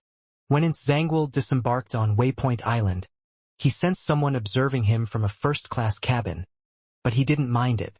This was exactly the effect he wanted. It was the best development if someone among the passengers happened to know him. Yes, happened to. It was neither too early or too late. Before Soist's red gloves took action, Insangwil met with Hand of White Palenque to Siblius of the Numinous Episcopate's Artificial Death faction, hoping to obtain their help in exorcising the evil spirit. Traces of words scribbled away. The development of things became a little odd. Before having a sufficient amount of clues, Leonard Mitchell and Daly Simone of the Soist's Red Gloves team seemed to come to a conclusion. It apparently came from a letter sent by Rionette Tynker. Where did the problem lie?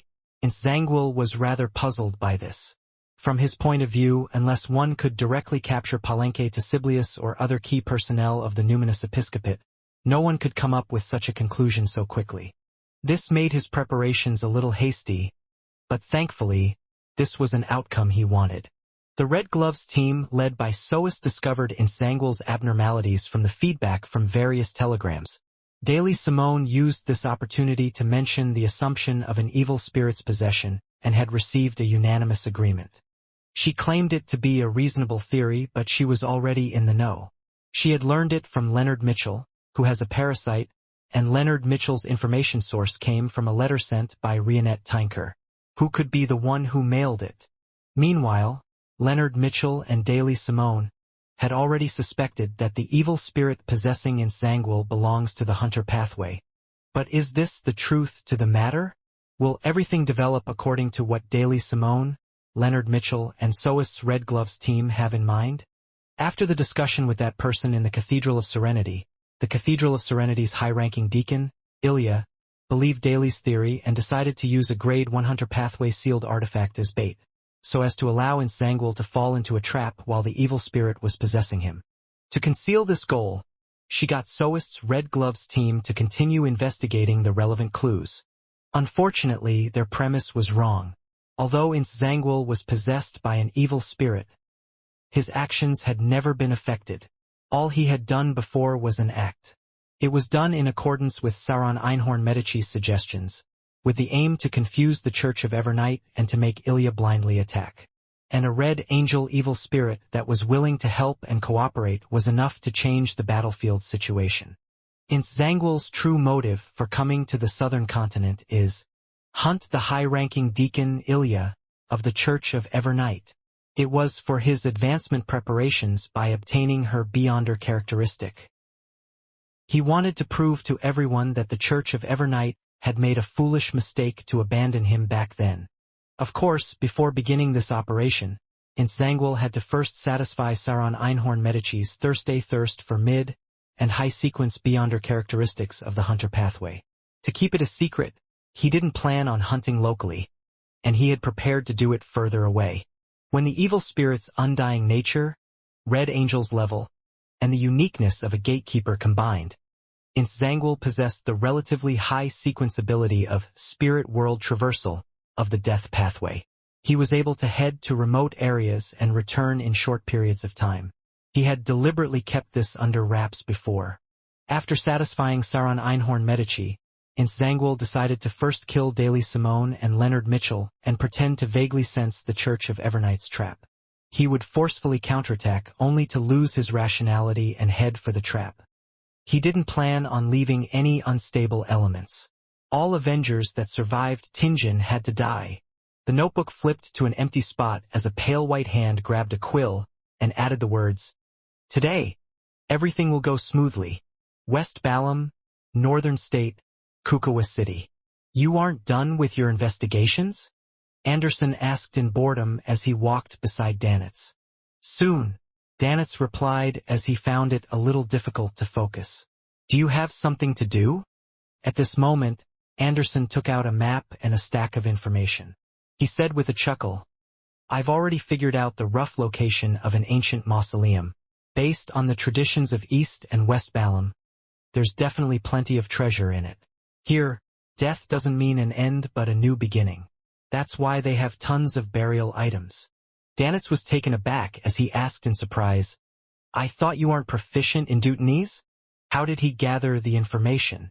Anderson chuckled and raised his black-gloved left palm. He spread his fingers and said, "I don't, but I can temporarily steal their language until I finish finding the information. I knew a fellow like you will have some tricks up his sleeves," Danitz said with gritted teeth as he pointed to the main street beside the square. "Goodbye."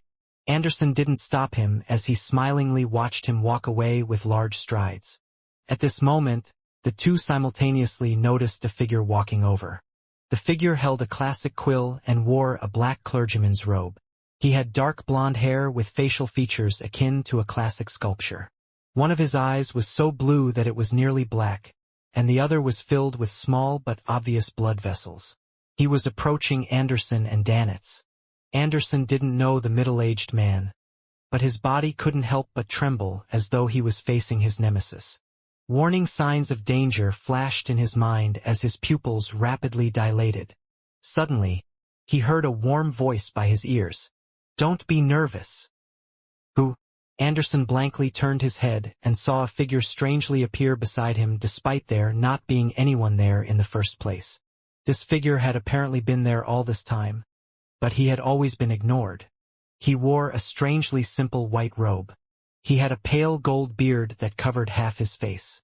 His light-colored eyes were clear like a child's. He had a genial and reserved look. Looking at the quill in Zangwill's hand, this middle-aged man who was dressed like an ordinary priest half-closed his eyes, raised his right hand, and gestured 4 points before him. Hanging there was a silver cross. The moment he saw the middle-aged man dressed in a priest's getup, Anderson zoned out for a second. Following that, some shackles in his mind suddenly collapsed as countless memory fragments surged through an invisible barrier. It felt like long-suppressed feelings suddenly erupted. He remembered the things that had happened over the past 2 months. He remembered the mission that the demigod had given him. Back in Byam, he followed the thoughts in his mind to meet up with the demigod. He followed him and left the Rorstad archipelago for a secret location. There, he met the priest beside him. It was arranged for him to enter an ancient coffin, to lay there among beyonder ingredients and a liquid filled with strange mixed blood, allowing them to seep into him. After a month of this corrosive treatment, a dark red chrysalis formed inside his body. He then had his memories from this period of time sealed before being sent to West Balam. He was then psychologically cued to not leave until he recovered his memories. This meant that he hadn't finished the demigod's mission and that it was still underway. Everything that had happened before were just preparations. Scenes flashed through his mind as Anderson discovered that while he was playing the harmonica on the streets, checking into the hotel with Danitz, obtaining of language comprehension charms from the Church of Knowledge's preachers, as well as his arrival in Northern State, all of these incidents had this genial and seemingly innocent priest present beside him the entire time. When having meals, he was sitting at a neighboring table. When he checked in, the neighboring room was his. When walking on the streets, he was walking right beside him. When playing the harmonica and putting on the ventriloquist act, this man was looking at him in a genial manner. And Anderson hadn't noticed any of this back then. Danitz, who was beside him, the people around him. None of them had noticed him. It was as though they had never seen this priest before. A chill that arose from deep in his heart ran from his tailbone up his spine to his brain. He felt that the experiences he had been through were enough to drive him insane, to the point of losing control. Danitz, who had already opened up a distance from Anderson, looked at the black-robed clergyman in Zangwill, and then he looked at the simple priest who was praying with his eyes closed. He hurriedly bowed his head and used ancient Hermes to softly chant. The fool that doesn't belong to this era. The mysterious ruler above the gray fog. The king of yellow and black who wields good luck. A few days earlier, he had received Mr. Fool's revelation to handle some matters as a guise to stay around Anderson. It was so that he could immediately pray if any abnormalities were to happen. Although he didn't know what would happen, or who he had encountered, Danitz, who always cherished his life, didn't hold back and did as he was told, even if the abnormalities that happened might very well be him being overly imaginative. For this, he had specially worn the boxing glove made from Grozel's Beyonder characteristic. It ensured that he would act first without thinking so as to not waste any time. At this point, Zangwill had stopped walking. His dark blue, nearly black eye and the eye filled with blood vessels reflected the priest in simple white robes who had a cross hanging by his chest. In his mind, in his mouth, a furious voice sounded. Adam! The Creator's son, King of Angels, Adam. Before Zangwill could finish his sentence, the priest opposite him opened his eyes. His light-colored eyes were already pure gold in color. Suddenly, pitch-black stone columns were erected around them, setting up a majestic cathedral. Inside this cathedral, each column, each arch, and each dome's surface was embedded with the bones of different races. They were densely packed as they used different eye sockets to stare at in Zangwill. They surrounded a cross that was more than 100 meters tall. In front of the cross, a blurry figure stood there as though he was watching everything with compassion. This was a cathedral of corpses, but instead of appearing eerie, it was filled with holiness. The walls, windows, and doors of the cathedral had transparent, warped faces protruding out. It was as though countless souls were sealed inside, preventing beyonders from sensing the existence of the spirit world or astral world.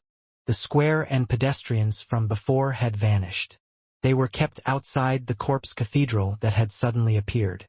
Zangwill's classic quill had already flown up as it wrote rapidly on his black clergyman's robe. Anderson Hood is Gehrman Sparrow's friend. Ouroboros had taken notice of him, and due to various unknown reasons, Ouroboros' appearance here was a development that adhered to logic.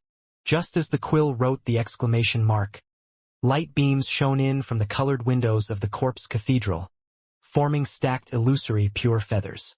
Beneath the enveloping feathers, a figure with long silver hair materialized in a genuflecting, praying stance. Following that, the figure stood up straight. He wore a simple linen robe and had handsome looks and soft facial features. He was none other than King of Angels, Tail Devourer Ouroboros. Ouroboros' eyes were momentarily unfocused, but it soon reflected the genial priest's image.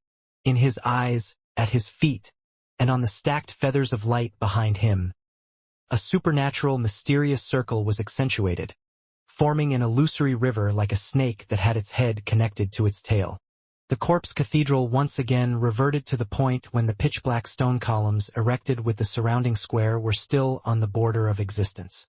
Taking this opportunity, Ouroboros flew out.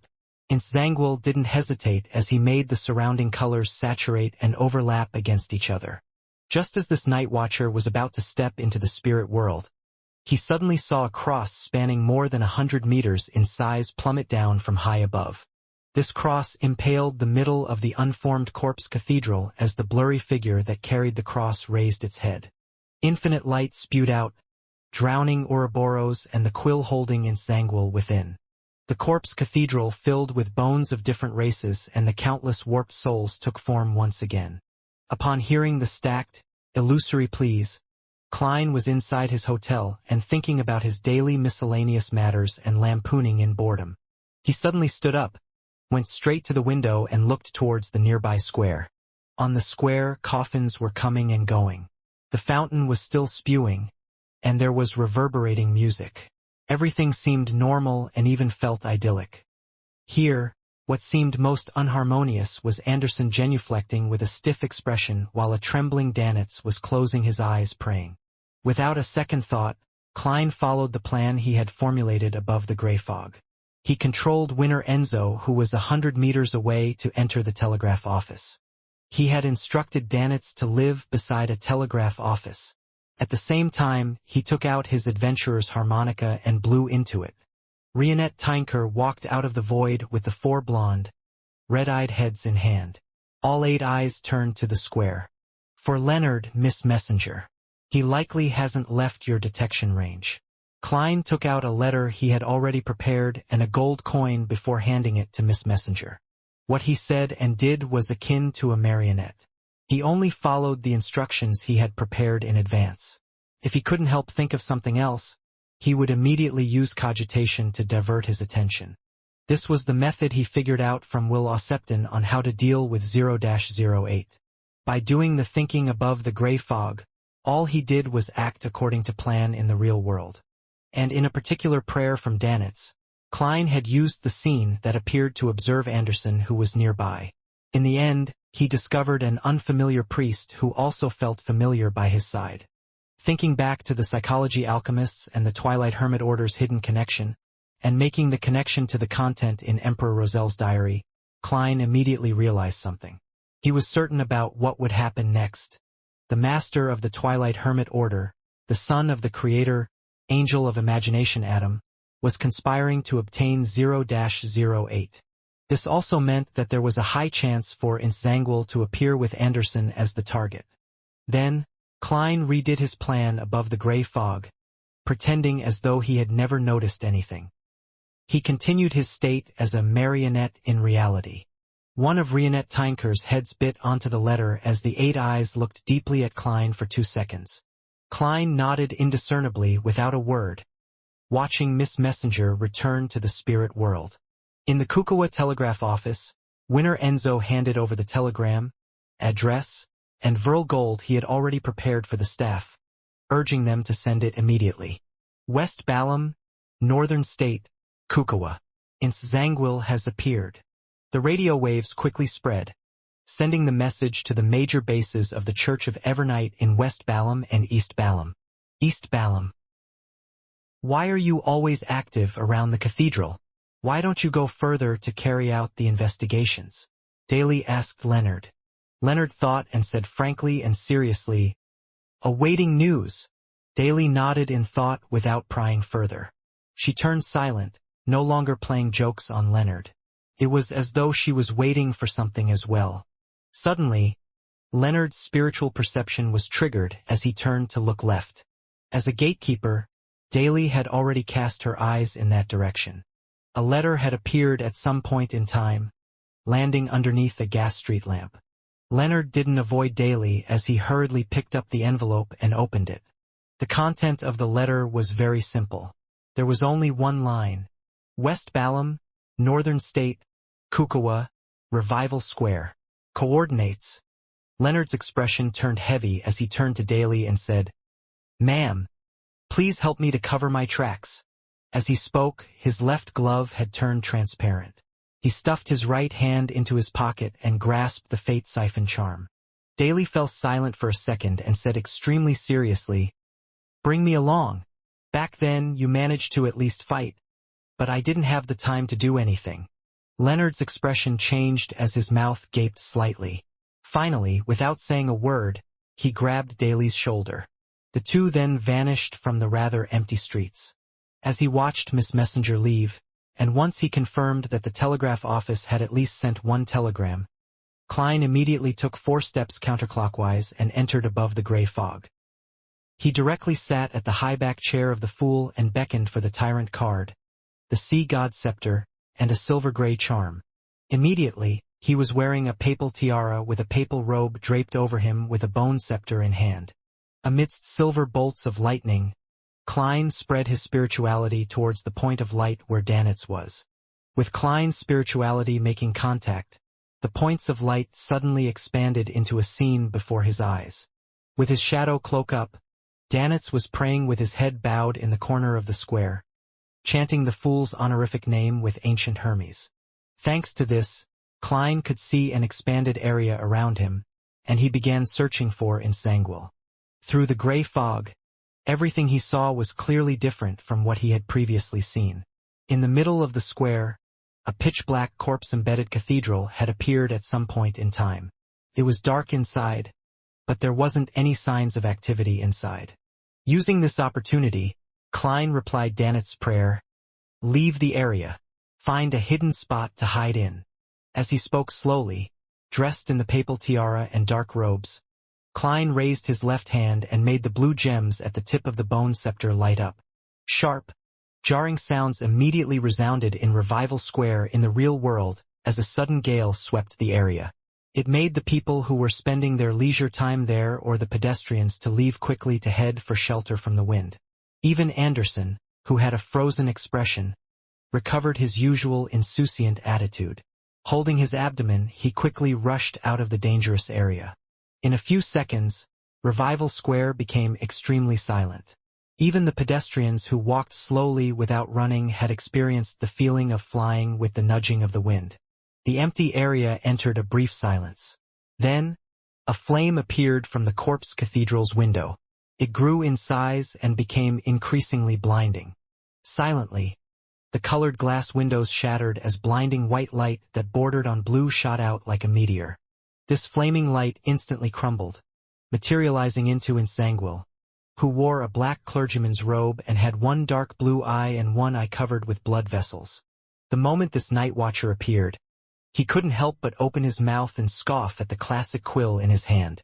"If a fool like you didn't listen to my suggestion, how could something like this happen?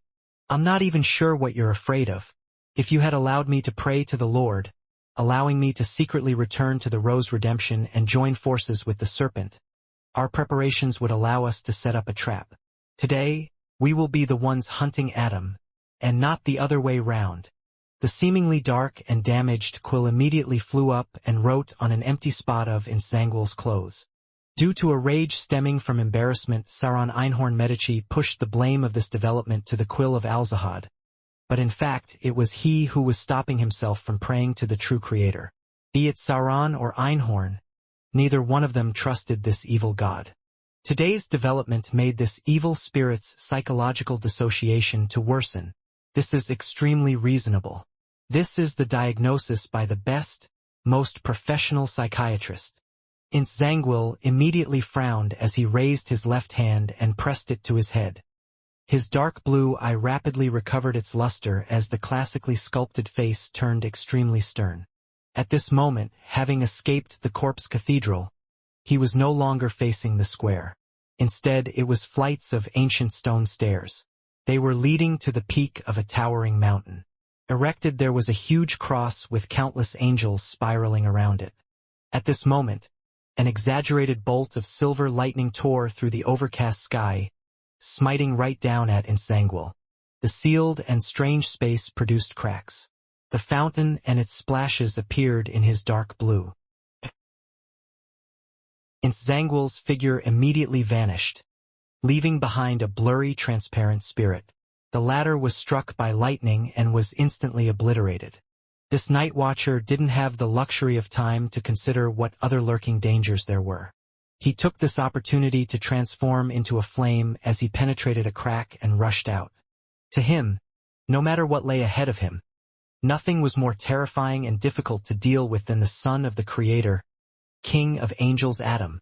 Upon seeing the flame rise up from the square, allowing Zangwill to escape the restraints of the illusory world and returning to his appearance with dark blonde hair and pale hands, Klein raised his head slightly and subconsciously sat straight.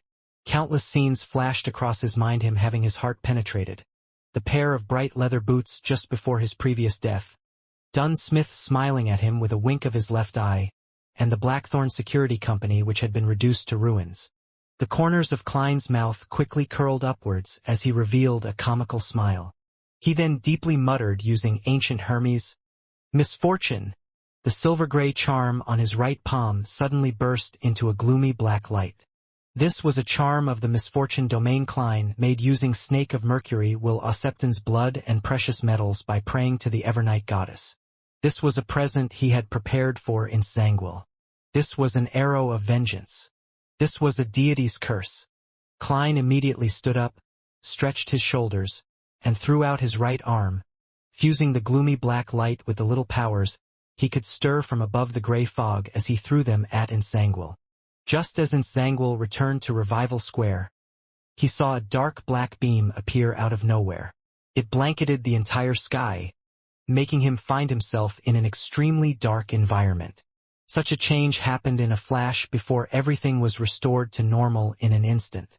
Nothing seemed amiss, but as a night watcher who could give others a certain level of bad luck, Zangwill acutely smelled the aura of danger. Without any hesitation, he reached out his left palm in a bid to use the evil spirit within him and his powers as a gatekeeper to enter the spirit world and flee. However, none of the surrounding bright flowers, pure white fountain, and dark black tiles had their colors saturate, much less become stacked. Zangwill's spirit world traversal had become ineffective. The glint in his eyes froze as he seemed to understand the reason. It was because the evil spirit in him was having an internal struggle. Thus, they wouldn't lend him their power. See? Everything would be fine if you had listened to me. Bullshit. I'd rather die than believe in the true Creator. What's the point saying all of this? Didn't you still end up the same as us, being made into a potion by a listitutor? So none of you are nervous at all? Didn't you notice that the curse clearly came with a deity's aura? That power was fundamentally very powerful. Our present condition doesn't allow us to avoid it at all. Haha, continue arguing. Go on. I'll wait to die with all of you. The veins on Zangwill's forehead throbbed when he heard that. He was furious that Sauron Einhorn Medici would suddenly engage in an internal strife at such a critical moment. They didn't seem to notice the danger they were in at all. As a former archbishop, as a beyonder who had watched over the Church of Evernight's holy artifacts, Zangwill didn't let his judgment become clouded because of his rage. He instinctively believed that the gloomy black beam had something to do with the Evernight goddess's authority over misfortune. He believed that Sauron Einhorn Medici's sudden fallout was clearly a result of this influence. Otherwise, it was impossible for the Red Angel evil spirit to break into a quarrel without concerning themselves with the situation they were in simply because of the quill of Alzahad's writing. He immediately turned around, quickly running towards another exit of Revival Square, in an attempt to communicate with other spirits. He wished to borrow their powers to escape. However, there wasn't a single spirit around. At this moment, a figure stood in a hidden corner of the open square. He was a mixed blood with parents coming from Lone and Balam. He had a fleshy face and baggy clothes. On his waist hung a rapier. It was Admiral Hel Ludwell. This was a marionette who usually didn't have any thoughts. After throwing out the deity's curse charm, Klein followed his plan, returned to the real world, and made use of the two marionettes. As he made Enzo find a corner, he took out the items he prepared, set up a bestowment ritual, and controlled Admiral Hell to walk to a secluded spot to face Insangwil. This Admiral Hell, who looked nothing like his original self, raised his right hand, allowing his arm and fingers to rapidly turn incorporeal as they extended towards the target. This was a power he used by borrowing the underworld creature within him to extract the spirit bodies of others remotely. Ludwell's palm quickly turned pale white, and above Insangwil, a figure floated up uncontrollably. However, Insangwil was once a gatekeeper. An illusory bronze door filled with mystery immediately took form in his eyes as it quickly pulled back his escaping spirit body. With his level and strength, this was unlikely to succeed so successfully, but for some reason, he repeatedly made mistakes and nearly allowed Admiral Hell to succeed. For a brief moment, all he could manage to do was a seesaw-like struggle. At this moment, two figures rapidly appeared beside Ludwell. One of them was the black-haired, green-eyed Leonard with a transparent glove in hand, and the other was Davy Simone, who had blue eyeshadow and blush. They had arrived at the perfect moment because the bad luck of an enemy often implied that one was lucky enough. The first thing Daly saw was the figure she could never forget. Pangs of fury burned in her eyes instantly. She didn't rashly attack as she made some observations. She came behind Ludwell and spread her arms. A bronze door filled with countless strange patterns immediately descended and creaked open a gap. This was a door that led to the underworld. It was a door filled with a lure to all undead creatures. An indescribable and terrifying suction force came out of it as the figure above Insangwil's body completely separated from him. It was a translucent man wearing blood-stained black armor. He was young and handsome with red hair. His face had terrifying signs of decay, and at his glabella was a flag-like mark. This young man wasn't too surprised about being separated from Insangwil. Instead, he sneered. "We sure are unlucky today. We have already died together once, so is there a need to do so another time? Especially when we're being controlled by such a weakling." A bloody gap appeared on his upper left cheek as it opened and closed. "All right, let's clear out the surrounding trash." Before the sentence was finished, the man in blood-stained black armor reached out his palm and drew out an illusory sword with dark red rust stains from his body. A terrifying suppressive force easily allowed the evil spirit to free itself from Ludwell's and Daly Simone's extraction. It swooped down in an attempt to return to Insangwil's body. At this moment, a hoarse voice sounding as though it held sandcloth in it. Admiral Hell Ludwell had chanted in ancient Hermes, "Fate!" In the awkward-sounding voice, the spots where Admiral Hell Ludwell and Nightwatcher Insangwil stood turned dark as if they were covered by two black clouds. Fate Siphon Charm. This was one of the Fate Siphon Charms that Klein had made using the Worms of Time from Palaz Zoroast. To make plans without 0-08's knowledge. He had kept himself hidden behind the scenes the entire time. Not only had he lent creeping hunger to Leonard Mitchell, he had also given the Fate Siphon Charm to his marionette. Hence, the one who was possessed by the evil spirit had gone from Insangwil to Ludwell.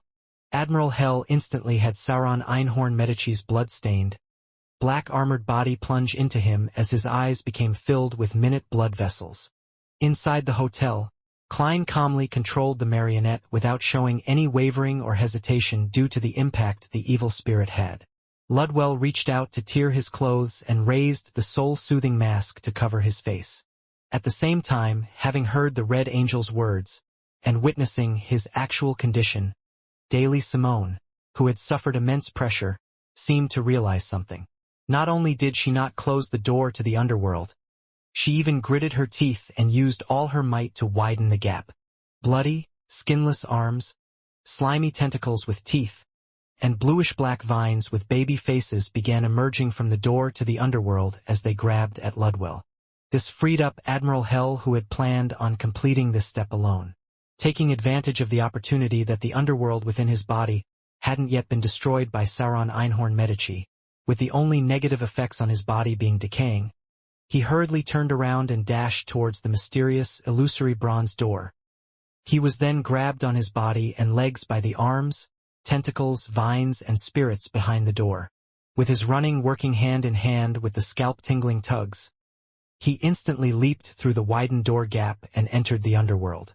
Upon seeing this, Daly immediately pulled back her palm and stopped maintaining the mysterious patterned bronze door. Thud! The indescribable, illusory door closed heavily. Admiral Hel Ludwell, along with Sauron Einhorn Medici, were kept out of the real world with the underworld creatures. This was a key step to Klein's plan. It was to forcibly separate the Red Angel Evil Spirit from Inszangwil. Although he believed that the Red Angel Evil Spirit was the reason for Inszangwil's instability, he wasn't willing to face an additional evil spirit formed after the deaths of one king of angels and two sequence 1 angels when taking revenge on a demigod. No one could predict what actions a conspirer would take under such circumstances. Therefore, Klein used the basis of the magical powers of the Fate Siphon Charm and Ludwell's pathway characteristic to formulate a plan. The addition of Daly had allowed the entire process to happen more smoothly. There wasn't any room for being interrupted as they successfully pulled the Red Angel Evil Spirit into the underworld. This way, even if the evil spirit was able to possess Admiral Hel's body and travel back to the real world via spirit world traversal, it would be far into the future. After all, to leave the underworld required them to find an exit, and with the Evernight goddess wielding control over artificial death, she had a certain level of authority in the underworld. She was definitely not letting the Red Angel Evil Spirit leave so easily.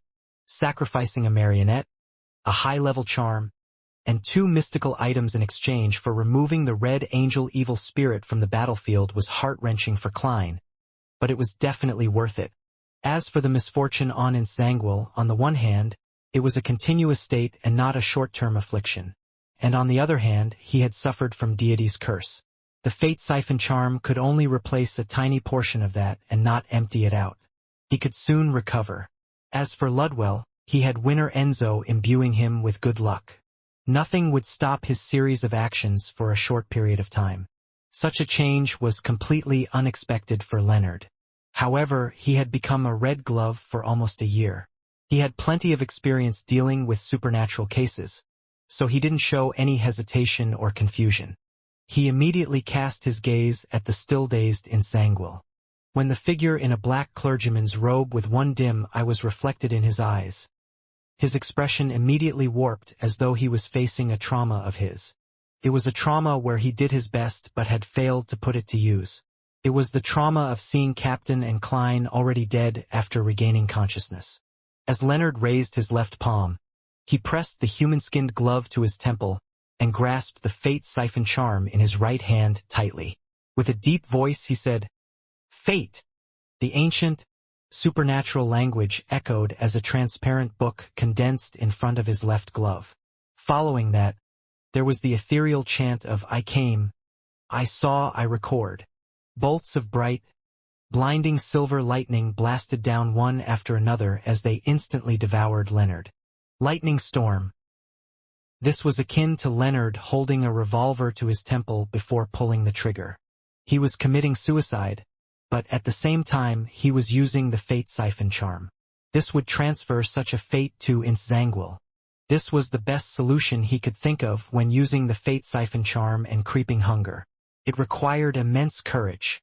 Countless silver lightnings swept over, shattering the surrounding darkness. Leonard Mitchell immediately snapped awake and found himself still standing at his spot.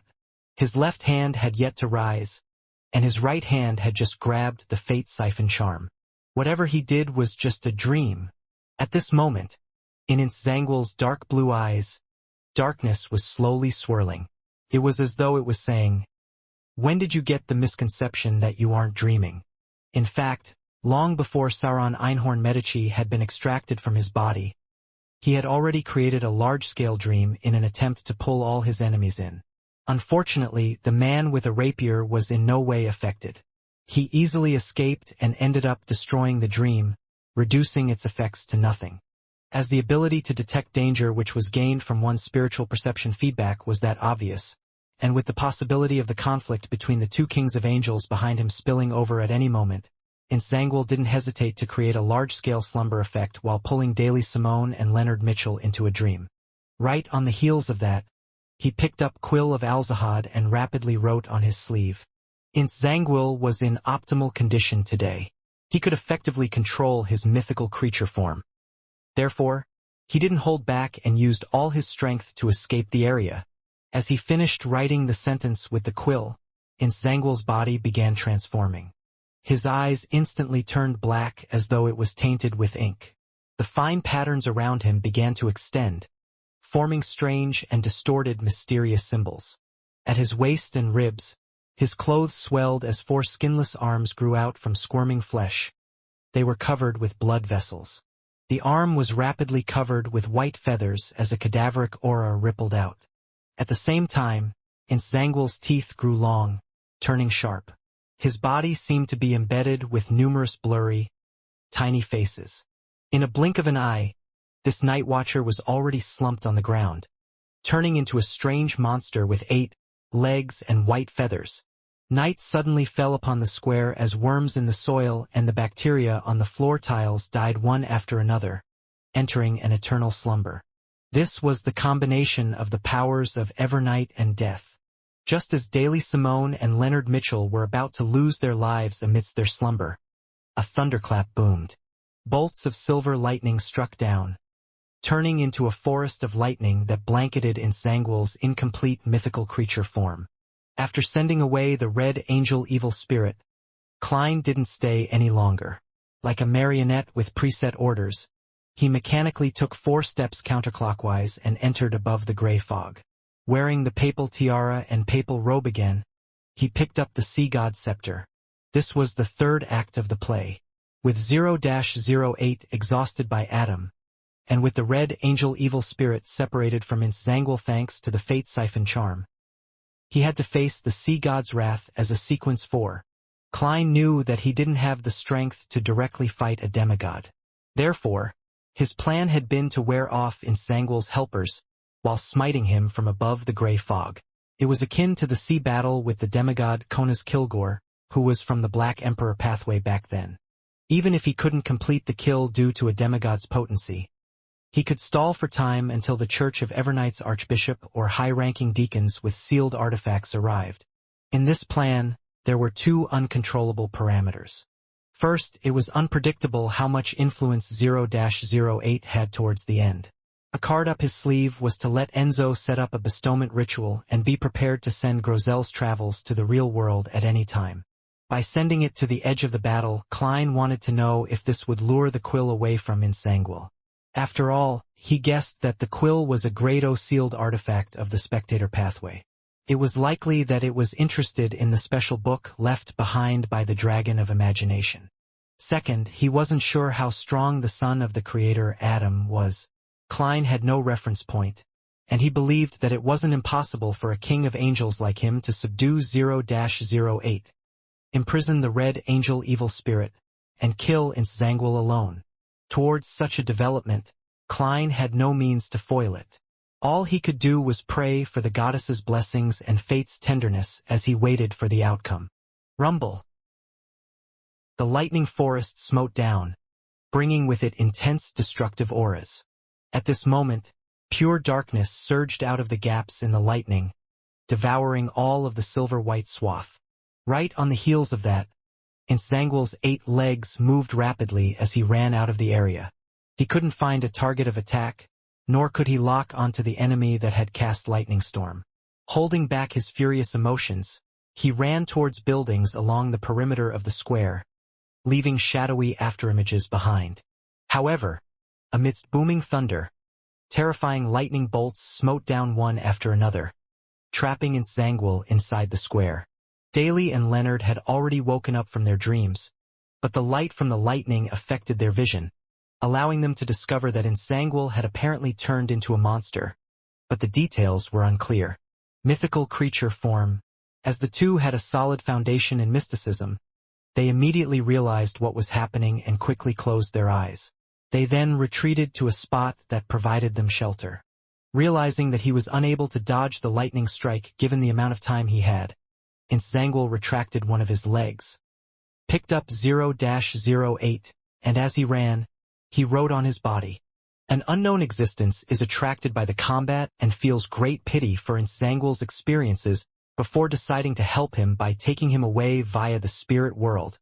On the heavily scuffed and damaged Revival Square, the environment turned dark as a gloominess and eeriness filled it in a seemingly corporeal manner. Even the blinding silver lightning wasn't able to dispel this feeling.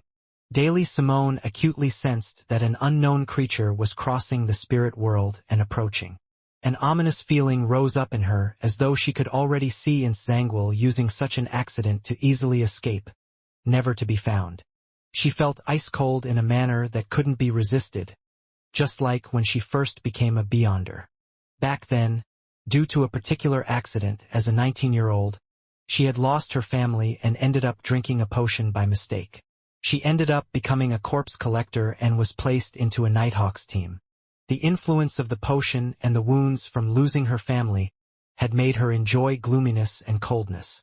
She couldn't help but approach corpses, often loitering in cemeteries and sleeping there. This made her appear odd, with people instinctively avoiding her. This not only dropped her body temperature, but it also slowly froze her heart and soul as they turned ice-cold. She was afraid of this feeling. She still hoped to live as a person. Hence, she instinctively used how men coveted her for her looks and body to gain a boyfriend. She wanted to use the warmth of a body to stop her soul from turning cold. In this decadent and surreal life, she met that man. A man who always warmly listened to her. He was a man who always stayed by her side and provided her help. He was a man who became embarrassed when faced with jokes involving the two sexes. He was a man who accepted all the flaws and weaknesses of his teammates with a sincere attitude. He was a man who fumbled in helplessness when she jested at him again and again. He was a man who hid the pain and sorrow in his heart, to the point of suffering an early receding hairline. He was a man who was the first to step forward when encountering danger, putting himself in between the danger and his teammates. She changed. She began putting on makeup that made her appear older. She stopped mixing with other men but kept her jokes to deliberately express that she hadn't changed in an obvious manner. However, she still didn't make it in time. She didn't manage to witness the man master the acting method, digest potions, and advance to sequence 6. She didn't manage to see him reach out his hand to invite her to an opening dance or be able to participate in his final battle. She didn't manage to tell him her feelings in time. I was wrong. I failed to do anything in time. Today, I'm not having it repeat again.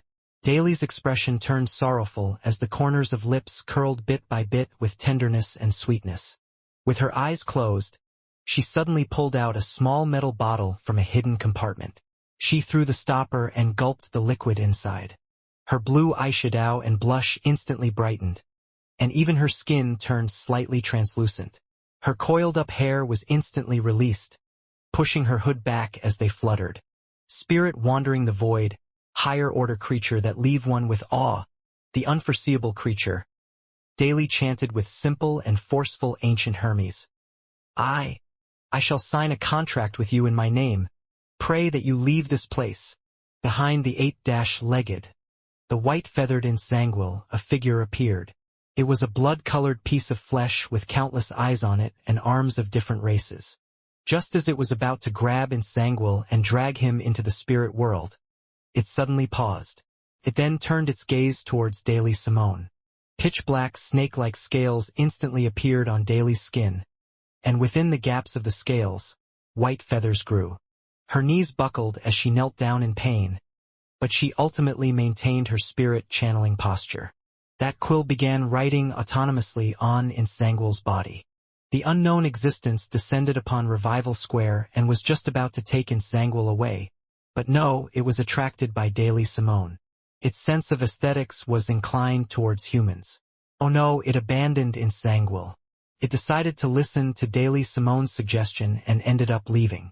How surprising that when it came to spirit channeling, Nsangwil, a demigod, would actually lose to sequence 5 Daily Simone. Although this lady had consumed the flower of spirit and paid an immense price, she had little chance to defeat Nsangwil, who was barely using the quill of Alzahad. Nsangwil was just too unlucky. He actually encountered a matter with nearly 0 probability. Amidst the lightning strikes, blood-red beams lit up in Nsangwil's pitch-black eyes that were covered with mysterious symbols before calming down. His hand, which held the quill, wrote on his body once again. Another unknown existence was lured into the vicinity and attempted to enter the real world.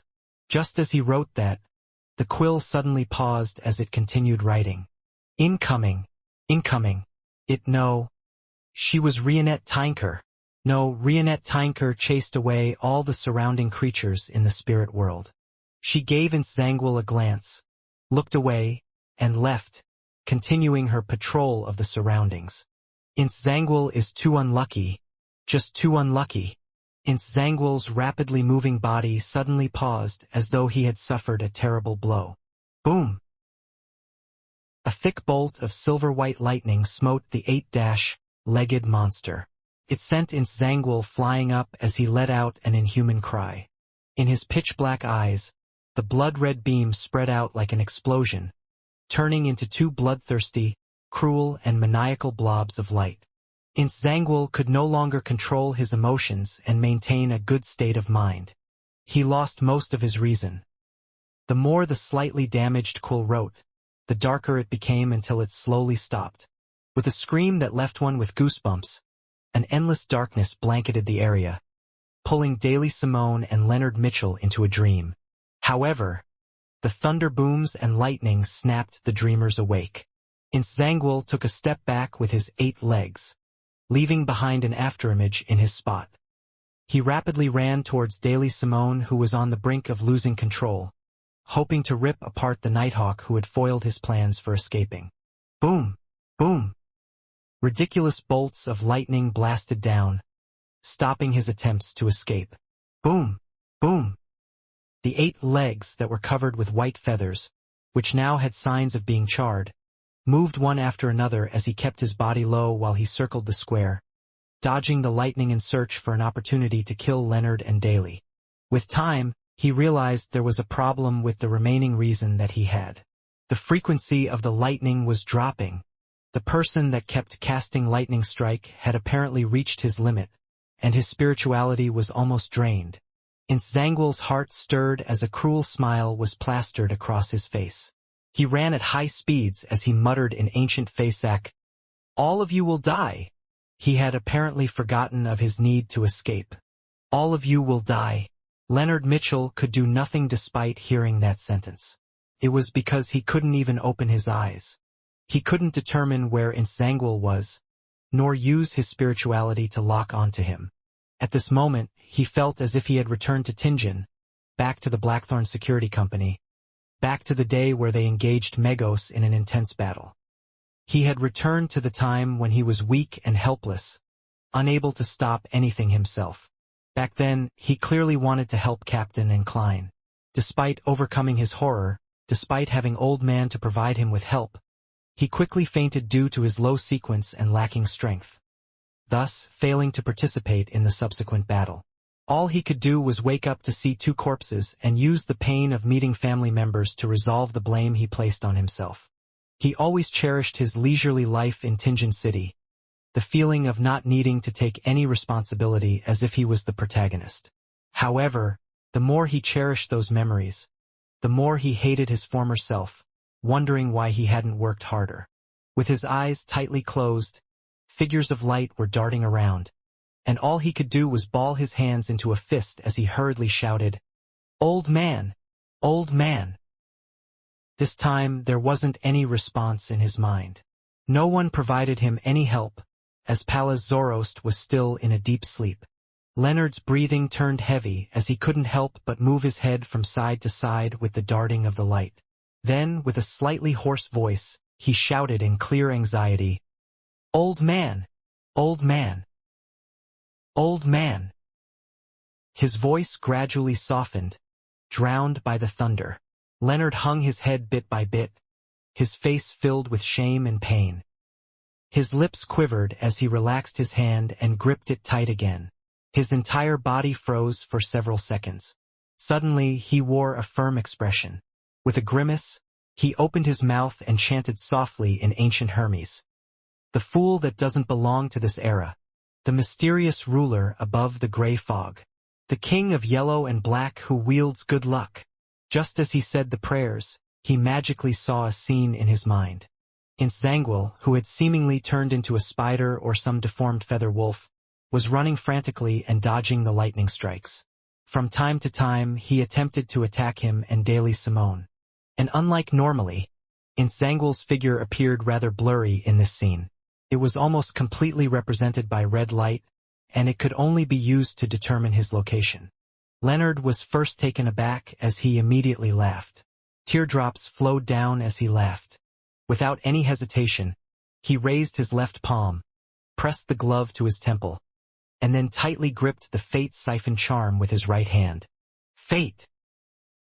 The incomprehensible, mysterious word in ancient Hermes resounded as a transparent book appeared in front of Leonard. It flipped to a page amidst the ethereal chanting of I came, I saw, I record, as he locked onto the 8-legged monster with white feathers growing all over him. Silver bolts of lightning blasted as Leonard Mitchell threw out the charm with a hideous expression, shouting, Die! Insanguil! He had waited to say this for a very, very long time. He had played this scene in his head so many times. The moment the fate siphon charm left Leonard Mitchell's hand, it vanished into midair, its whereabouts unknown. It cloaked the spots where he and Insanguil stood in darkness. Even the burgeoning silver storm was unable to illuminate it. At that instant, Leonard felt the surface of his body turn numb, as though lightning was leaping over it, creating a slight stabbing pain, one that would completely pulverize his body at any moment. But following that, he didn't get bombarded with irresistible pain, as though nothing had happened. No, something did happen. A bolt of lightning smote down at him as if it had bared its fangs, shattering the ground and charring the soil. Klein had personally redirected his casting of Lightning Storm from Insanguil when Leonard Mitchell used the Fate Siphon charm. Ah! A shrill scream sounded as the rich darkness around Insanguil failed to dissipate the storm that was formed from a mesh of silver lightning bolts. His body was swept into the heart of the storm. He had suffered the fate of Leonard Mitchell being devoured by the lightning storm ability. Boom! The thunder boomed deeply as the lightning forest quickly dissipated. But before the lightning storm came to a complete end, more bolts of silver lightning smote down from the sky, causing a new wave of attacks. Boom! Boom! Boom! The wrath of a thunder god smote down again and again as the lightning's frequency returned to normal. There weren't any gaps in between. Even though there were waves of darkness surging out from Insanguil's position, they were unable to obliterate the silver swath. After a few lightning storms, the blinding light finally dimmed. The minute bolts snaked around weakly. Insanguil remained standing there without collapsing. However, his head with pitch-black eyes, blood-red halos, and mysterious symbols had cracked. The flesh inside the cracks was charred black as a grayish-white liquid seeped out. The 4 legs by his torso had already been burnt black and curled up together. All it took was a touch for them to fall off. On them, not only were the white feathers gone, even the overlapping blood vessels were pulverized and had scattered to the ground, leaving them at head height with him. But even so, Insanguil still wasn't dead. Creatures that had obtained godhood had an unimaginable vitality compared to ordinary people. The blood-red halo in his eyes grew richer as the violent aura no longer had any room for decreasing. Feelings of hatred and regret surged in him, giving him the urge to vent them out. He hated himself for only thinking of escaping in the beginning and not killing all the enemies present. Back then, if he hadn't held back and had used his powers by releasing the terror of a demigod without any reservations, he was definitely able to kill Daily Simone and Leonard Mitchell amidst the lightning strikes. If he had done so, he wouldn't have been left in such a sorry state by 2 mid-sequence beyonders. Damn it! Damn it! Insanguil roared and threw away the darkened 0-08 quill. Using his remaining 4 legs, he pounced at Leonard Mitchell. Leonard was just about to take action when he felt a coldness in him. It was as though thin, long hair was reaching out and binding him from the darkness, doing so from a dream. He was unable to move again. Boom! A bolt of lightning struck Insanguil, but it only served to stagger him for a moment and drop a few pieces of charred flesh. He continued his attack and even revealed a cruel smile. From that strike, he was already certain that the person hiding in the background casting the lightning was at their limit. The person was unable to use any more demigod-level powers. As for Leonard, who was being bound by countless strands of invisible hair, his thoughts quickly became serene. It was as though he no longer put up any resistance and had wished to sleep in the darkness. Unable to move, he bit his tongue lightly and temporarily recovered some of his lucidity. He made the transparent book in front of him emit the ethereal chanting, "I came, I saw, I record." With a resonating whoosh, a terrifying hurricane swept at Insanguil, who had arrived with a pounce. It snapped the illusory black hair-like objects, giving Leonard freedom again. Whoosh! Insanguil was thrown up as he slammed heavily to the ground. His body was covered with deep gashes as pale white blood gushed out of him. Despite having lost another front leg, he still wasn't dead. He stood up again and locked onto the Evernight poet who still had his eyes closed. Without any warning, Leonard suddenly slipped and fell to the ground. When he tried to get up, he seemed unable to maintain his balance. Even the gale he created had failed to sweep up his body. "Damn it! I should have killed you when you were unconscious back in Tingen City." Insanguil cursed through clenched teeth. "That woman is about to die. The same goes for you." As he cursed, he hobbled over to Leonard's location as though he had lost his ability to move at rapid speeds. With a ferocious expression, he said, "Your captain was irritating. Likewise for that teammate of yours. All of you are the same. After I kill you, I'll leave this place and return to Tingen to dig up their graves." As he cursed, the darkness filled with cadaveric auras surged out of Insanguil, sweeping towards the nearby Leonard Mitchell. Leonard could sense that he was riddled with bad luck, but he could do nothing. He didn't even dare to open his eyes. Bang! Amidst a gunshot, a pale golden bullet pierced through the thick, deathly darkness, bringing out blinding sunlight, terminating the abnormality within. Pa! Tarot cards flew over, stabbing into the ground at different spots.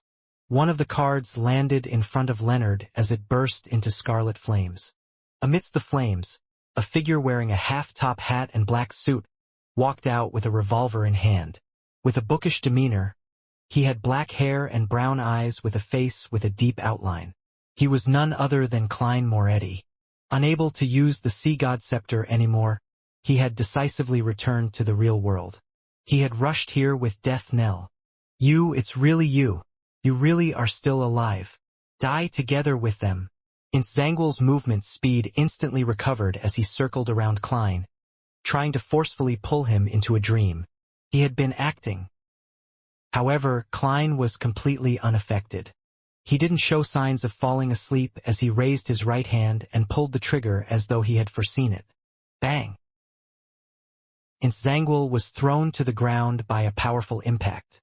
The cracks on his head widened. "That shot was for Ma'am Daly," Klein said in a deep voice as he snapped his fingers.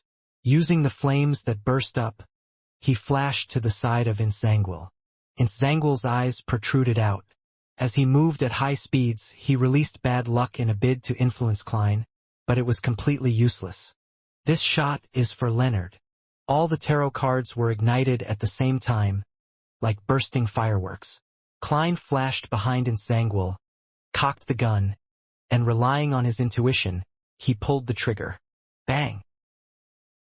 Pale white blood spurted out of Insanguil's left leg as it broke. His running came to an abrupt stop as he even failed to maintain his balance. Using the burning tarot cards, he repeatedly cast Flaming Jump, preventing himself from entering the influence of the black hair. "This shot is for Megos. This shot is for the Keepers. This shot is for the destroyed Blackthorn Security Company. This shot is for all the Nighthawks. This shot is for me." Amidst the gunshots, Klein kept pulling the trigger and did the corresponding reloading as he shot demon-hunting bullets.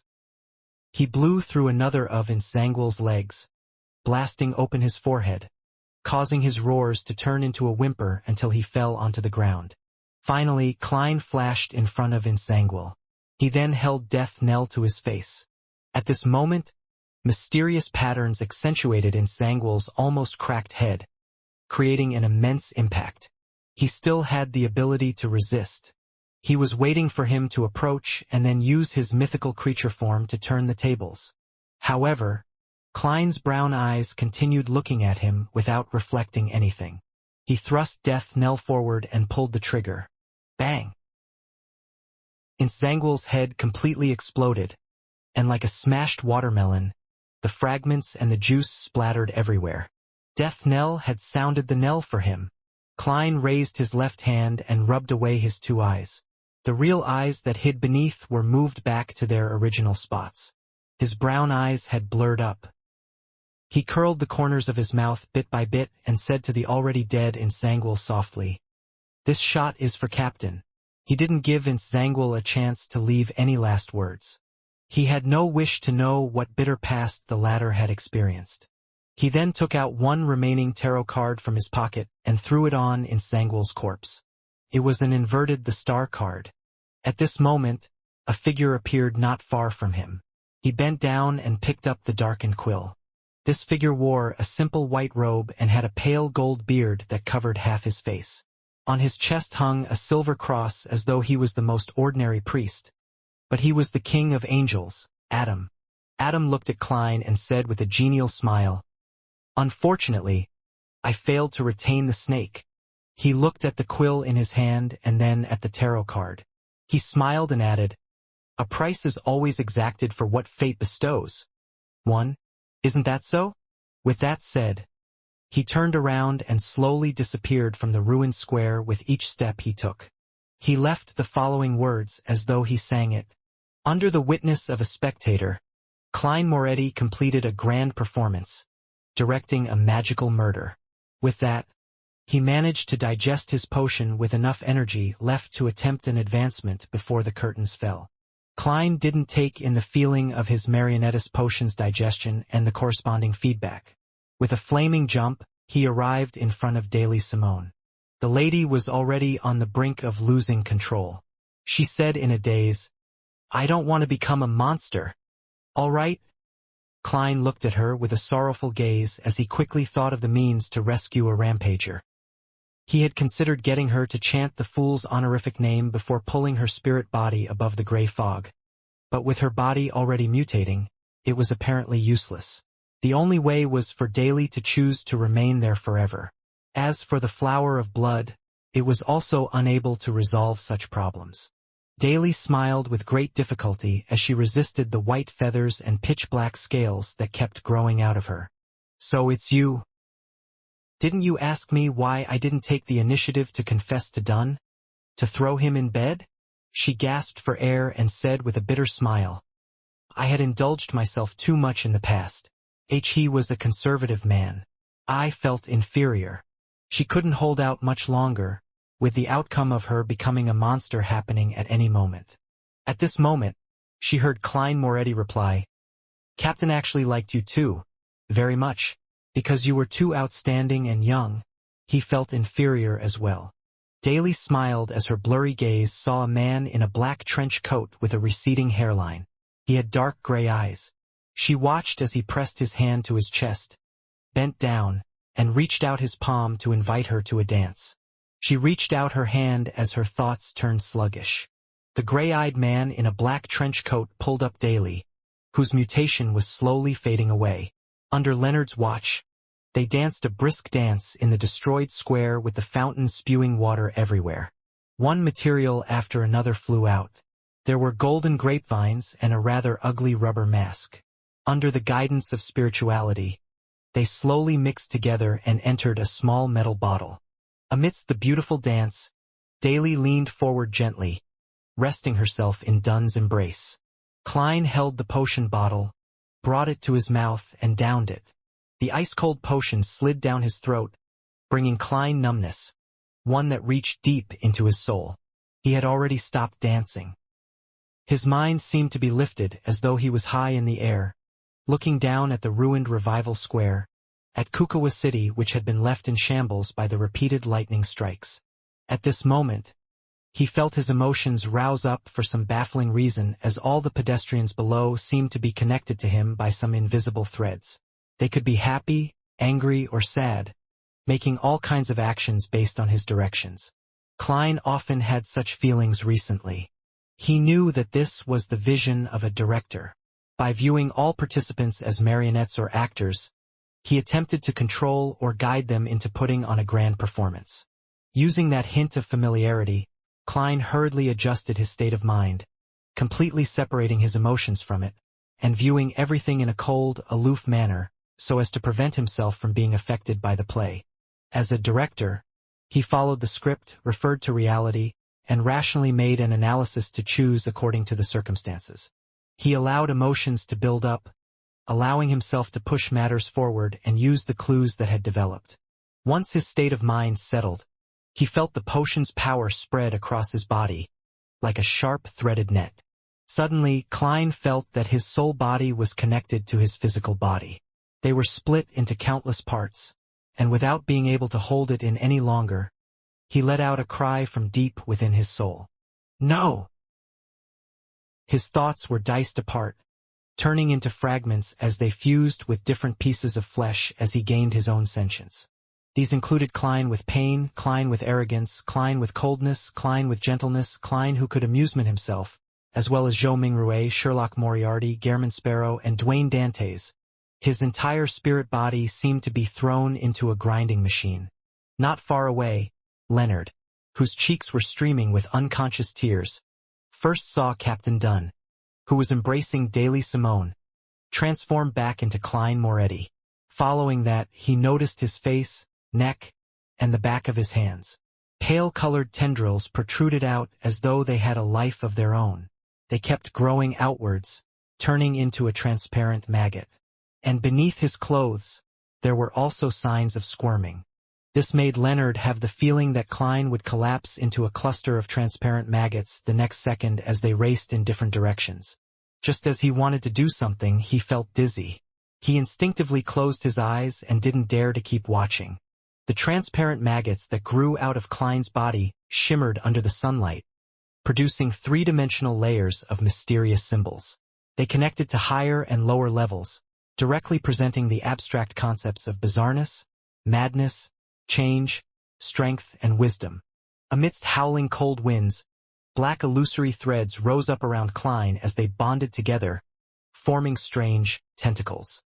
The tentacles flailed as his soul body, astral projection, body of heart and mind, and ether body were reduced to fragments as they fused with the different maggots that represented Klein's various thoughts, turmoil, and dilemmas. As they wafted between them gently, they seemed to fly up to an infinite height where there were countless illusions hugging huge distorted buildings. They were either playing wind instruments, giving speeches, growling, or raving. Amidst Klein's countless chaotic senses, everything around him stacked together, as though they turned into the spirit world. However, there were living people coming and going with the stars shining upon them. At this moment, the fragments filled with thoughts had similar memories appear fresh memories. It was of King of Angels Adam praying with his eyes closed. It was the scene of his shocking appearance. It was him using death knell against Insangual as he pulled the trigger to blast open his head. It was when he revealed his clown smile, saying in a deep voice, "This shot is for Captain." It was when Spectator Adam used an extremely clear and innocent eye to take in the ending of the performance. It was of him turning into Dunn Smith, inviting Daily Simone to dance the closing dance. They were all so fresh on his mind, especially the gaze of a spectator. There was a seemingly corporeal feedback that felt like a magnetic force. It made Klein gradually discover his sense of self-awareness once again. Who am I? This was a question that Klein had an answer to when he was still a faceless. He didn't need to think too much about it as he quickly understood his identity. A person from Earth. A person who had been reconstructed from Klein's memory fragments. A person whose experience as a Nighthawk deeply influenced him. A person who played safe and was afraid of danger, but was able to persist and give up everything. A guardian and a miserable wretch. Strange sensory organs that didn't come from the body of heart and mind or soul body were extracted bit by bit from the fragments, condensing Klein's new thoughts: coldness, calmness, spectating, and overlooking. They were thoughts that allowed him to view the world from even more angles and dimensions. He knew that this could possibly be godhood. Without putting up any resistance, he chained the original spirit body fragments with black threads, allowing him to slowly take form again. At this moment, he realized the purpose of the advancement ritual. It was a mark, an anchor.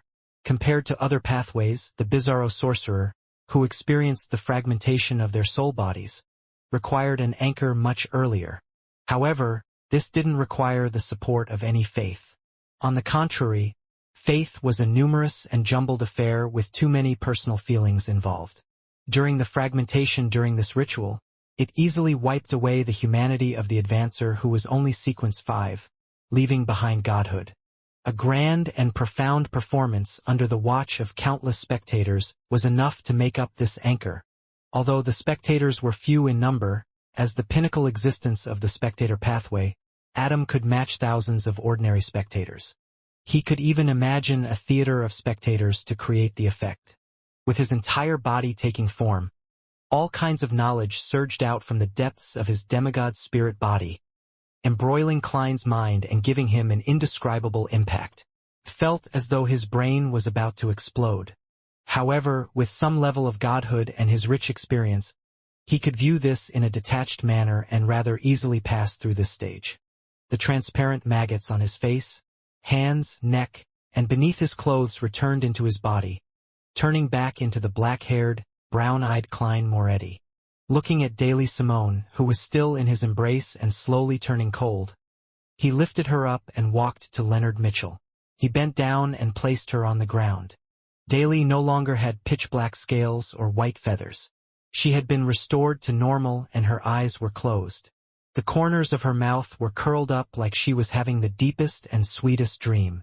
Klein stood up and looked at Leonard, who had opened his eyes again, and said heavily, "She has returned to the goddess's kingdom, just like Captain."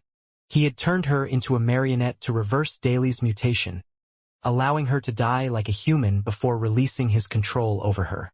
Leonard tried to force a smile as he whimpered a sound of acknowledgement. Tears were streaming down his face.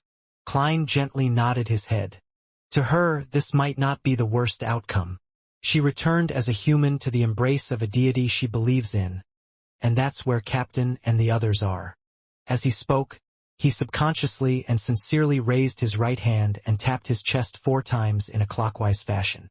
Leonard instinctively drew the sign of the crimson moon. He was momentarily taken aback as his expression turned odd. Klein surveyed the area and said, "Take Ma'am Daly back with you to East Balam. Make it known that she died due to Insangwal's attack and had made exceptional contributions in causing Insangwal's death. Don't worry, no one will investigate you. Of course, you can take this opportunity to leave the red gloves." "I am used to the church," Leonard said heavily. Klein took off his hat and bade farewell with a bow. Holding his hat, he turned to walk to Insangwal's body and took a card that had a chariot and a red priest on it. The red priest wore the face of Roselle Gustav. Leonard's lips quivered as he suddenly asked, "Aren't you returning to the church?" Klein didn't turn around as he wore his silk top hat and headed for another exit of the square. After a few steps, he paused and replied to Leonard with his back facing him. "I can't return anymore. Can't return anymore." Leonard stared in a daze as the familiar figure gradually distanced himself and vanished. After a while, a few Beyonders flew to Revival Square. One of them was wearing the clergyman robes of the Church of Evernight. She had a head of beautiful raven-black hair and an exquisite face. No one could tell her age because no one cared. They could only notice the eyes that seemed to contain countless stars within. This lady was floating in midair as she looked at the square. All she saw was Insangwal's sorry corpse that could hardly be recognized. Covering his cracked head was a commonly seen tarot card. It was the star. Above the gray fog, Klein placed the red priest card by his left hand and closed his eyes to rest for a moment. He had a basic grasp and understanding of the powers of a Bizarro sorcerer. On the one hand, He could transform into animals that weren't too disparate in size. In a spirit body state, he could completely ignore this point. He could transfer wounds from either himself or others onto a paper figurine. He had also gained the enhancement of the flaming jump ability that now spanned nearly 1,000 meters. The might of air bullet reached that of a cannon. On the other hand, he could now obtain initial control of one's spirit body threads in 3 seconds. He could turn a target into his marionette within 15 seconds. His control range was 150 meters. At the same time, he could switch spirit body threads, allowing his marionette to obtain all his Beyonder powers. Within 1,000 meters, he could switch locations with his marionette as he wished. Due to this point and the maggots he separated as a mythical creature form, as well as the disguise from the spirit body threads, Klein obtained a higher level of body doubles. This also meant that, as long as any one of his marionettes were alive, a Bizarro sorcerer would never die.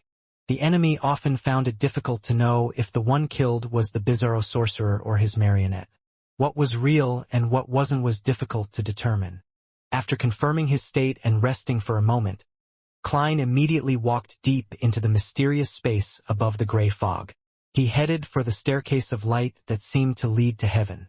As he expected, there was another step, one formed of light.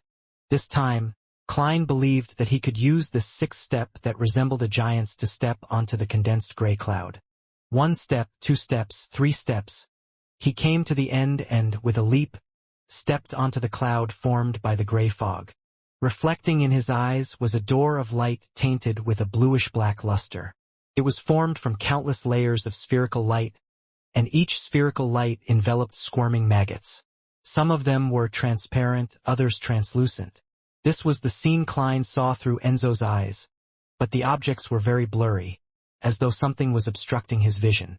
In addition, above the door of light, there were thin black threads that hung down. They were hanging up what seemed like completely transparent cocoons. These cocoons were gently swaying, wrapping different souls. They looked to be of all descents: African, Asian, Caucasians, etc. Some were wearing jeans, others holding cell phones. Some had beautiful clothes, others having beautiful facial features. All of them had the aura as though they were living, but their eyes were tightly closed. Klein's gaze froze as though he had returned to Earth and had walked onto the streets which were filled with people. Then he noticed that 3 cocoons had opened. They were empty and were swaying with the wind. Raising his head, Klein took in this sight as he observed in silence. Backlund, East Borough, in a 2-room apartment. A few policemen in black and white checkered uniforms opened the door and entered. All of them reached out to cover their mouths. There was a strong stench of blood inside. "Officer, I've no idea what happened." Other tenants said that it seems like there's plenty of blood here, that they can even smell it from next door. The landlord with a silk top hat looked around in fear, unwilling to stay in the room for another second. A black-haired, blue-eyed police officer with an inspector epaulette waved his hand and said, "Wait by the door. We still have questions for you." As he spoke, he wore his white gloves and cast his gaze towards the wooden door of the bedroom. However, he wasn't in a rush to enter. He slowly surveyed the area and visually took in the surroundings: a pile of coal, a cupboard with cutlery and food, a small stove, a cleanly washed iron pot, a somewhat greasy table, 2 collapsed circular stools, 2 slanted chairs, a few glass bottles with unknown powders, and a stack of scattered tarot cards. A mysticism enthusiast with an ordinary financial situation? The black-haired, blue-eyed inspector nodded gently as he made a judgment. Then he signaled for a subordinate to open the bedroom door. With a creak, a stronger smell of blood gushed out. The constable who opened the door looked in and let out a short exclamation as he repeatedly retreated. The inspector frowned. He pressed the retreating constable's shoulders, circled around him, and approached the bedroom. When he swept his gaze, his expression immediately changed.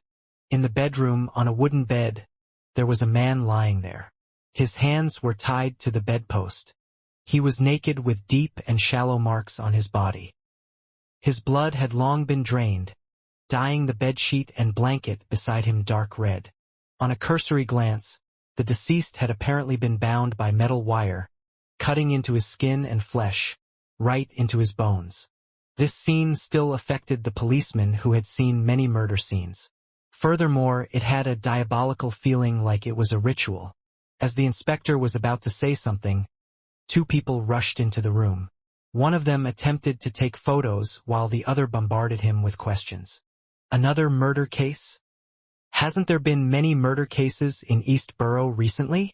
Officer, do you think it's a serial murder?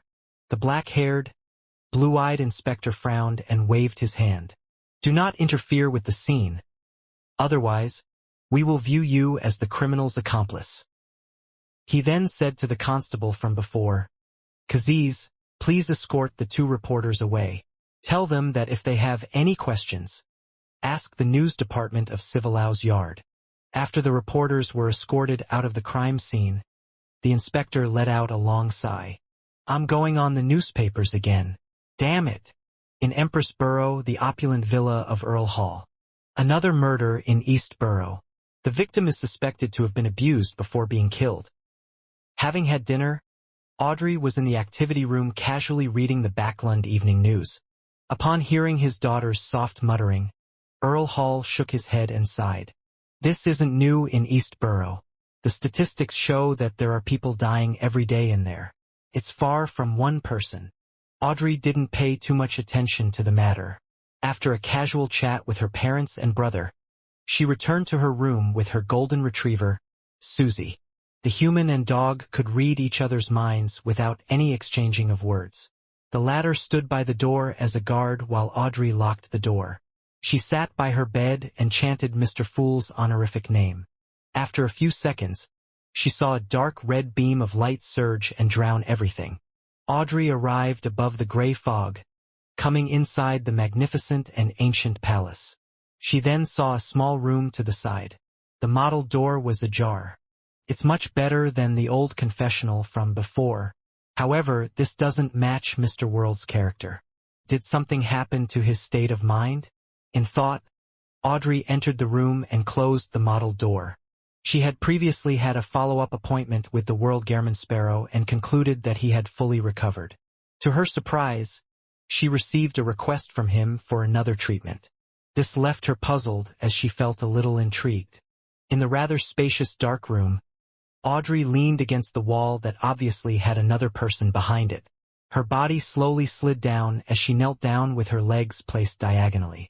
In the calm and serene atmosphere, she adjusted her state of mind and said with a brisk tone, "Good evening, Mr. World."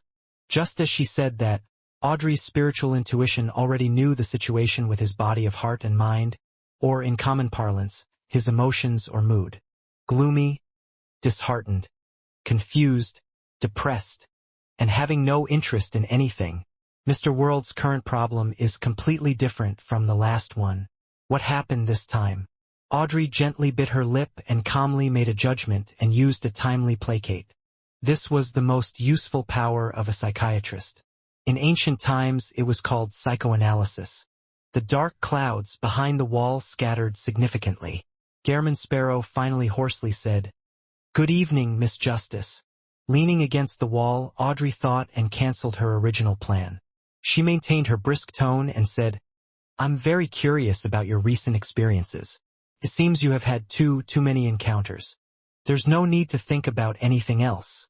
Let's have a chat first, just like we're friends. If you're interested in my life, I'm also willing to share with you some of the interesting matters."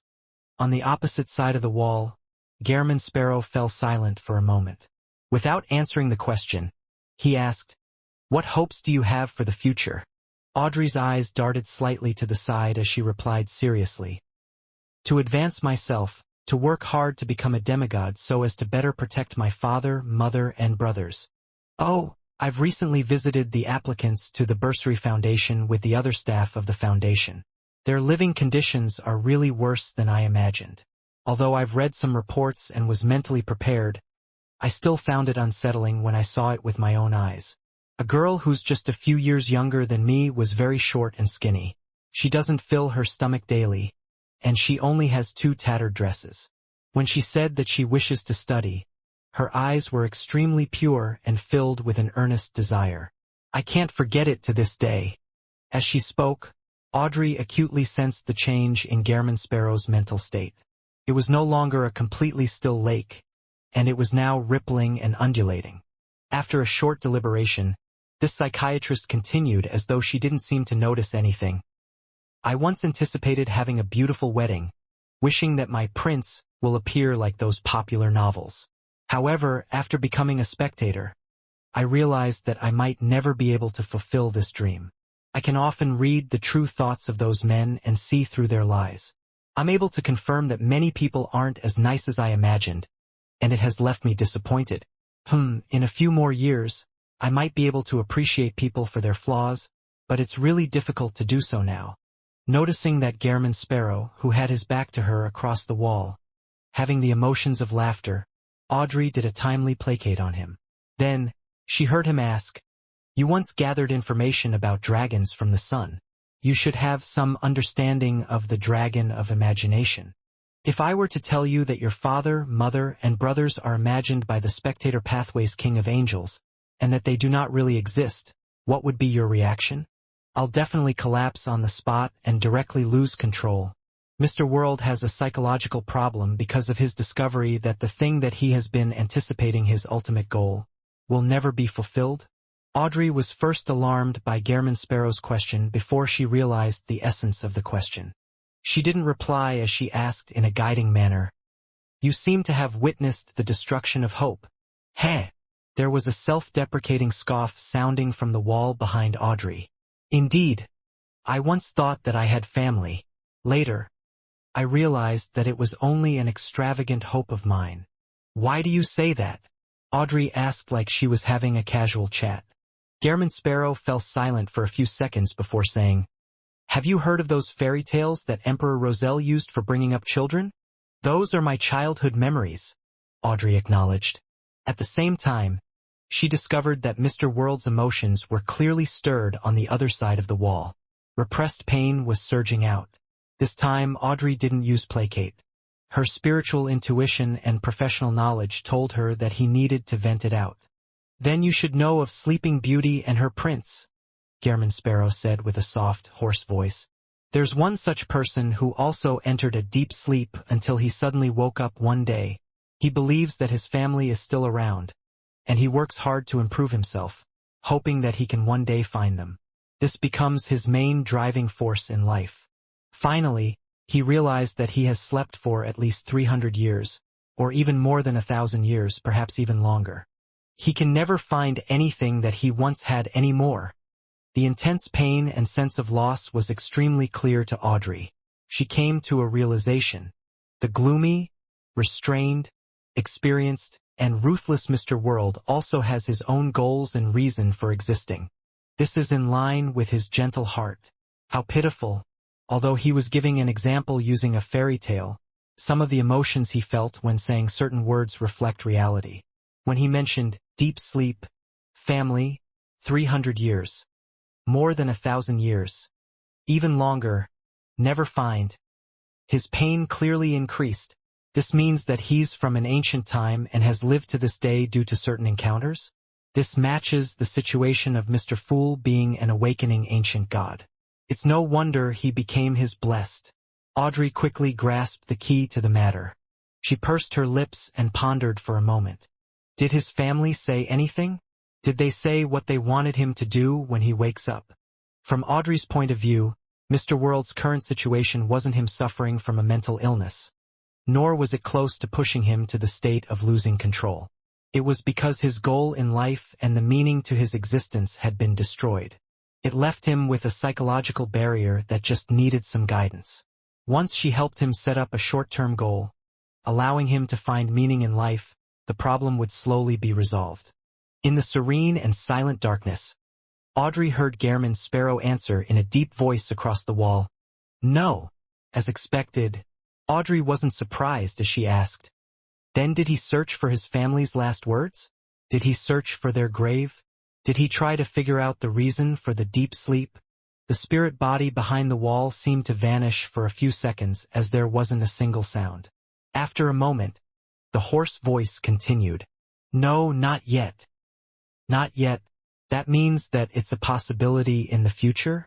Audrey felt relieved as she clearly felt that Gairman Sparrow's emotional state wasn't as heavy and gloomy as before, without any interest in anything.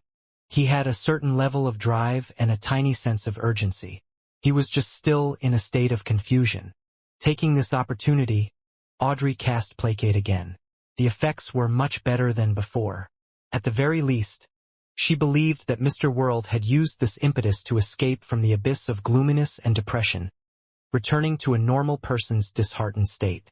Following that, Audrey didn't press on regarding how he could find clues or investigate, because this could bring about some resistance. She nodded in the dark room in a natural manner and said, "Yes, there are many things to do, and many things that need amending. Perhaps you will have the chance of meeting someone from the same bloodline? Perhaps a family member of his hasn't died from age, or had ended up living to this day due to some reason. The reason why there's meaning to life is because of its infinite possibilities. In the process of searching, make sure to not miss out on your surroundings. Life isn't just a one-way street. There are many branches and alleys. If only the former exists, how boring would it be? You should know how to approach it, to broaden your horizons, and to discover." Trying hard to recall all the suitable words she read in books, Audrey suddenly thought of something as her voice softened significantly. "Also, don't wear that thick mask. The thinner and transparent ones don't matter because everyone wears a mask when interacting with others. No one likes to directly express one's relatively private secrets to others. It's both a way to protect oneself and also a way to respect others. When Mr. World has a certain number of friends, a new meaning in life will naturally be formed," Audrey added inwardly, but she ultimately didn't say it out loud. She believed that it might even backfire. Unsurprisingly, Gairman Sparrow fell silent again, seemingly still in confusion. After a few seconds, a voice that wasn't that hoarse sounded again. "Thank you for straightening me out, and for your treatment." "No, this is all a result of the strength inside you," Audrey replied seriously. She cast a final placate to confirm that Mr. World's mental state was back to normal and that it wouldn't relapse. She then heard Gairman Sparrow say, "Let's end it here for today, okay?" Audrey adjusted her tone and briskly replied, "Of course, it's not a serious problem. I can do another follow-up whenever you're free next week. Also, if it's possible, make some medicine to stabilize your mental state. Take it for 7 consecutive days.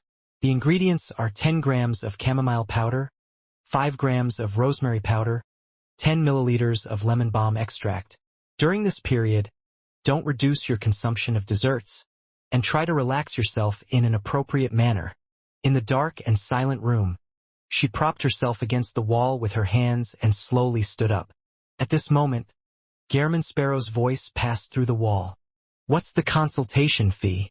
Audrey held one hand to the wall and turned her head in thought.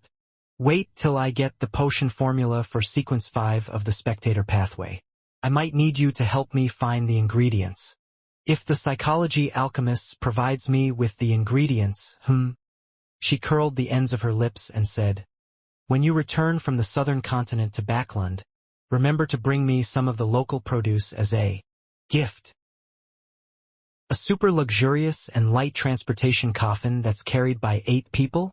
On the other side of the wall, Klein had the inexplicable urge to lampoon. He then stood up while clinging to the wall and sent Miss Justice back to the real world. With a wave of his hand, the room vanished. He returned to the seat of honor at the long bronze table and sat at the seat belonging to the fool. In front of him there were the Black Emperor, Tyrant, and Red Priest cards of blasphemy on the right. On the left, there was the Creeping Hunger, which Leonard Mitchell had sent back via Miss Messenger Reinette Tinker. "I owe Miss Messenger 10,000 gold coins again." Klein retracted his gaze and raised his right hand to rub his temples.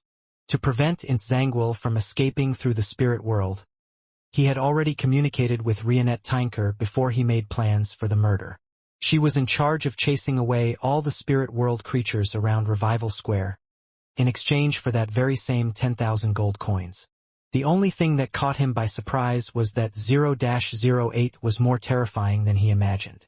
With Zangul suffering from deity's curse, and with King of Angels Adam having drained it, its first attempt was able to attract an unknown creature which could pass through Rionette Tinker's seal.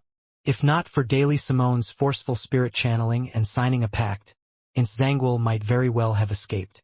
Of course, while under deity's curse, even if Zangul were to successfully escape, there was a high chance of him encountering other misfortunes, such as being thrown by the unknown creature to somewhere more dangerous or having it directly cause him harm. However, that wasn't within Klein's control. At the thought that he was 10,000 gold coins in debt again, Klein felt a headache, but his mental state was a lot better. After seeing the cocoon above the gray cloud, and the door of light beyond the staircase of light, he had suffered a shock that was as though a river had broken through its banks. He felt that all his expectations had been shattered. His mature worldview, outlook on life and values had crumbled as a result, causing his entire being to fall into a turbid state, as though he were a walking zombie. Thankfully, he still had the innate desire to live and had sought out his private psychiatrist, Miss Justice Audrey, in time for treatment. Phew! Klein exhaled and forced himself to turn his thoughts towards the cocoons. And from the scene he saw, his first reaction was, an extremely high-level existence or sealed artifact had used different means to grab a large group of people from Earth at the same moment in time. Here, there were people who used the luck enhancement ritual, others bought strange silver plates, or had their phones hit by some strange virus. Then, these transmigrators had their souls sealed inside the cocoon, and were left hanging above the door of light, awaiting a particular opportunity before being sent to the real world. Based on Klein's observation, the door of light didn't have any intelligence. It was operating based on pure instinct. This also meant that as long as the conditions were met, it would catalyze a cocoon and deliver the soul inside to a specific target's body. Based on the current circumstances, Klein guessed that there were probably two conditions that needed to be met. First, there mustn't be any other transmigrators prior, or the transmigrator had already been deemed to have failed or died. Second, the calling out of a certain object, item, or ritual. For instance, Klein Moretti had followed the Antigonus family's notebook to perform that dark divination. As for the rest, it's impossible to know, unless I can find the corresponding content in Emperor Roselle's diary. Putting together everything that I know, my current theory should be very close to the truth.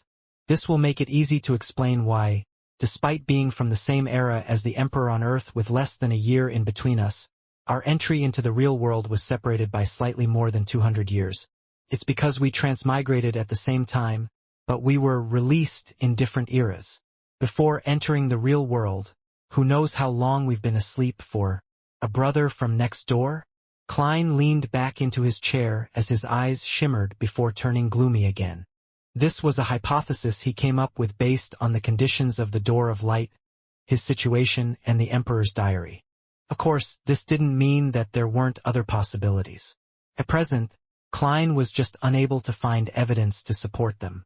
For example, a cocoon might represent the life of a transmigrator, but this was in contradiction with Klein's own recovery or the lack of change in his spirit body. And if his hypothesis wasn't too different from the truth, it meant that he had left Earth, transmigrating over for at least 200 years or even thousands of years. Even if he found the way and method to go back to Earth, he was unable to return to the place he called home. Compared to the gap in distance, the barrier of time left him in greater despair. This was the reason why it caused Klein's mental state to instantly collapse. Returning home was always his ultimate goal. Miss Justice is right. There are still many questions to resolve and to probe. What's the meaning behind hanging so many transmigrators behind the door of light? What goal does it have? Who set up everything back then? How many people were pulled in here? Where has the other person gone to? The celestial worthy of heaven and earth? Klein tried hard to engross himself in thinking, so as to find a new goal for the future. Unfortunately, he was only able to approach the door of light and not touch it. He was unable to touch it, grasp it, or even carefully inspect it. He had no means to do any studies to receive any direct information.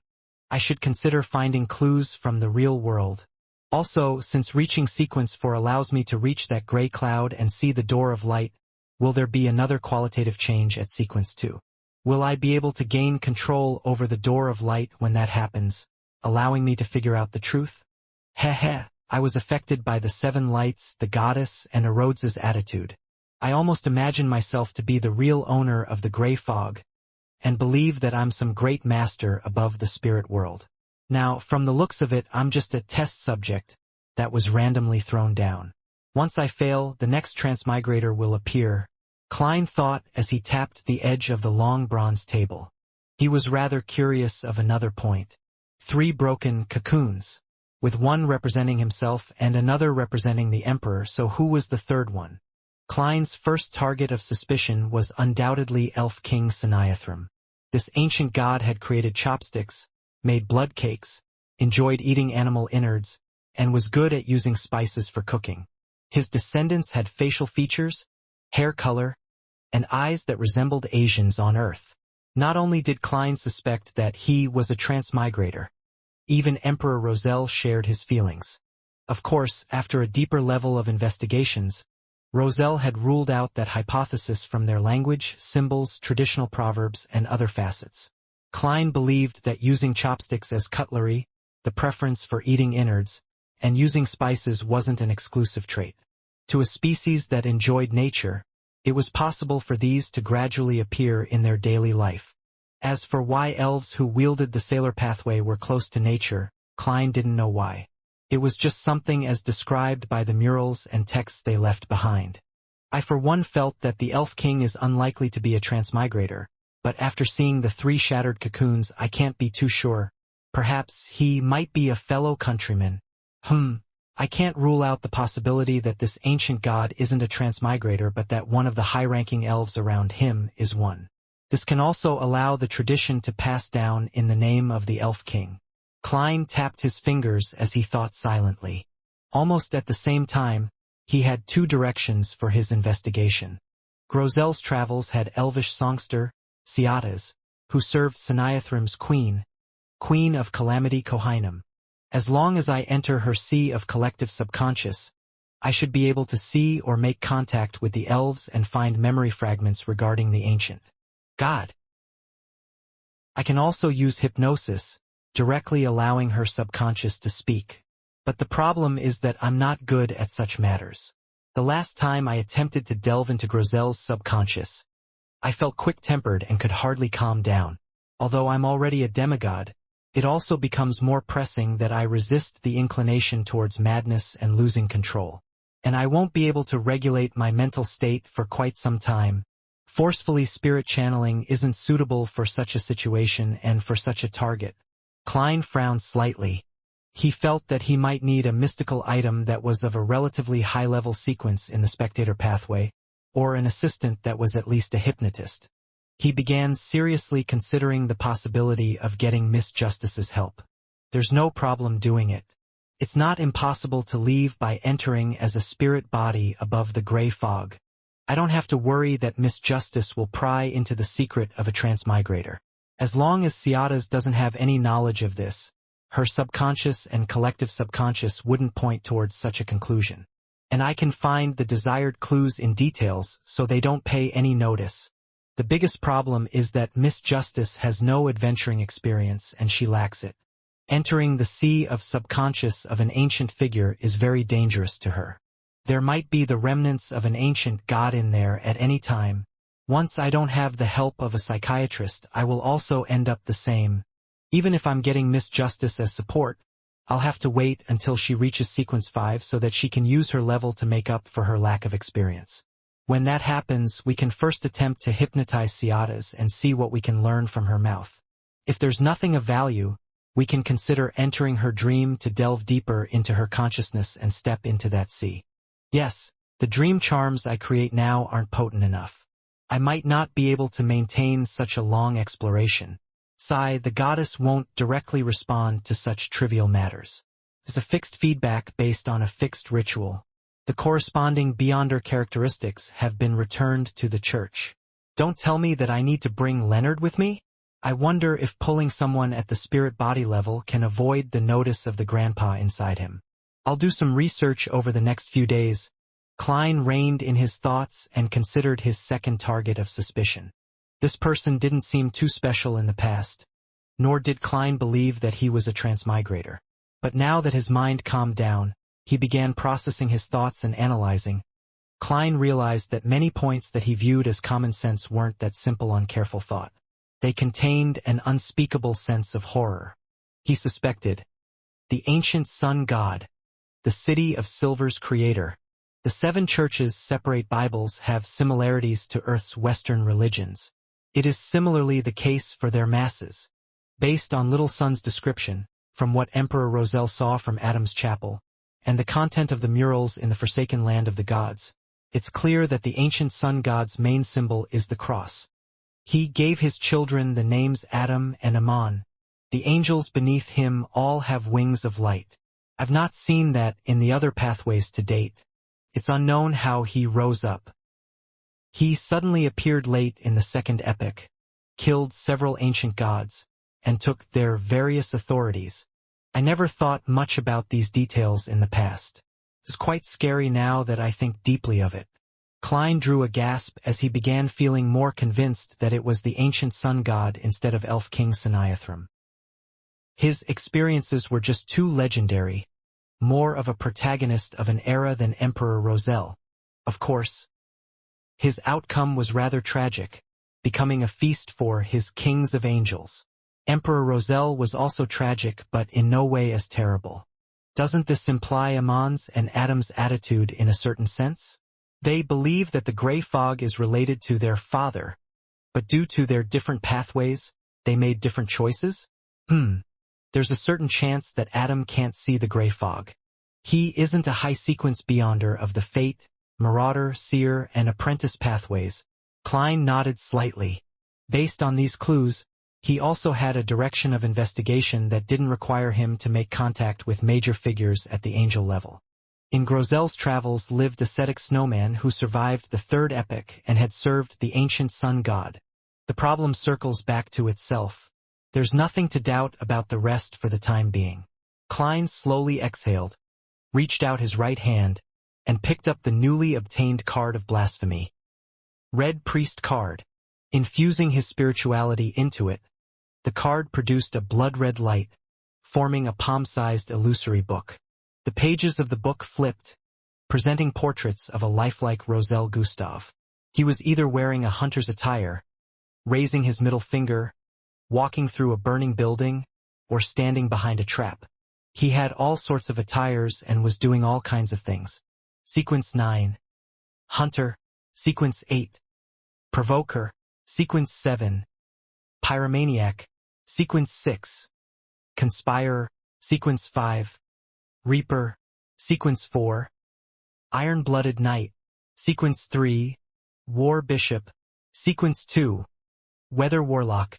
Sequence 1. Conqueror. Sequence 0. Red Priest. Klein's gaze swept past the different portraits on the tarot card and imprinted the content into his mind. He wasn't surprised at this pathways sequence O's ritual to become a god. This was because Hermes had once told Roselle that the red in Red Priest meant the red of war. Therefore, when he saw stirring up a war that sweeps an entire continent and gain victory, he wasn't stirred at all. After flipping the Red Priest card, he began thinking about problems and felt his mental state improve. He rubbed his temples, finally feeling exhausted. I should set a short-term goal and investigate the person behind the Great Smog of Backlund. This is something that I've yet to complete. Yes, I should continue the arms deal according to my original plans, and return to Backlund after receiving the money. Now there are 2 clues. First, the captain of the Royal Guards, Viscount Stratford, and the other is MI9's deputy director, Brigadier General Conas Kilgore. Klein tried to pull himself up and decided to occupy himself with something. Before leaving the gray fog, he threw the mental medicine recipe that Miss Justice had given him to the Crimson Star representing the Moon Emlyn. He requested this vampire, who was good at making it, to make a week's worth at £1 a bottle. Backlund, within the Odora family's villa. Emlyn White, who was waiting in the activity room, curled his lips and thought to himself, a transaction that's just £7. I really don't want to do it. The world can concoct it himself if he's a little careful. He hadn't objected to the world's request, because after spending £5,000 to buy the sequence 5 Vampire Beyonder characteristic, he only had £730 left. At this moment, Cosme walked over, looking like a middle-aged gentleman. After exchanging a bow, the Sanguine Baron asked, "Emlyn, why are you suddenly here?" Emlyn immediately felt a little guilty before recalling his previous experiences of conversing with the Hanged Man and the world. He tipped his chin slightly and answered in a seemingly casual manner. "I've received a Sequence 5 Scarlet Scholar Beyonder characteristic. I wonder when we can begin the ritual to make me a Viscount." Cosme was taken aback as he asked in surprise, "You obtained a Scarlet Scholar Beyonder characteristic?" Emlyn glanced at him and nodded with a faint smile. "That's right." He didn't explain how he had obtained the Beyonder characteristic, as though Cosme wasn't worthy of knowing. Cosme turned agape as he fell silent. After a few seconds he said, "Wait till the next full moon." He paused and said, "I happen to have something for you. My grandfather wishes to inform you that an important figure will be coming to Backlund. He wishes to meet you." Emlyn's pupils dilated instantly. The ancient ones of the Sanguine that lived since the second epoch to this day, together with the Grado sealed artifacts, all of those important existences at the angel level didn't exceed 5 in number. Emlyn fell silent for 2 seconds as he lowered his chin and asked, "Who is it?" To him, angels were naturally worthy of respect, but those who could truly make him bow his head were the important figures addressed as he by every Sanguine. They had witnessed and experienced the Sanguine's long history, the source of his pride. "I'm not sure, but in short, I'll notify you when the time comes." Cosme shook his head. "The person is coming because of the ancestor's revelation? There are subsequent instructions? Why doesn't the ancestor directly give me a revelation? This will be better concealed. I'm her chosen one. This is to avoid agitating Mr. Fool?" Questions flashed past Emlyn's mind as he answered them himself. He didn't speak further as he wore his top hat and left Odora's villa. When he arrived at the door, he looked at the thin clouds that could hardly block out the sun. Emlyn curled his lips in disdain, raised his hand to press down on his hat, and ran for a rental carriage at the end of the street as he inwardly mumbled, "Such weather really isn't suitable for heading out. The medicine that the world wants isn't rare. Can be concocted in 15 minutes. The ingredients I ordered previously should be in by today. I can carry out the transaction with Miss Magician that I've delayed for days. Backlund, Sherwood Borough." Furs placed glass bottles on an altar and looked at the light blue and golden liquids, feeling the exhilaration from shopping. More enticing than a cocktail. "I wonder what it tastes like. Putting some ice in might make it taste better. Seriously, what am I thinking? These are all medicine." Furs sputtered at herself and hurriedly cleaned up the room. Upon receiving the medicine required for medical treatment, she finished her preparations for heading to the abandoned castle in Delaire Forest. She was just waiting for Zio to return. After tidying up certain matters, Furs slumped onto the sofa and casually picked up a few newspaper copies and began planning her itinerary for the day. Set off at dusk. Dinner will probably be when we arrive at the town bordering the forest. Amidst her silent mumbling, Furs flipped to the copy of News at Sea. Suddenly, her gaze froze as a familiar name was reflected in her eyes. Gehrman Sparrow! This adventurer had appeared at sea again, boarding the Black Tulip with a middle-aged name known as Death Consul. He killed Admiral Hell Ludwell, changing the lineup of the 7 pirate admirals again. Illil. Furs subconsciously patted her chest, unsure what she was happy about. At that instant, she had a baffling feeling that Gehrman Sparrow's experiences were sufficiently legendary, something that could definitely be written into a novel. Unfortunately, he's not someone who's easy to get along with. Otherwise, I can totally be a part-time biographer to write a book for him. Haha, if I were to write the book titled Gehrman Sparrow, I'll definitely be targeted by the official Beyonders. Furs thought in amusement before hearing the lock turn. She looked up and saw Zio pushing open the door and entering the living room. "You're early?" Furs asked in surprise. Zio ruffled the right side of her blonde hair and said, I met with MI9 again and received a mission. What is it? Furs sat up, asking out of curiosity. Zio casually threw herself onto the single-seater. Investigate the background of the crazy adventurer, Gehrman Sparrow. Based on the information provided by MI9, he's a terrifying beyonder, and the name he uses is fake. Even his identification documents are fake. He probably came from Backland. They suspect that Gehrman Sparrow has another identity and partners here. Upon hearing the word partners, Furs couldn't help but twitch the corners of her mouth. She had the urge to tell Zio that MI9's guess was right. Gehrman Sparrow's partner was sitting directly opposite her. She coughed slightly and acted calm while she asked, Why are you investigating Gehrman Sparrow's background? What did he do this time? Zio glanced at the stack of newspapers beside Furs. Haven't you read today's news at sea? Gehrman Sparrow killed Admiral Hell Ludwell and is now known as the strongest adventurer of the 5 seas. By the way, MI9 also told me that Gehrman Sparrow might very well believe in the secret existence known as the Fool.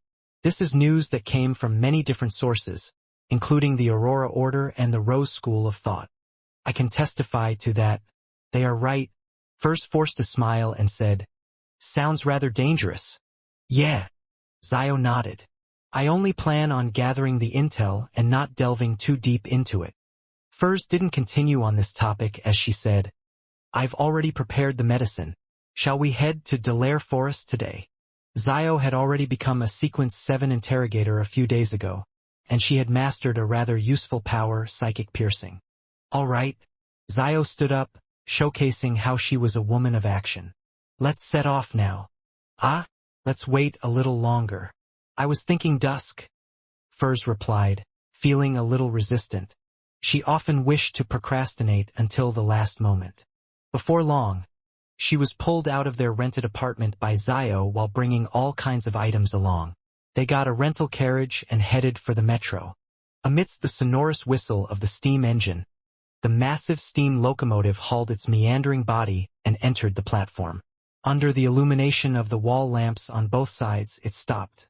Furs and Zio stood outside a carriage and waited patiently for the passengers to alight. Suddenly, they saw 2 red gloves. The owner of the red gloves was a man in his 30s. He wore a white shirt with a black trench coat. His collar was raised up high, covering his chin and mouth. He had a pair of dark green eyes with golden brown sideburns. He held a silver chest that was big enough to put a tiny violin in it. Furs and Zio exchanged looks as they lowered their gaze, staring at their toes. As a high-ranking deacon of the Church of Evernights Nighthawks, one of the 22 members of power in the church, and one of the 3 bigwigs of the Red Gloves, Crestet Sesamir wasn't someone who cared about parading himself around. He enjoyed traveling alone, taking the transportation that commoners took, making him appear like an ordinary clergyman.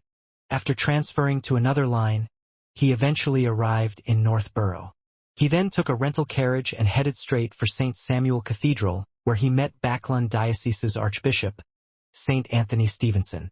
After greeting each other and praising the goddess, Sesamir found a seat and said, I'll be troubling you to provide me with some help for the next couple weeks. The clean-shaved Archbishop, Anthony, in his black robe with red accents sat down as well. He deliberated before asking, Is it something to do with Insangual? Yes. Sesamir nodded slightly. The Holy See wishes that I inform you that another servant of the goddess, the matron of the Evernight Cloister, Mam Ariana, will be in Backland not long from now. This ascetic was ranked first among all the 13 archbishops. Without waiting for St. Anthony's inquiry, he explained in detail, Mam Ilya learned plenty of important information from Insangual's remnant spirit, including his mental problems that 0-08 used to escape, as well as the details of his cooperation with the royal family and the Demonist sect.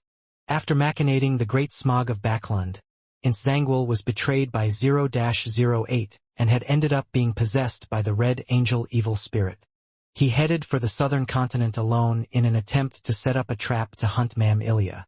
An important point to take note of is that in Insangual's memories, there is a very important underground ruin. It's in the northwestern outskirts of Backland, an area just before the Tussock River flows in. My mission is to find that ruin. St. Anthony finished listening in silence before asking in thought. Zangwill doesn't know of the exact location? He has never been there before? Casimir shook his head. He had entered, but he was led in there and didn't grasp the required key information. St. Anthony tersely acknowledged before asking, "Have you figured out which batch of people from the royal family that Zangwill was working with?" "No," Casimir paused and continued. "Based on normal logic, regardless of whether the partners don disguises, if they meet, there should be the corresponding memory fragments, but inside Zangwill's spirit body, there were no traces of that. It was as though it never existed. Perhaps it's an influence of a deed. The source of the deed's power that even a sequence 4 demigod can't resist is something worth paying attention to." St. Anthony nodded very slightly. He thought and said, "The telegram didn't include much. I do not know the exact sequence of events. Who exactly killed Zangwill?" Casimir exhaled slowly and said, "A name you might never believe, Klein Moretti. The Nighthawk who died in the line of duty during the Tingen incident?" Anthony's wrinkles deepened. "Yes, that's what Ilya sent back.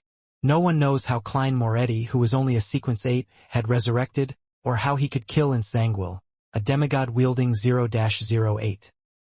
Upon saying this, Casimir's expression turned somewhat odd. "The Holy See requests us to strictly keep this intel confidential. We are not to divulge this to anyone who isn't an archbishop or high-ranking deacon.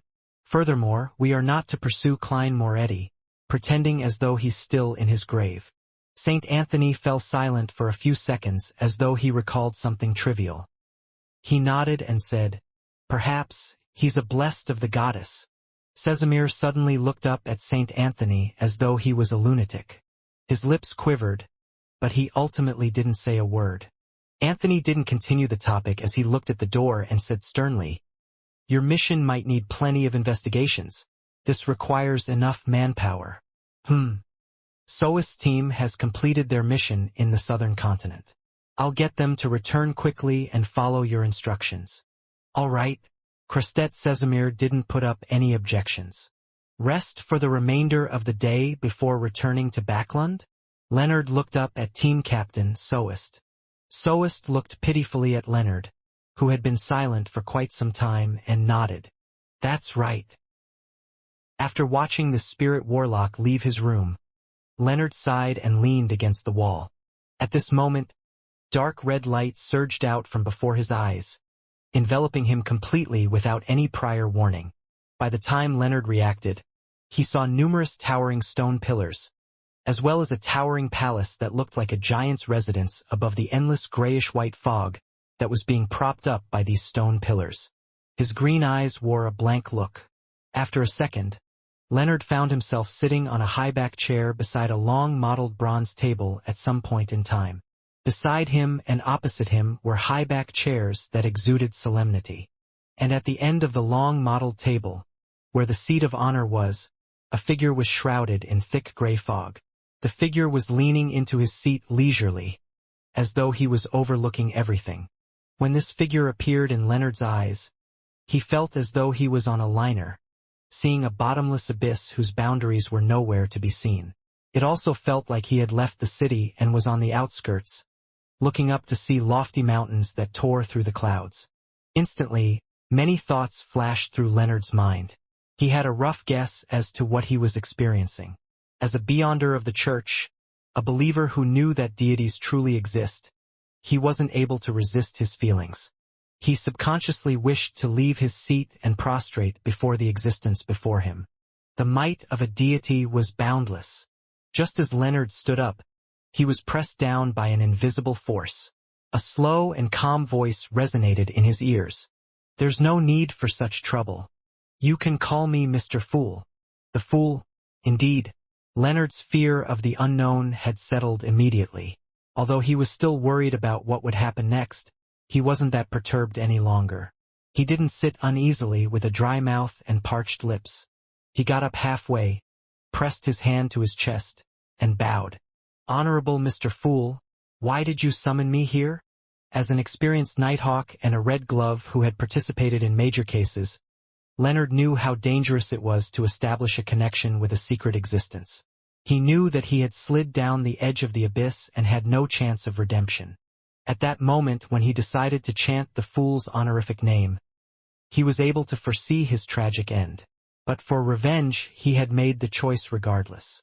However, everyone had the instinct to survive. Recalling how Klein Moretti, who believed in the fool, was still alive and had even become a demigod, Leonard couldn't help but hold out some hope and expectations. At this moment, he heard the fog-enshrouded fool chuckle.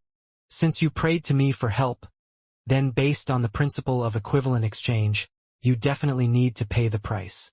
Leonard's body trembled as he bowed his head lower. "What is it you wish?" After a brief pause, the fool's voice sounded again. "There's no rush. Perhaps there will be something that requires you to provide help to certain people. Have a seat." Leonard slowly calmed himself down and sat. He looked around and asked, "He, Klein Moretti, has been here like me?" The fool said with a calm tone, "In a different manner." Different manner. Indeed, Klein didn't enter because he chanted the honorific name. He had been introduced by that death consul named Isaac Eggers before becoming one of Mr. Fool's faithful. Leonard couldn't help but survey the area, and he discovered that there were a total of 22 high-back chairs around the long modeled table. It corresponds to the 22 Beyonder pathways. There are also 22 tarot cards. The fool, just as Leonard came up with a theory, he heard Mr. Fool chuckle. "Other than you, there are other living beings that have been pulled in here for various reasons. They earnestly wished for me to convene a gathering to carry out the exchange of information and the transaction of materials and formulas. They also help each other. This allows them to rapidly advance, eventually becoming high-sequence Beyonders. This is a little different from the secret organization represented by tarot cards I had imagined. It's rather loosely organized. What motives does Mr. Fool have to agree to such a request?" After coming to the ancient palace above the gray fog, Leonard felt high-strung, causing his thought processes to be a lot more agile than usual. He came up with all kinds of questions. After successfully achieving revenge, he had been feeling low-spirited and empty for a moment, as though he had lost his goal in life. However, he quickly pulled himself together. This was because Daly's death told him that he wasn't strong enough. To reduce the number of casualties of his companions in future missions and so as to not lack the ability to save them, he needed to reach sequence 4 at the very least. He needed to become a demigod. Therefore, the fool's words had stirred his heart. He felt that it was an opportunity. Meanwhile, he also believed that by joining the gathering, he could deeply understand the situation of the secret organization. It helped in maximally averting the danger that resulted from establishing contact with the fool. After some deliberation, Leonard asked, "Klein Moretti is also a regular member of this gathering? Does he have a seat here?" The fool replied without much concern, "Yes." Leonard fell silent for a second as he asked, "Honorable Mr. Fool, can I join this regular gathering?" Shrouded in the gray fog, the fool said with a smile, "Sure. But when you return, remember to mention this to Palaz Zoroast about it. Do not attempt to hide it from him." Him? Old man really is an angel. It's no wonder the luck siphon charm is so magical. Although Leonard had already expected this, he still couldn't help but be alarmed after receiving confirmation from Mr. Fool. He hesitated for a moment and said, "Why must I tell Palaz Zoroast?" Although he had a good relationship with Palaz Zoroast and had established a certain level of trust, he still felt wary. The reason why he had made the request to join Mr. Fool's secret gathering was to balance the latent danger of the ancient parasite. He then heard Mr. Fool reply with a smile, "Many a time, striking fear is a lot more useful than conflict. Striking fear is a lot more useful than conflict. That's right, forcefully creating a balance might agitate old man regardless. The final battlefield will be in my body, and it would be extremely disadvantageous to me. By striking fear into him, I can get him to recognize the situation. Even if he has ill intent, he will think of another solution and take another path, Leonard bowed his head in enlightenment. "Honorable Mr. Fool, I have no more questions." At the end of the long bronze table, the fool conjured a deck of tarot cards and lifted up his hand and pointed at them. They have each selected a tarot card to represent their code name. You can also choose one. The deck has the cards of their respective owners taken away. They do use tarot cards as their code names. Leonard exhaled and couldn't help but ask again. "Which card is Klein Moretti?" "The world," the fool said casually. "It's him and also not him." "What does that mean?" Leonard didn't dare to ask further. He extended his right hand and pulled out a card from the deck of tarot cards. Flipping it over, he saw a goddess pouring holy water, with stars littering the background. The star card. This didn't match Leonard's taste, but since he had already completed the ritual under Mr. Fool's watch, he could only accept it. Return. The gathering happens every Monday at 3 in the afternoon. Backlund time. Shrouded in the gray fog, the fool raised his hand and made Leonard, who was rushing to bow, vanish from the ancient palace. The fool Klein chuckled as he flipped all the tarot cards. All of them had the same picture with the same sky-filled stars. All of them were the star cards. After laughing for a while, Klein cast his gaze to the crimson star that represented Leonard. While attempting to pull the poet above the gray fog, he had made some careful observation and had discovered that there was a blob of light hiding in Leonard Mitchell's body. It seemed to be made of countless ringed worms, hidden deep inside his soul body. This made Klein confirm that Pallas Zoroast had only parasitized Leonard at a preliminary stage. He didn't control Leonard's body of heart and mind, astral projection, ether body, and physical body. And after advancing to become a demigod, Klein had gained a deeper control over the mysterious space above the gray fog, allowing him to pull in anyone he wanted, without targeting the soul. He could make a selection. Therefore, Klein decided to not touch Leonard's soul body, and only pulled his astral projection above the gray fog. This avoided agitating Pallas Zoroast or end up bringing him into the mysterious space. Of course, it was almost certain that the Sequence 1 angel of the Marauder pathway would notice it. And the ability to enter the dreams of others stemmed from the astral projection of Beyonders of the Evernight pathway. So it didn't affect Leonard's ability to do what he was good at in this mysterious space. Let's hope that he can escape from Pallas Zoroast's parasitizing bit by bit. Klein suddenly sighed. The reason why he made Leonard join the Tarot Club was because he wished to help this former teammate grow stronger, allowing him to escape the claws of Pallas Zoroast. If that Marauder pathway angel didn't have any ill intent, he could get Leonard to help him hide from Amon and aid his recovery. This would speed up his switching of parasitic targets. Retracting in his gaze, Klein thought for a moment. He threw the Hunter Pathway's Sequence 6 Conspirer Potion formula to the point of light representing Danitz. He then instructed him to leave the southern continent and return to the Golden Dream. Black hunting spider's composite eye, Sphinx's brain. Danitz recalled the content he had just seen in a daze as he stood up in delight. He planned to immediately bid farewell to Anderson and leave the dangerous southern continent. After coming to the door of the Fog Sea's strongest hunter, he knocked on the wooden door, only to see it open. Anderson hadn't locked the door. Danitz was puzzled as he cast his gaze inside and saw Anderson holding a knife and sliding it against his abdomen. Danitz jumped in fright as he blurted out, "Sorry, I didn't see anything." Before he could finish his sentence, he had already pulled the door handle towards him. Bang! The door closed, emitting a sound that echoed through the corridor. At this point, Danitz finally came to a realization. What was I doing just now? What is Anderson doing? He instinctively removed the black boxing glove and thought bitterly with a frown. Finally, he decided to return to his room, pack his luggage, and leave. As for what Anderson was trying to do, he felt that something was amiss despite his curiosity.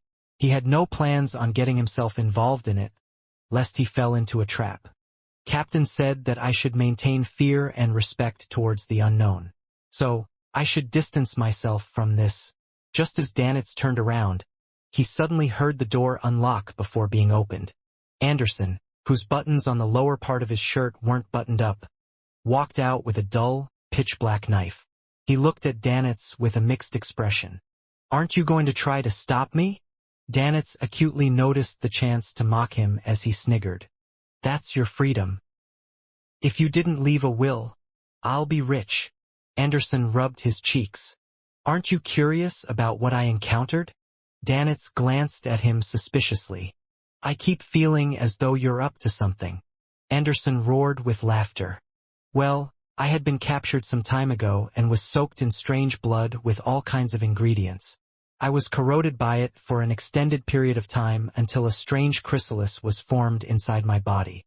This was to create the effect of having a certain level of attraction towards high-sequence beyonders of the hunter pathway." As he spoke, he pointed at his abdomen. Danitz was taken aback. "I've never really heard of something like that. If you were another sex, I might have imagined that you're pregnant." He paused for a moment before asking, "That strange fellow in Revival Square was attracted by the baby? No, chrysalis in your stomach?" Anderson nodded as Danitz gestured with his hands. "You were trying to cut open your abdomen to extract the chrysalis?" Anderson replied honestly, "Yes, I'm worried about how it would affect me, or if it will continue attracting demigods. I have to make every second count to remove this latent problem." Danitz thought before asking in puzzlement, "Then why aren't you making the attempt? You forgot to set up a will, and you want me to be your witness?" Anderson's facial muscles twitched as he chuckled. "Not bad. Your provoker potion should almost be digested." He then sighed. "After some careful analysis, I believe there's no direct way to extract it. Otherwise, they wouldn't have soaked me in blood and allow the ingredients to seep into me. They could have just opened up my stomach and placed the chrysalis inside before sewing me up." Without waiting for Danitz's reply, he said in thought, "Don't you have the method to contact Gehrman Sparrow? He's been through so much and knows so much, so I would like to consult him on how to resolve this problem." In recent months, Danitz was extremely afraid of people raising the matter about him knowing Gehrman Sparrow, so he subconsciously retorted, "No, I haven't seen him since I left the Golden Dream." Anderson curled the corner of his lips and said, "When you were writing to Gehrman Sparrow, I was beside him and have met his messenger." Danitz's expression immediately froze. He forced a smile after a few seconds. "Then why don't you directly summon his messenger?" Anderson raised his hand again and touched his throat, chuckling. "I don't know the ritual for summoning his messenger." Danitz still suspected that Anderson was up to something, and was unwilling to confirm that he had been repeatedly communicating with Gehrman Sparrow. He then suggested, "Actually, you can always seek the help of our captain on such matters.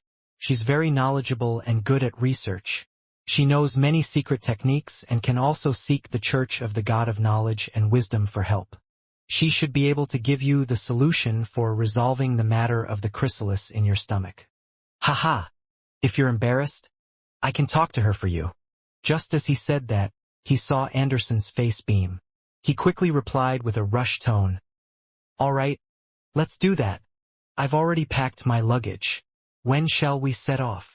Danitz fell into a daze for a few seconds, feeling that he had been tricked by Anderson. He returned to the room, drank his remaining beer, and threw all the miscellaneous items into his luggage bag, leaving behind a dried leaf with golden patterns. This was the token Danitz previously used to establish contact with the Northern States' dominant leader, General Sanchez. Following Gehrman Sparrow's instructions, he left the leaf inside and allowed the person in charge to follow up. In the room that Danitz checked out of, a candle was suddenly lit as a 2-meter-tall scarlet flame burgeoned. Amidst the flames, a figure walked out. He was wearing a silk top hat, black formal suit, and had white sideburns. He looked outstanding with his deep, blue eyes and mature demeanor. He was none other than Klein as Dwayne Dantes. After picking up the leaf with golden patterns, Klein left the hotel, circling around the sealed-off Revival Square, and came to Kukawa's core region, White Feather Square. Sanchez' residence was there, located beside a death cathedral that descended downwards. As a standard Loanese gentleman, Dantes looked out of place when walking through the city. Here, the foreigners were a minority, with most foreigners seen around the few major embassies located around Rejoice Square. The other places were filled with mostly locals from Balam. Their skin was slightly brown, and they had curly black hair. Their facial features were soft, and in the eyes of most people from the northern continent, people of the same sex all looked the same, aside from the differences in height and weight. These locals, be it male or female, enjoyed rolling dried tobacco leaves into Balam cigarettes. Along the way, Klein would see residents spewing out smoke alongside the road from time to time. In addition, many of them hung a fruit known as dalawa by their waists. This fruit was the size of 2 fists with thick skin. After digging open a tiny hole and eating the flesh inside, one could use it to store water, alcohol, and other beverages. Based on Klein's observations, they mostly drank an orange-yellow water. It was sour with a hint of sweetness, good at quenching thirst and relieving heat. It was also great at keeping people awake. I didn't have a chance to try it before, Klein mumbled as he found the guard manning the general's residence and sought to meet a man named Haggis. Due to his appearance as a Loanese person and a gentleman, the guard didn't deny his request or make it difficult for him. He got a person to head in to get a man in his 30s. The man's facial features and skin were that of a standard Balam native. However, his curly black hair had been pulled straight and neatly combed back as though he was trying to mimic members of high society in the various countries of the northern continent. He wore a white shirt and a black vest, matched with a very formal bow tie. Upon seeing Dwayne Dantes, he said in standard Loanese, "Good afternoon, I'm Haggis. Nice to meet you." His accent was a little odd, different from any borough in Lone. Klein had lived in high society for quite a period of time, so he wasn't too surprised. He said with a smile, "Good afternoon. I'm Dwayne Dantes. I never expected to meet a gentleman who's so good at using the accent of Loanese nobles." Haggis couldn't help but smile. Many children of noble birth from Lone have one come to East and West Balam to seek out opportunities. I was fortunate to learn from them. Oh, I might know some of them. Klein wasn't in a rush to talk business as he began making small talk with Haggis like a gentleman. Haggis smiled. "My friend includes Colonel Alfred Hall, the second son of an earl." Hall? Klein let out a soft chuckle. "I once met Earl Hall at a charity party. He's a true noble. What a small world." Haggis nodded in agreement. Perhaps this is an arrangement of fate. Unfortunately, Alfred was transferred to East Balam last year. He didn't continue as he immediately invited Dwayne Dantes into the general's residence. When passing through the side door, Klein suddenly looked up, glancing at the embedded stained glass above. The glass shimmered like a rainbow under the illumination of sunlight, as though gazes were sweeping past. Klein retracted his gaze in a natural manner, held his gold-inlaid cane, and followed closely behind Haggis before entering the general's residence. The architecture style was completely unlike those found in the southern continent. It didn't make any use of light manipulation to make the rooms appear dark and gloomy, nor did they boldly use some human bones as accessories to produce a strong visual impact. Instead, it was more in the style of the northern continent. Furthermore, there was an undeniable hint of Intis influence. Every column was covered in segmented gold foil. The use of colors in the murals were warm, and there were sculptures embedded with gold. A beautiful spiral staircase descended from above, connecting all 4 stories before ending in the middle of the huge hall where it faced the entrance. It was extremely grand. I have to say that countries led by the Church of the Eternal Blazing Sun are really at the forefront when it comes to gold artwork. It doesn't have the feeling of the gaudy nouveau riche. Klein swept his gaze to the palm-sized golden angels that extended out from the staircase's railings and mid-sections of the columns, holding back his urge to caress them. Looking at the guards standing by the 2 sides, he casually found a topic and said to Haggis, "Colonel Alfred Hall seems to have made some significant contributions in West Balam?" Haggis nodded and used a Loanese noble accent to say, "He's a determined and brave man. He once led a special forces team of more than 30 men to raid an Intis battalion with more than 1,000 people, completely crippling them. I heard that he had also made significant contributions in East Balam." therefore becoming a colonel before the age of 30. Sounds impressive. Perhaps Miss Justice's brother has already become a Beyonder with quite a significantly high sequence. In every aristocratic family, every generation should have some members taking the Beyonder path. Heh. If this Mr. Alfred finally reaches his goal of becoming a Beyonder with a relatively high sequence and gaining the rank of Brigadier General or Major General through hardship, I wonder how sad would he be when he returns to Backlund to realize that he's no match for his sister's dog. Having drank his medicine before heading out today, Klein used the act of lampooning to adjust his mental state. He didn't ask further about Alfred as he asked with a curious tone. I realize that there are some differences in the traditions of East and West Balam. Here, in many houses, there are people with human bone decorations, but it's not present in East Balam. I've been here several times, but I've never been able to bring myself to get the answer to this question. Haggis stopped and pointed to the exaggerated spiral staircase. Mr. Dantes, the general will be here in a few minutes. After informing him of this, he chuckled. It's actually not common to see human bone traditions. Only fiefs that came under the royal family of the Balam Empire still have this tradition. To us, the death of family members doesn't mean that our relationship has come to an end. After the burial, we will take a piece of their bones and place it at home as a decoration as a way to indicate that the deceased continue being with the living. As for which bone to choose, it will be decided by the interring priest through a ritual. The best and most symbolic part is the skull. Some families will even make the skull into a vessel for drinking alcohol, using it only when entertaining the most honored guests. Mr. Dantes, if you close a deal this time, I wish to invite you home. I wish to offer finest wine in my grandfather's skull to show my respects to you. 2. 11. Klein's expression nearly fell apart. He felt that he was incapable of accepting the local customs in this aspect. He laughed and was just about to be perfunctory when he saw a figure slowly walking down the golden railings of the staircase. The person didn't wear a hat. He was wearing a cut black military attire with shimmering gold buttons. The sash he wore was red like blood. He had light brown skin and a rather soft facial outline. His facial features looked scrunched up in the middle of his head, making his face appear abnormally big. Klein, who had obtained the relevant information from various channels, instantly recognized the man to be the dominant ruler of West Balam's northern state. He was May Sanchez, who declared himself as general. On the surface, he wavered between the factions of Lone, Intis, Fainapotter, Fasak, and the resistance, maintaining a balance, but secretly, he had received the support of the numinous Episcopate's royal family faction. Meanwhile, Klein suspected that this native general had established a solid working relationship with the Church of the God of Knowledge and Wisdom. As for May Sanchez's strength, be it Vice Admiral Iceberg Edwina or Admiral of Stars Catlia, he was noted to be a sequence 5.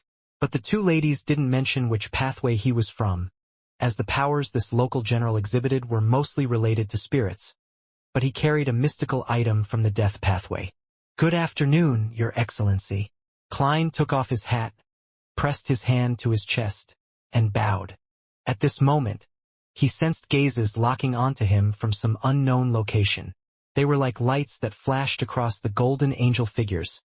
The sunlight reflected from the stained glass or the lustrous glow from the smooth marble.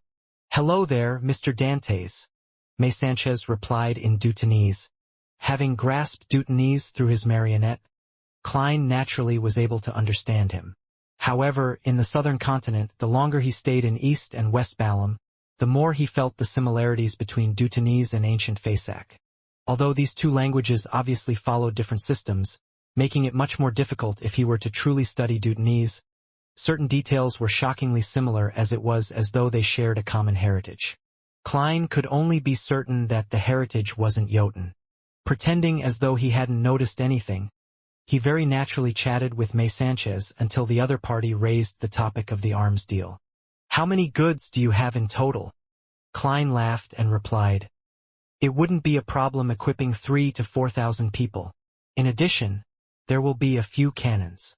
May Sanchez fell silent and said, name your price. Klein pretended to deliberate and said, if you wish for me to send the goods to the northern state, the price would be £50,000.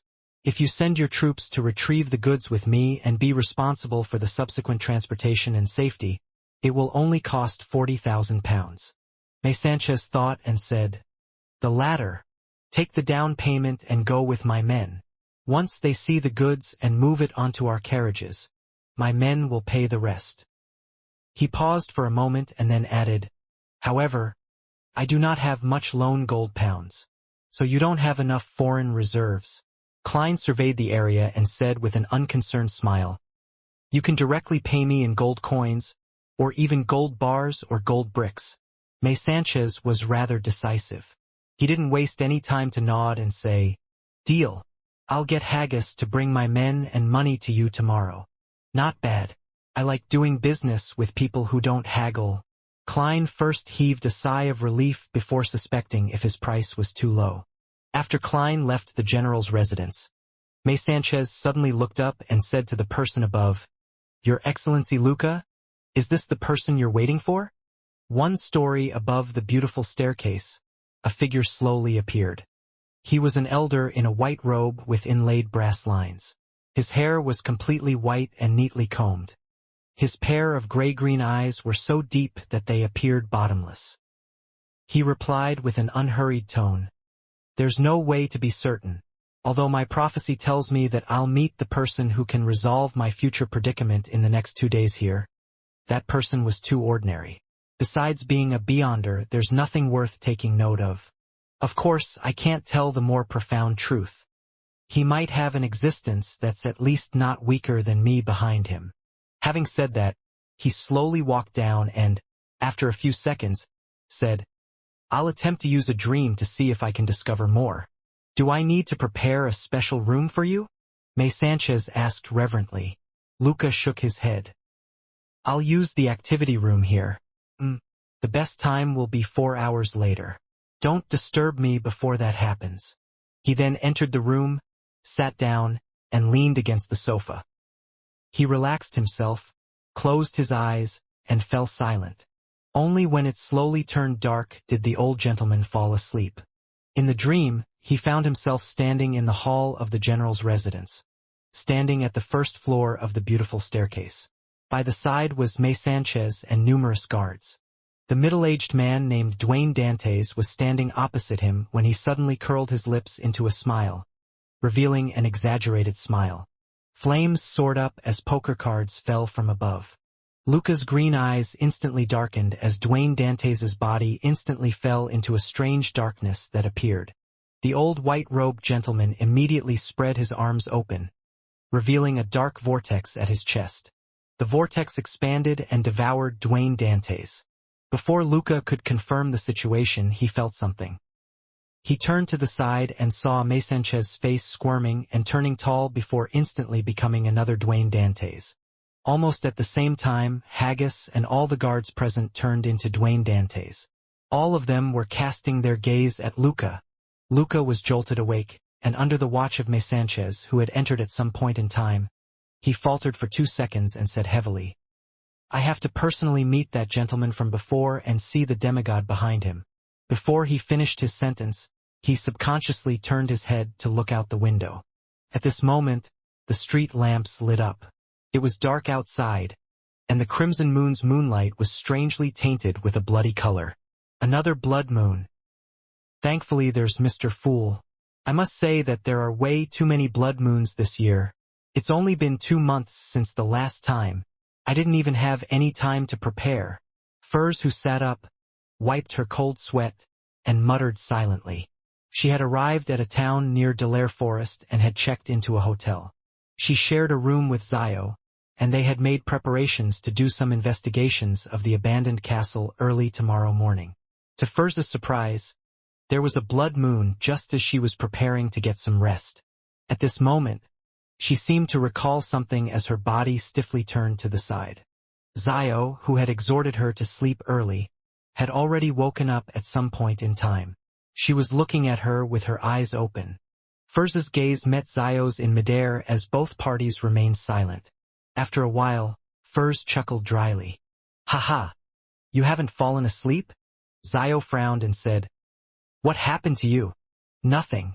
Didn't I tell you before? Whenever the full moon happens, I won't be in a good state. It's even worse during the blood moon, Furs replied as though everything was normal. Zio sized her up and pulled her blanket. I remember that you brought sleeping pills? There's no need for that. I'm fine now. Seeing that Zio wasn't pressing further, Furs secretly heaved a sigh of relief. Go back to sleep. We still have to head into the forest early tomorrow morning. Zio didn't say another word as she turned around, gripped the blanket, and closed her eyes. Before long, her breathing turned heavier and became more drawn out and uniform. Furs stared blankly at the ceiling as her thoughts ran wild. At some point in time, she fell asleep as well. The next day at noon, in the core region of Delaire Forest, in front of a collapsed, ancient castle covered in green vines, Furs wiped the perspiration on her forehead and exhaled. We're finally here. Zio shot her a glance and said, The boss at the hotel told me that we only need 2 hours to get here. They had set off before 6 in the morning, but they had spent nearly 7 hours to arrive.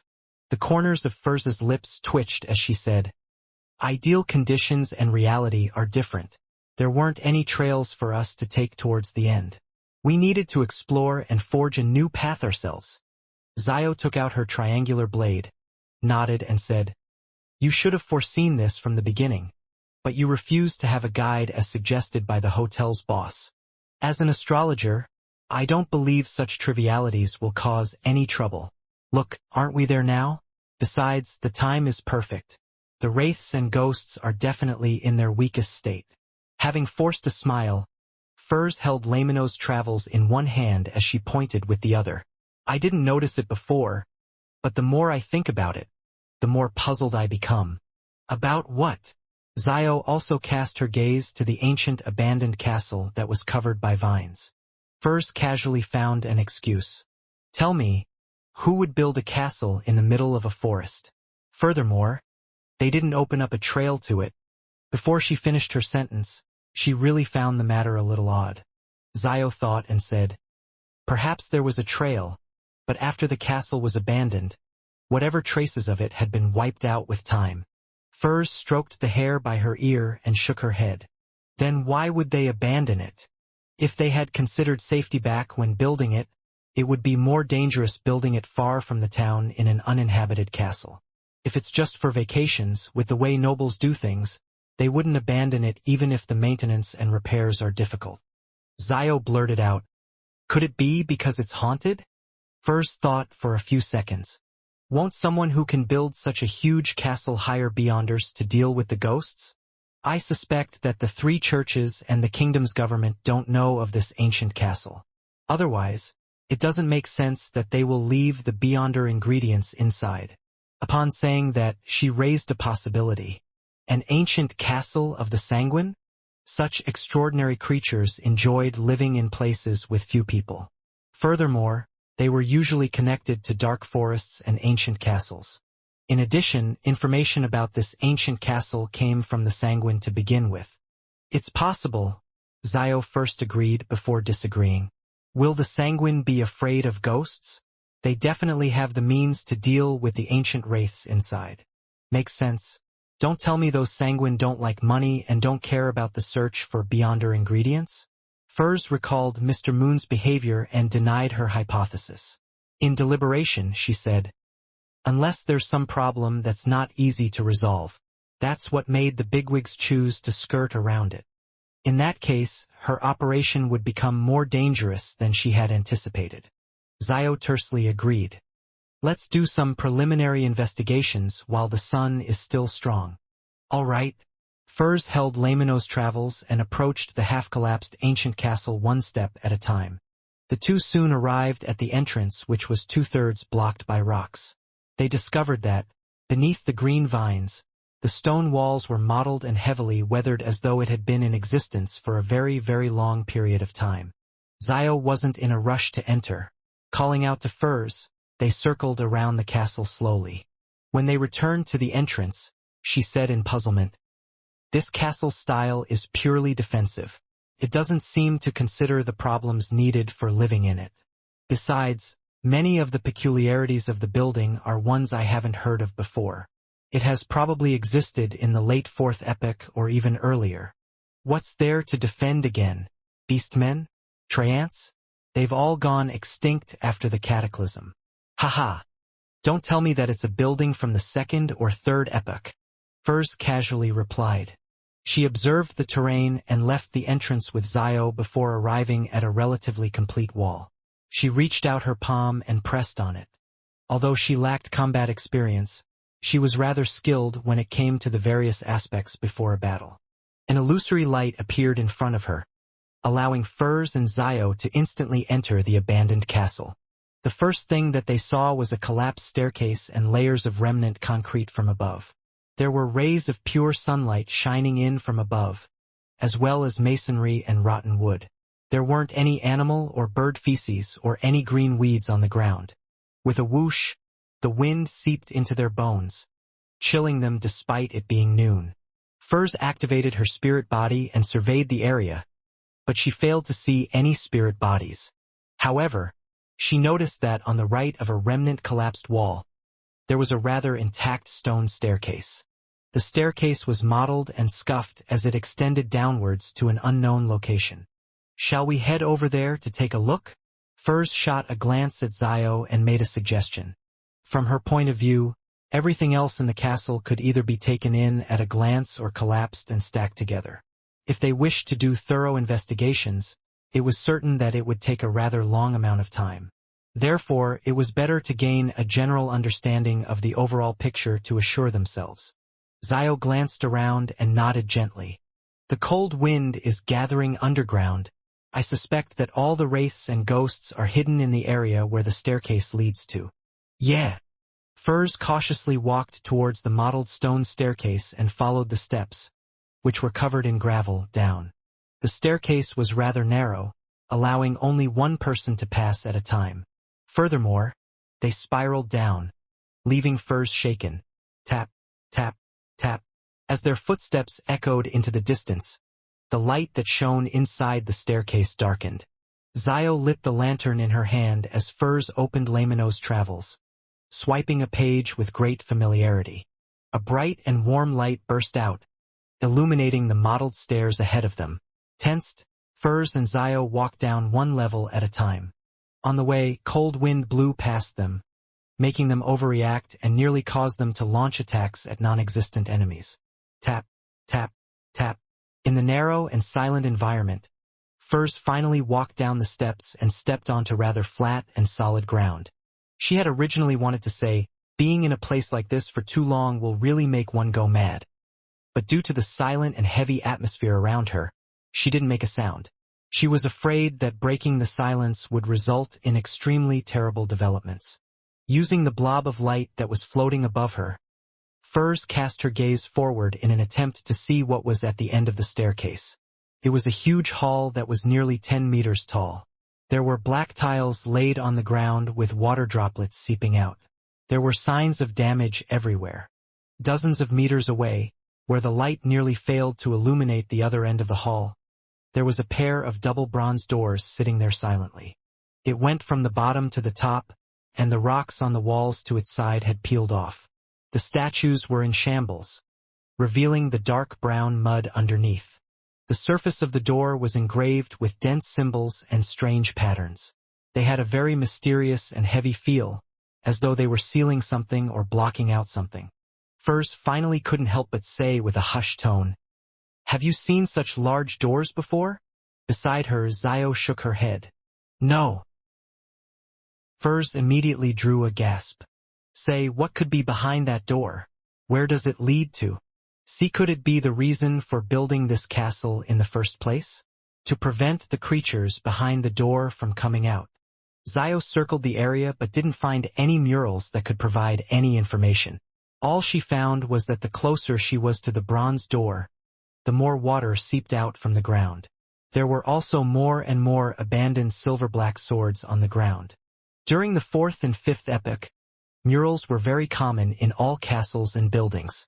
And before the cataclysm, it can be seen from various elvish ruins that supernatural creatures similarly like to use murals to praise their deities and to record their daily lives.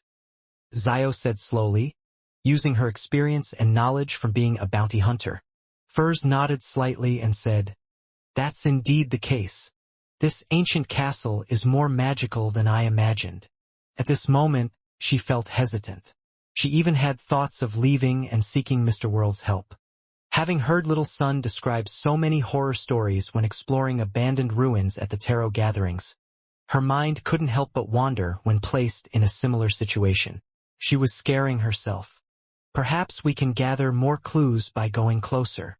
Zio boldly took a few steps forward and approached the heavy sealed door that seemed to lead somewhere.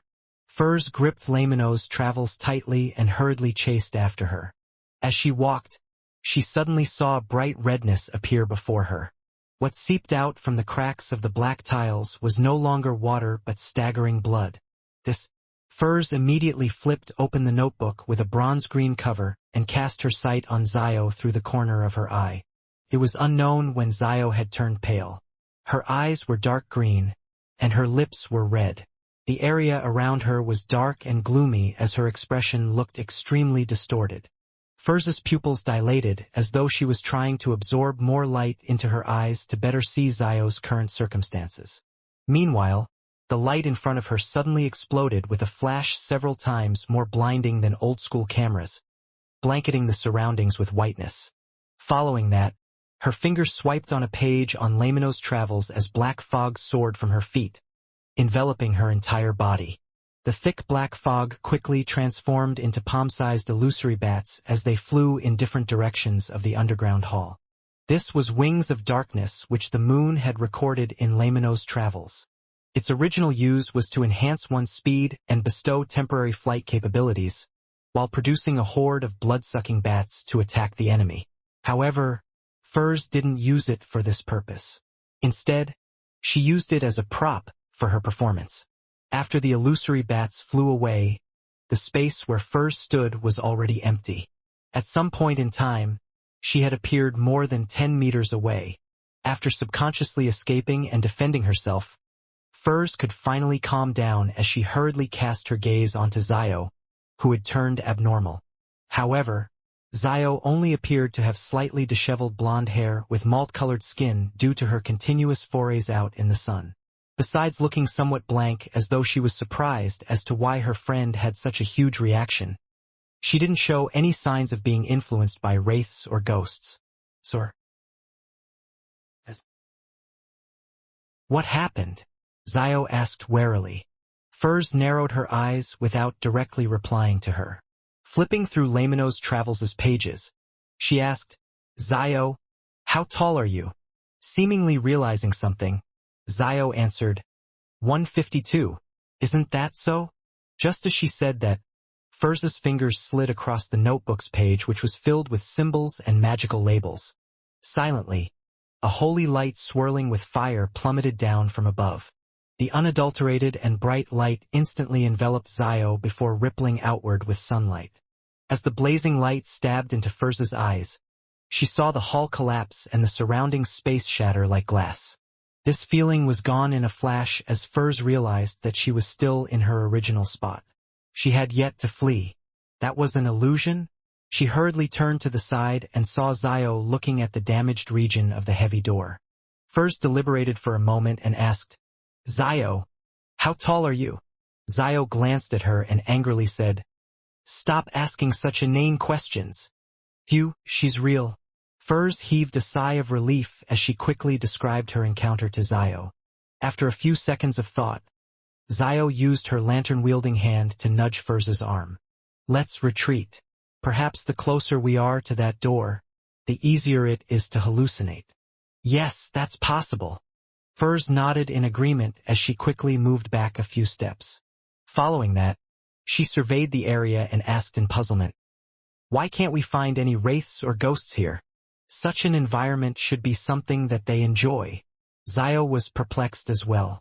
She then did a careful observation before landing her gaze on the blob of sunlight floating above Furs's head. "Try extinguishing it," she suggested. Furs came to a realization as she immediately dispelled the light. Silent darkness blanketed the area and ruled the underground hall once more. Only the lantern's faint yellow light put up a resistance against all of this. Then, Fur saw two figures in her spirit vision. They were rather close to the bronze door. One was a female with coiled hair, wearing a knight's trousers and a garish shirt for ease of movement. The other was a man wearing silver-black armor as he held a sword that was almost snapping due to rust. The former's face was a blur as it kept wandering between the door and where Furs and Zio arrived. The latter was loitering beside the door, muttering something. "These are the two ancient wraiths?" Furs nudged Zio and said with a suppressed voice, "I see spirit bodies. I see them as well. They aren't hiding at all." Zio curved her back as she readied herself for a fight. Furs hurriedly nudged her. "Don't be hasty. We aren't sure that they're the targets." She attempted to take 3 steps forward, but the two relatively blurry figures didn't even look at her. Furs thought and suddenly said, "Ma'am, what are you doing?" She had heard of stories in other mysticism circles that wraiths, shadows, and other higher-level spirit body creatures could be communicated with. However, she regretted it the moment she said that. This was because communication didn't allow her to achieve her goal. There was no way she could persuade the other party to kill themselves and hand over the cursed item and remnant spirituality of an ancient wraith. Just as Furs was considering if she should launch a direct attack, the lady in the garish shirt and knight's trousers replied with a flat tone, "I'm searching for my husband. He's a guard here. Communication is really possible." Furs pressed out of curiosity. "Where did he go?" At this moment, Zio approached as she wore a look of extreme vigilance. The blurry-figured lady answered blankly, "He's a guard here. He told me that magical power seeps out from behind the door, corrupting his teammates. He got me to leave as quickly as possible with a messenger. He said that he would ensure that I escaped safely, but I don't wish for that. I want to leave with him." After sending off the messenger, "I returned midway and returned underground. But I can't find him. With the age of this castle exceeding the present epoch, the last defender has definitely transformed into an ancient wraith. This lady's story has moved me. I really can't bear to attack her." Furs's mind whirled as she carefully took a few steps and circled around the ancient female wraith and approached the bronze door. This time, she and Zio didn't suffer any more hallucinations. This seemed to imply that her encounter was subconsciously created by the lady. A distance from the silver-black armored knight with a rusty sword, Furs attempted to ask, "Sir, what are you doing?" The knight paused and said with a humming voice, "I'm guarding this door of blackness. I need to ensure that my wife has escaped safely. If you meet her, tell her that her knight will fight for her to the very last moment." "A door of blackness. It's clearly a bronze door. Wait, what did he say?" "He said that he's guarding the door to ensure that his wife can safely escape." Isn't this the other half of that woman's story which she described? This is her husband? Furs was taken aback as she kept looking back and forth between the two ancient wraiths. The lady wearing a garish shirt and knight's trousers slowly approached the bronze door before returning to the middle of the hall repeatedly. As for the silver-black armored man, he was patrolling about the door with a rotting sword in hand. At times, they would pass by without noticing each other. Such a scene must have gone on for at least 1,500 years, or even longer. Furs commented silently as she turned to glance at Zio. She realized that her friend's eyes were already welling with tears. What an easily touched person. Furs couldn't help it as she shouted at the female wraith, "Look at the door. Your husband has been there all along." The lady slowed down her pace and first glanced at Furs before casting her gaze at the heavy door. Her blank gaze penetrated the night, landing behind him. "Why can't I find him?" The wraith repeated her words and repeated her actions.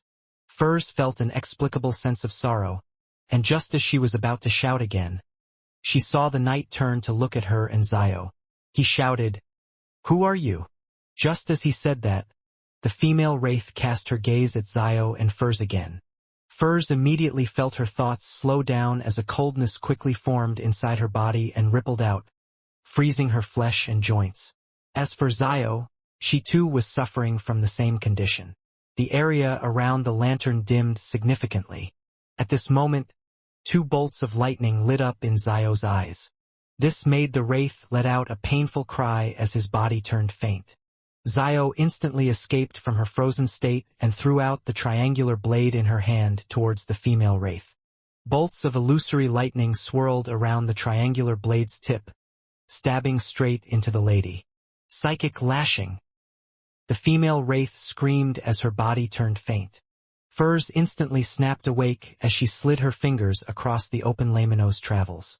Life seemed to immediately gather from the surrounding shadows, turning into a pitch-black chain that restrained the male wraith to the ground, sealing off his mouth. Abyss chains. Meanwhile, Zio rushed out, and with an illusory brand in hand, she stamped it on the female wraith. With her holding back the female wraith, Furz's actions became more composed. She flipped through Lamino's travels and slid her fingers.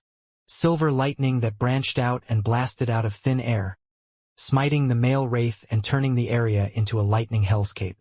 Finally, a holy pillar of light that had flames swirling around it appeared. It enveloped the male wraith and completely purified him.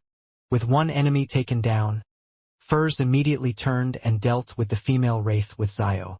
She didn't hold back on using powers from Lamino's travels. She came up with wise combinations of them, and using Zio's suppression, she switched between restrainment powers and offense from time to time. Soon they finished off their target. Everything fell silent as Furs heaved a sigh of relief. She then looked at the battlefield with a look of disbelief. Is that it? She originally imagined that 2 ancient wraiths had unique powers, and with their higher levels, they weren't something Subsequence 5 Beyonders could deal with. However, she realized that everything happened rather smoothly. This made her truly realize how godly Lamino's travels was. She also began looking forward to the next sequence as a scribe. Zio was somewhat astonished as she thought for a few seconds. It's no wonder someone told me that, beneath the level of demigods, the number of Beyonders, their cooperation, and usage of powers are more important than the sequence. Just as she said that, she heard knocking sounds resonate. It broke the silence of the hall, and it came from behind the bronze door. Bang! Bang! Bang! Behind the bronze door, the slamming sounds continued incessantly, echoing throughout the vast underground hall as though they came from an abnormally distant past. Furs clamped up and couldn't help but tremble. Unable to help it, she suppressed her voice. What could be behind the door? I've no idea. Zio honestly shook her head, subconsciously gulping. Her right hand, which had just picked up her triangular blade, had her joints protruding out as her blood vessels surfaced. Clearly, she was gripping the triangular blade tightly. Bang! Bang! Bang! The slamming sounds continued without any change in frequency. Each sound seemed to strike at Furz's and Zio's hearts, leaving their hair standing and scalps tingling. It likely won't be able to come out, right? If it could so easily come out, it wouldn't have waited until today. Furs tried to console herself with parched lips. Zio nodded heavily and said, "We leave once the ingredients form." In such an environment and atmosphere, her curiosity had been completely overwhelmed by her innate fear. All right.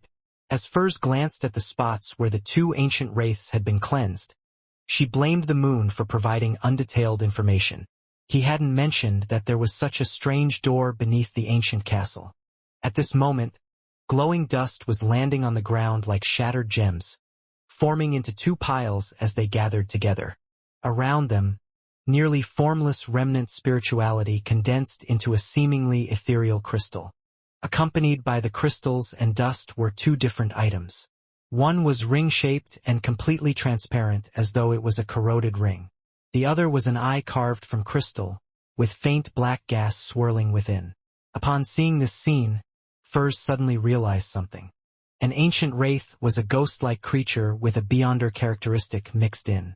The cursed item would be related to a particular item while they were still alive, fusing with the characteristic and turning into a foundation to which they relied on for their existence. It was precisely because of this that different ancient wraiths had different corresponding cursed items in shape and form. However, they were essentially the same. And the dust was another type of characteristic. It was the source of most of their strength, stemming from remnant spirituality, slightly equivalent to the blood and ingredients of monsters. Bang! Bang! Bang! The entity striking behind the bronze door didn't let up at all. It kept testing Furz's and Zio's psyche. Being afraid and cautious, the duo's bodies trembled so much that they even imagined that the door was shaking slightly. Their racing hearts were in their throats, with them being able to head for the staircase at any moment. Furz finally waited until the ancient wraith's powder and cursed items took form. As she signaled to Zio to be wary, she crouched down and took out 3 square metal boxes she had prepared. After some hesitation, Furz looked up at Zio and said, "These 2 ancient wraiths have been waiting for each other for so long. I am thinking of separating a little of what they left behind and burying them together. In that case, I'll get a cursed item and you'll get a pile of dust. We'll split the remaining spirituality. All right?" Zio didn't hesitate as she nodded. "All right." Furz silently heaved a sigh of relief as she pursed her lips. Flipping through Lamino's travels, she slid her finger across a particular page. The 5 nails on her right hand immediately grew long and sharp, covering black patterns and symbols. This was the claw of corrosion from the sanguine. Upon seeing her palm transform, Furz grabbed at the ground, easily digging a hole and leaving behind a corrosive mark. Right on the heels of that, she placed the crystal eyeball-like cursed item and a pile of dust into the hole before filling the hole with the gravel and soil she had dug up. She lightly grazed the flattened ground with her fingernails, writing an epitaph. "Returning for you, defending for you, together forever." After doing all of this, Furz sighed when she heard the slamming behind the bronze turn louder. Bam! She jumped in fright and hurriedly placed the pile of dust, ring-shaped curse item, and remnant spirituality into the different square metal boxes. Then, she put the boxes away, stood up, and slowly walked to the spiraling and cramped staircase with Zio. Bang! Bang! Bang! The slamming sounds behind the bronze door grew intense as Furz and Zio subconsciously gritted their teeth, following the staircase and rapidly heading up. They increased their speed until they began running. They ignored the possibility of falling on the staircase and tumbling down like a wheel. Finally, Furz and Zio saw sunlight. Sunlight beamed in from outside, shining upon the staircase ahead of them. It was bright, pure, and warm. At this moment, the slamming sounds from underground had come to a sudden stop without any follow-up. Furz and Zio exchanged looks, slowed down their pace, and after a few large strides, returned to the top of the abandoned ancient castle. The duo didn't say a word and directly left the area, returning to the periphery of the forest. After walking for some time, Furz calmed down and pursed her lips. It was really terrifying. Although the thing behind the bronze door didn't deal any harm to us, nor did it even show itself, I think it was more terrifying than the ancient wraiths. Compared to all my past experiences, it's far more terrifying. In those few minutes, I couldn't help but imagine all the different tragic deaths I might suffer. Each one was more terrifying than the last, but none of them were as terrifying as the slamming sounds. Zio turned her head and agreed with a nod. Yeah. I felt as though I was walking on the edge of a cliff. Furz was about to continue when she saw 2 streams of bright red blood flowing down Zio's nose. Zio, your nose is bleeding," Furz hurriedly warned her friend. Zio was taken aback as her pupils dilated. "You too?" "Ah." Furz blankly reached out her hand and wiped her nose. Felt warm to the touch, wet and sticky. She was appalled as she hurriedly held her right hand in front of her and saw red blood smeared across it. It was bright and striking. A result from being overly anxious? Furz muttered in puzzlement. At this moment, through the sunlight diffusing through the forest's canopy, she realized that faint black spots were quickly growing on her wrists at a discernible pace. The black spots rapidly spread, covering her arms and the back of her hands. "Ah!" Furz subconsciously cried out as she hurriedly looked at Zio. She saw Zio's cheeks and neck covered with black spots, Tch, this isn't normal. Furs blurted out. Zio sensed the abnormality happening to the both of them as she recalled and said, "Do you still remember what that female wraith said?" She said that the guards from before had been corrupted by the forces that seeped out from behind the bronze door. Could it be that we've been corrupted? Furs was taken aback for a second before she nodded heavily. It's possible. She hurriedly took out the medicine that she had prepared, handing over some of it to Zio. Then, she twisted the lid off and downed 2 bottles. However, they didn't show any signs of recovering. The black spots grew in number, turning their vision blurry. Badump, badump. Before long, Furs, whose efforts to save herself were in vain, could hear her heartbeat and sense her body beginning to lose strength. Out of ideas, she quivered her lips, clenched her teeth, and turned her body around. She took a few steps to open up a distance from Zio. Then, she bowed her head and chanted Mr. Fool's honorific name. In about 10 seconds, she saw dark red light appear, engulfing her like the tide. The ravings and roaring vanished and Furs saw the familiar model table and the 10 high-back chairs opposite her. She then realized that her dizziness and blurred vision had vanished. There weren't any more of the strange, accentuated black spots on her spirit body. "Thank you for your help." Furs hurriedly stood up and bowed at the figure shrouded in gray fog at the end of the long bronze table. Then, she heard Mr. Fool say in a calm tone, "Your spirit had been corrupted by some force. It should be fine now." Cleansed by Mr. Fool? Furs's heart stirred. Just as she wanted to make a request to Mr. Fool regarding how Zio could be saved, the scene before turned red as light soared up. After a brief pause, she found herself in the real world, back in Delaire Forest. The black spots on the back of her hands and wrists were rapidly fading and receding. The blood that kept dripping from her nose had already come to a stop. Returning to her body, she saw Zio weakly slumped on a tree. Her face was covered in black spots, making her look terrifying. The muscles on both sides of her neck were tensed up as her mind spun. A few seconds later, she walked over quickly, pressed Zio on the shoulders and rapidly said, "I have a way to save you, but you need to follow my instructions. Use ancient Hermes to say this, the fool that doesn't belong to this era." Zio could hardly turn her swollen eyelids. Looking at Furs for 2 seconds, she heavily chanted, "The fool that doesn't belong to this era. The mysterious ruler above the gray fog. The king of yellow and black who wields good luck." Just as she said that, Zio saw dark red starlight surge out from the void, sweeping over her. Indescribable roars continued for a second before vanishing from Zio's ears. She then saw herself seated in an ancient and majestic palace. She was sitting beside a mottled, bronze table. At her feet was a boundless grayish-white fog. In front of her was a lofty figure looking down upon her. This scene was both unfamiliar and familiar to her. She had once seen it in a dream, but she hadn't ever had it again after the exorcism ritual. That purification was actually useless. Zio suddenly had this thought as she stood up in deliberation, bowing at the figure enshrouded in gray fog. "You are the great king of yellow and black?" She didn't appear too surprised or alarmed, as though she had already expected it.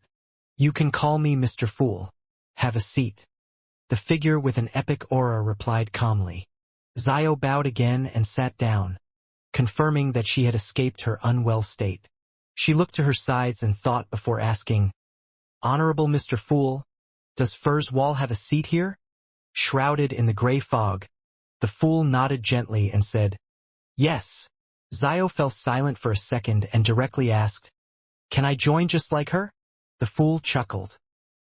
"It's a gathering they organized on their own accord but is convened by me. There's still a seat available at present. You may join. Draw a card." They use one of the major arcana cards as their code name. Zio didn't ask or speak further. She immediately nodded. "Yes, Mr. Fool."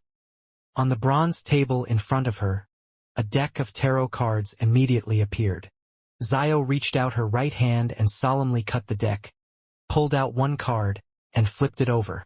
Her card depicted an angel with a trumpet, and the sleeping dead awaiting salvation.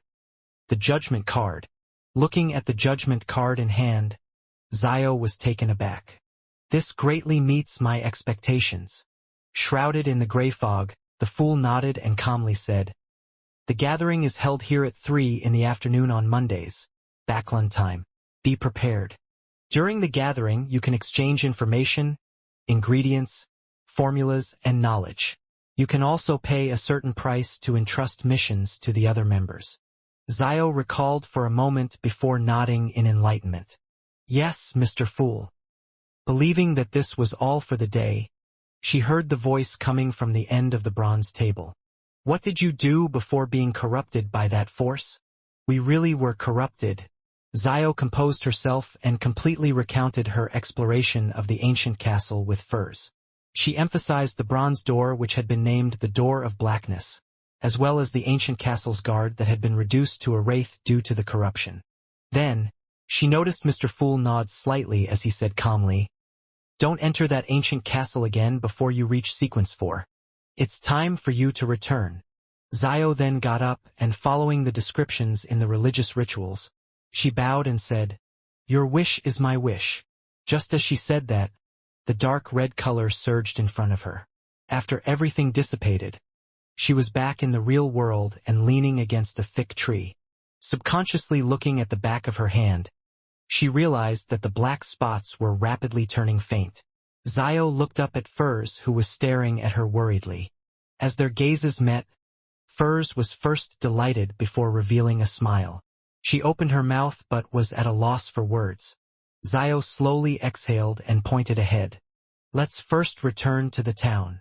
"All right," Furs answered without any hesitation. At this moment above the gray fog, the fool Klein was tapping on the edge of the modeled table as he considered Miss Magician and Miss Judgment's encounter. The object or power sealed behind the Door of Blackness could still corrupt the guards and explorers outside, even without escaping. Just the mere thought of it was terrifying. Furthermore, this corruption stemmed from the spirit body. To resolve it, Klein had only two solutions. One was to make the corrupted entity hold a complete secret deed ritual as he used the powers above the gray fog and the sun brooch to complete a purification. The other was to directly pull the spirit body over, using the gray fog to cleanse them. As he didn't have the luxury of time, he had chosen the latter. What could it be? The most corruptive power belongs to the devil pathway. That place connects to the abyss? That's not impossible.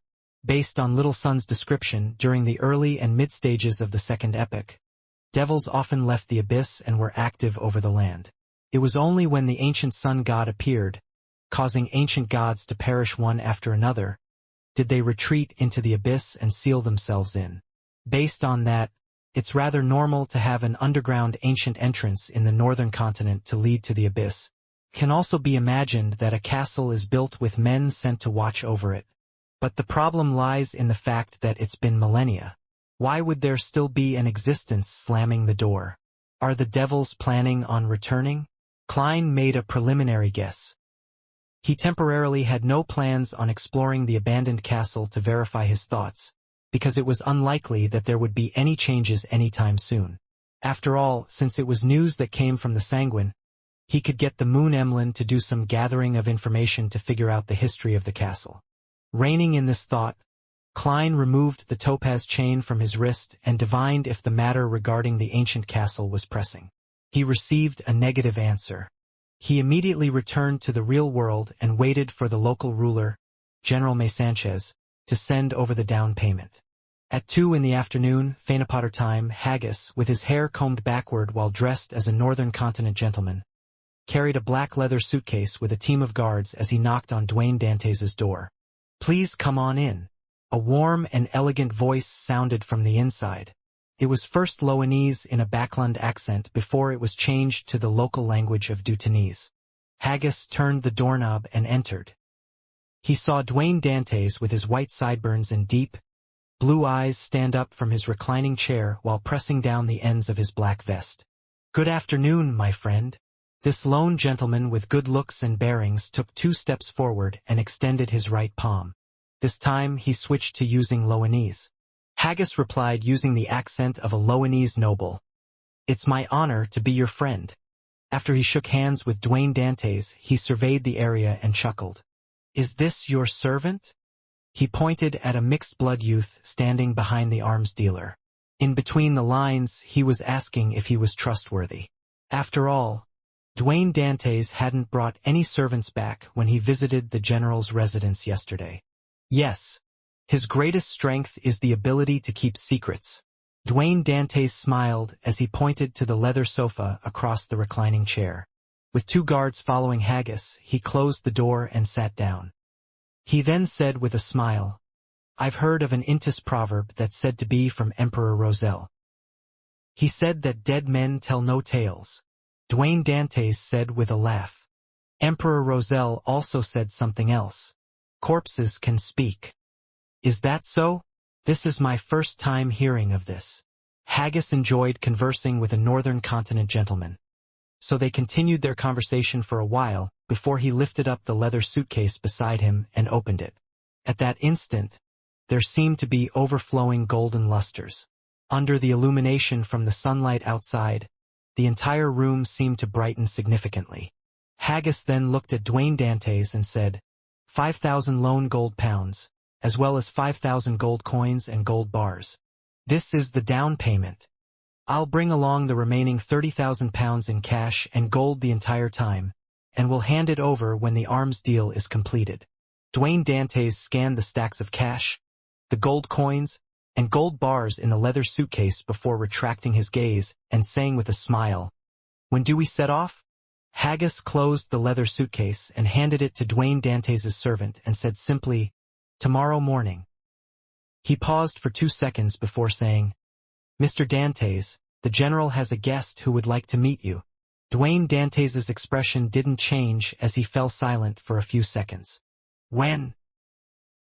Now, Haggis said without daring to show any signs of being perfunctory. He's downstairs. Dwayne Dantes nodded slightly. Please invite him up. Haggis immediately heaved a sigh of relief and left with his guards. They followed the stairwell down. Before long, Luca, in a simple white robe with brass lines adorning it, walked up. His silver hair had been combed very neatly.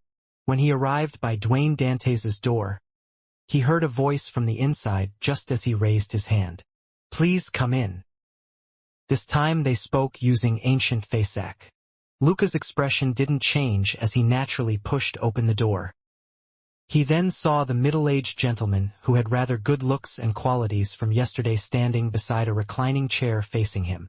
And sitting on the reclining chair was a young man. He had black hair and brown eyes, with a thin, cut face. He had a cold temperament. Luca was taken aback as he took a step forward, entered the room, and closed the door. After he sat down on the sofa in a composed manner, his gray-green eyes clearly reflected the young man in front of him. Gehrman Sparrow? Luca addressed him with a rhetorical question. Gehrman Sparrow curled the corners of his mouth. Directly addressing others by their full name is impolite. Luca nodded and said, My apologies for my faux pas. I recall that you advanced to sequence 5 less than half a year ago, or it might have only been 3 months. Yes, it should have been completed when you were in the ruins of the battlefield of gods. I never expected that you were already a demigod. It left me a little bewildered. Gehrman Sparrow smiled without giving any explanations. After a brief moment of silence, he said in an unhurried tone, Why are you visiting me? Luca calmly replied, I don't know. The atmosphere in the room suddenly turned somewhat odd. Gehrman Sparrow seemed to forget that there was an elderly man sitting opposite him that needed him to speak again. Luca indiscernibly nodded and said, This is the thing. I made a prophecy by chance not too long ago. In that prophecy, I will be in a rather thorny situation in the future. And one of the people I met with over these few days will help me deal with it. I'm not sure if it's you, but I'd rather be safe than sorry. So I decided to meet you and get to know each other. My name is Luca Brewster, a clergyman who serves the God of knowledge and wisdom. I'm presently in charge of various matters in West Balam. Gehrman Sparrow nodded and said, Not bad. I now know you. I don't believe I need to introduce myself, right? Of course, Luca thought and said. You should be a bizarro sorcerer. I recently received some intel that there has been some reshuffling among the secret order in Intis. He didn't see Gehrman Sparrow reveal any looks of shock.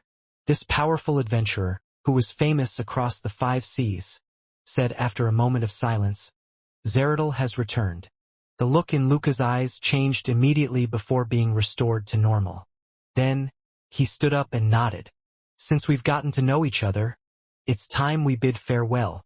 After saying this, he walked to the door, twisted the doorknob and left the room. Sitting on the reclining chair, Gehrman Sparrow watched as his figure was concealed inch by the wooden door until he completely disappeared. Then he chuckled. What a charlatan! Yes, Dwayne Dantes, who was standing beside the reclining chair, found a seat and sat down. Then he picked up a cup of tea and sipped from it. With white sideburns and deep blue eyes, he and the thin, angular-faced Gehrman Sparrow exchanged looks and smiled in unison. On Monday afternoon, Dwayne Dantes took out his golden pocket watch, opened it and said to Haggis opposite him, We're almost arriving at our destination. I believe you and your men need some rest. An excellent suggestion. Haggis was rather agreeable. Dwayne Dantes pointed at the street ahead. There's a hotel ahead. Let's rest there for half a day before we set off again tomorrow. Haggis didn't object to it as he turned to the front and instructed the carriage driver.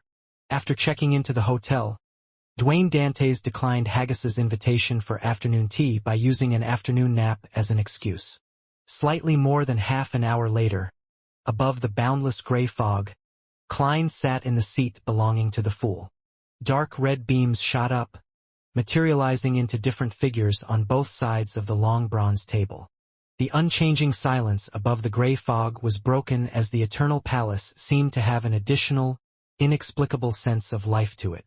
Just as Justice Audrey regained her senses of her surroundings, she prepared to stand up to greet the existence at the end of the long bronze table. At this moment, as a senior spectator, she acutely noticed a difference.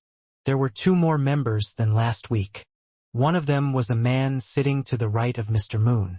The other was a lady sitting to the left of the hermit. Audrey first felt happy that the tarot club was developing and becoming stronger, but then she kept to her professional instincts and quickly began observing. Due to where she sat, the man opposite her was much easier to observe compared to the lady 2 seats away from her. Therefore, she placed her attention on the man. Black hair, green eyes. He doesn't wear a coat. A vest matched with a shirt. He sits a little oddly. He's not accustomed to sitting properly. He's probably about 180 centimeters tall. He has quite a desultory temperament. He's rather tense. At one glance, Justice Audrey had read plenty of information from the rather blurry figure. She then noticed something different. The man was quickly surveying his surroundings. Such an action wasn't a problem in itself. Anyone who came to this strange and secret location would definitely subconsciously size up the other members and attempt to grasp their traits and general situation so as to calm down. But the problem was that the man was moving his gaze too quickly. His gaze had swept past the moon, the hanged man, and the other members without pausing. To Audrey, this was a very clear phenomenon. It didn't mean that the man was observing his surroundings and studying the members, but that he was finding someone. He was looking for someone he had in mind. Audrey instantly felt a little excited, as she believed that this newcomer knew one of the members present. Who could it be? She observed for another second and realized that the man sitting diagonally opposite her had fixed his gaze on the world Gehrman Sparrow. Audrey was thrilled as though she had discovered a secret. She thought in enlightenment the newcomer is a friend of Mr. World, or it's at least the case that they know each other in the real world. He also knows that he's a tarot club member, or it could also be said that Mr. World had inducted him into the gathering. No, that's not very possible. If that were the case, the newcomer would be much more certain. He wouldn't be eagerly searching for someone he knows. He definitely would have placed his gaze on the other members for a longer period of time. Furthermore, such an action also proves that he's not a blessed of Mr. Fool. What is his relationship with Mr. World? Audrey held onto her thoughts of continuing to observe as she stood up and turned to face the seat of honor.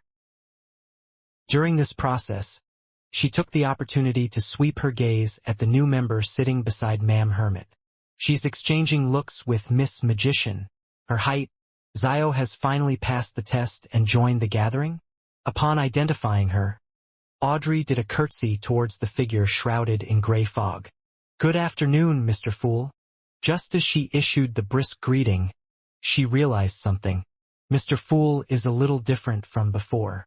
This great existence seemed to be more one with the entire gray fog, palace, and space. His aura was lofty and mighty, like the sea or sky. This feeling isn't something that can be described with words. Mr. Fool has taken one more step to his awakening, allowing him to retrieve more of his authority over his divine kingdom. Audrey's eyes darted around, feeling curious and delighted, as well as a little sense of pride. At this moment, the hanged man Alger and the hermit Catlia had noticed the two new members. They noticed that the lady was a little short and was secretly exchanging signals with Miss Magician. She was both unfamiliar but also familiar with the tarot gathering. At the very least, she was unlike the man in the white shirt and black vest.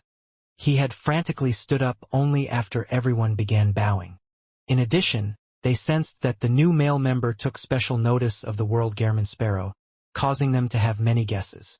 These thoughts resonated in their minds, but they didn't express them. The hanged man and the hermit completed the usual first steps of the gathering with Miss Justice. As for the son Derek, he was just happy because the tarot club had new members again. The moon Emlyn had mixed feelings. On the one hand, he felt a sense of superiority being more senior compared to the newcomers, but on the other hand, he had a feeling that there were just too many messiahs for the apocalypse. After some searching, the star Leonard determined that the one sitting at the bottom end of the long bronze table was Klein Moretti. This was because his physical characteristics were similar to that of Gehrman Sparrow's description. He's hiding his true identity. He doesn't relax even in such a secretive gathering, using 2 levels of disguises. I have to take note. Just as this thought flashed across his mind, Leonard saw the girl sitting to the left of Mr. Fool stand up. Then she led everyone into bowing. He was taken aback, failing to react in time. He stood out when amongst all the standing members. After a second, Leonard snapped back to his senses and hurriedly stood up to deliver the greeting. Opposite him, Zio glanced at him, equating him to Furs to a certain extent. Furs shared the same thought. However, she had equated the man with Zio to a certain extent. This was because Zio had appeared rather unreliable when they first met. "This is the star and this is judgment. Take your seats and introduce yourself." The Fool Klein raised his right hand and casually pointed. "The name, the star, keeps making me think that it's the code name for a lady." As Leonard thought in exasperation, he focused and began labeling the members in the order of their introduction. Miss Justice. Seems like a young lady, but she might have donned 2 levels of disguise like Klein. She's rather optimistic and cheerful. Although I can't tell the details of her attire, it appears to be very classy. Mr. Hanged Man Burley, restrained.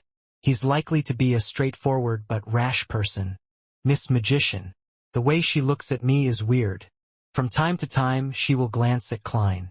I've no idea what's on her mind. She seems rather ordinary overall with nothing standing out. Mr. Sunday. He's very tall, but the way he speaks sounds like he's going through puberty. Although he's silent, he does seem rather friendly. Miss Hermit, Ma'am Hermit. She exudes a mature and staid demeanor. She's likely a very experienced beyonder. Mr. Moon. Rather young and looks a little reserved. Makes me feel like I've seen him somewhere before, but I can't recall it. I'll continue observing. Miss Judgment. Very short with very obvious traits. However, I can't be sure if she has donned 2 levels of disguises. The World. Very, very gloomy. This is likely his disguise. Well, it might also be his true nature. He wasn't a demigod before, meaning that this gathering has no lack of mid-sequence beyonders. I wonder if I'm the weakest one. As Leonard was observing the other members, Judgment Xiao was also using her powers as a sheriff to extract the traits of the different members and keeping them in mind. A noble lady, sailor or a crew member, rather young and introverted, but it's not serious, rather strong. The leader of at least a mid-sized team, arrogant, of pretty good family background, desultory, not staid, gloomy, terrifying. Amidst their thoughts, the other members finished their self-introduction. The hermit Catlia looked towards the end of the long bronze table and said with a bow, "Honorable Mr. Fool, I didn't receive any new Roselle diary pages this time." Didn't receive. Does this mean that Queen Mystic didn't reply? I wonder what Bernadette is busy with. The fool Klein nodded and calmly replied, "Begin the transactions then." As he said that, Audrey noticed the reactions of the hermit and the hanged man. She realized that they had yet to notice Mr. Fool turning loftier and sublime. Was I the only one who noticed it? Audrey darted her eyes slightly in thought, feeling somewhat poignant and a little happy. Of course, she also knew that Ma'am Hermit and Mr. Hanged Man didn't dare to look at Mr. Fool too much, especially the former. Most of the time, she only dared to look at the table edge in front of Mr. Fool. Table edge? There's an additional card of blasphemy. Audrey's gaze froze before she retracted it in pleasant surprise. With her intuition as a spectator, she was quite certain that the obtaining of the new card of blasphemy was likely to be the same matter as the World Gehrman Sparrow's mental problems but with different outcomes. She hesitated for a moment and observed the area. I have nothing I need. Catlia, Derek, Emlyn, and Furs had already made preparations and were about to advance. Therefore, they didn't have any requests. Likewise for Alger, who was still digesting his potion. Instead, it was Leonard who had the desire to purchase a mystical item. However, with no one showing him an example, he was momentarily unsure how to begin. All he could do was divert some attention to considering Mr. Fool's need for Roselle diaries. After selling Tinder, he wasn't lacking in money. Furthermore, having had the experience using creeping hunger, he realized that having a powerful mystical item was rather useful. At this point, Furs looked at the silent Zio before looking opposite her. Mr. Hanged Man, I have a material that I wish to be made into a mystical item by that artisan. She was referring to the ancient wraith powder that Zio had. Alger shook his head. That artisan has been controlled by some members of the Rose School of Thought who believe in the primordial moon. That's all I know. The subsequent matters have been left to Ma'am Hermit to handle. Rose School of Thought, primordial moon believers, left to Ma'am Hermit to handle. Leonard and Zio looked around and suddenly realized that the gathering they were participating in wasn't as loose as they imagined. They were secretly traversing through the shadows of the world. Catlia turned her body slightly to the side and looked at the magician. It's a little complicated. I suggest that you wait for another 1 to 2 weeks. I'm unable to promise anything. All I can say is that there should be someone to help you create the mystical item when the time comes. Should be someone. It also means that it might not be the original artisan. Does this mean that she's planning on nurturing an artisan for herself? Or could it be that she's thinking of a way to turn the original artisan into a sealed artifact, using a machine to create machines? Ma'am Hermit is indeed an experienced beyonder. Leonard listened quietly while doing some analysis. It was the first time he was this serious during a meeting. No problem. Furs had the utmost confidence in Ma'am Hermit. After all, she had already obtained the mythical creature's blood and was likely to undergo a qualitative change in time.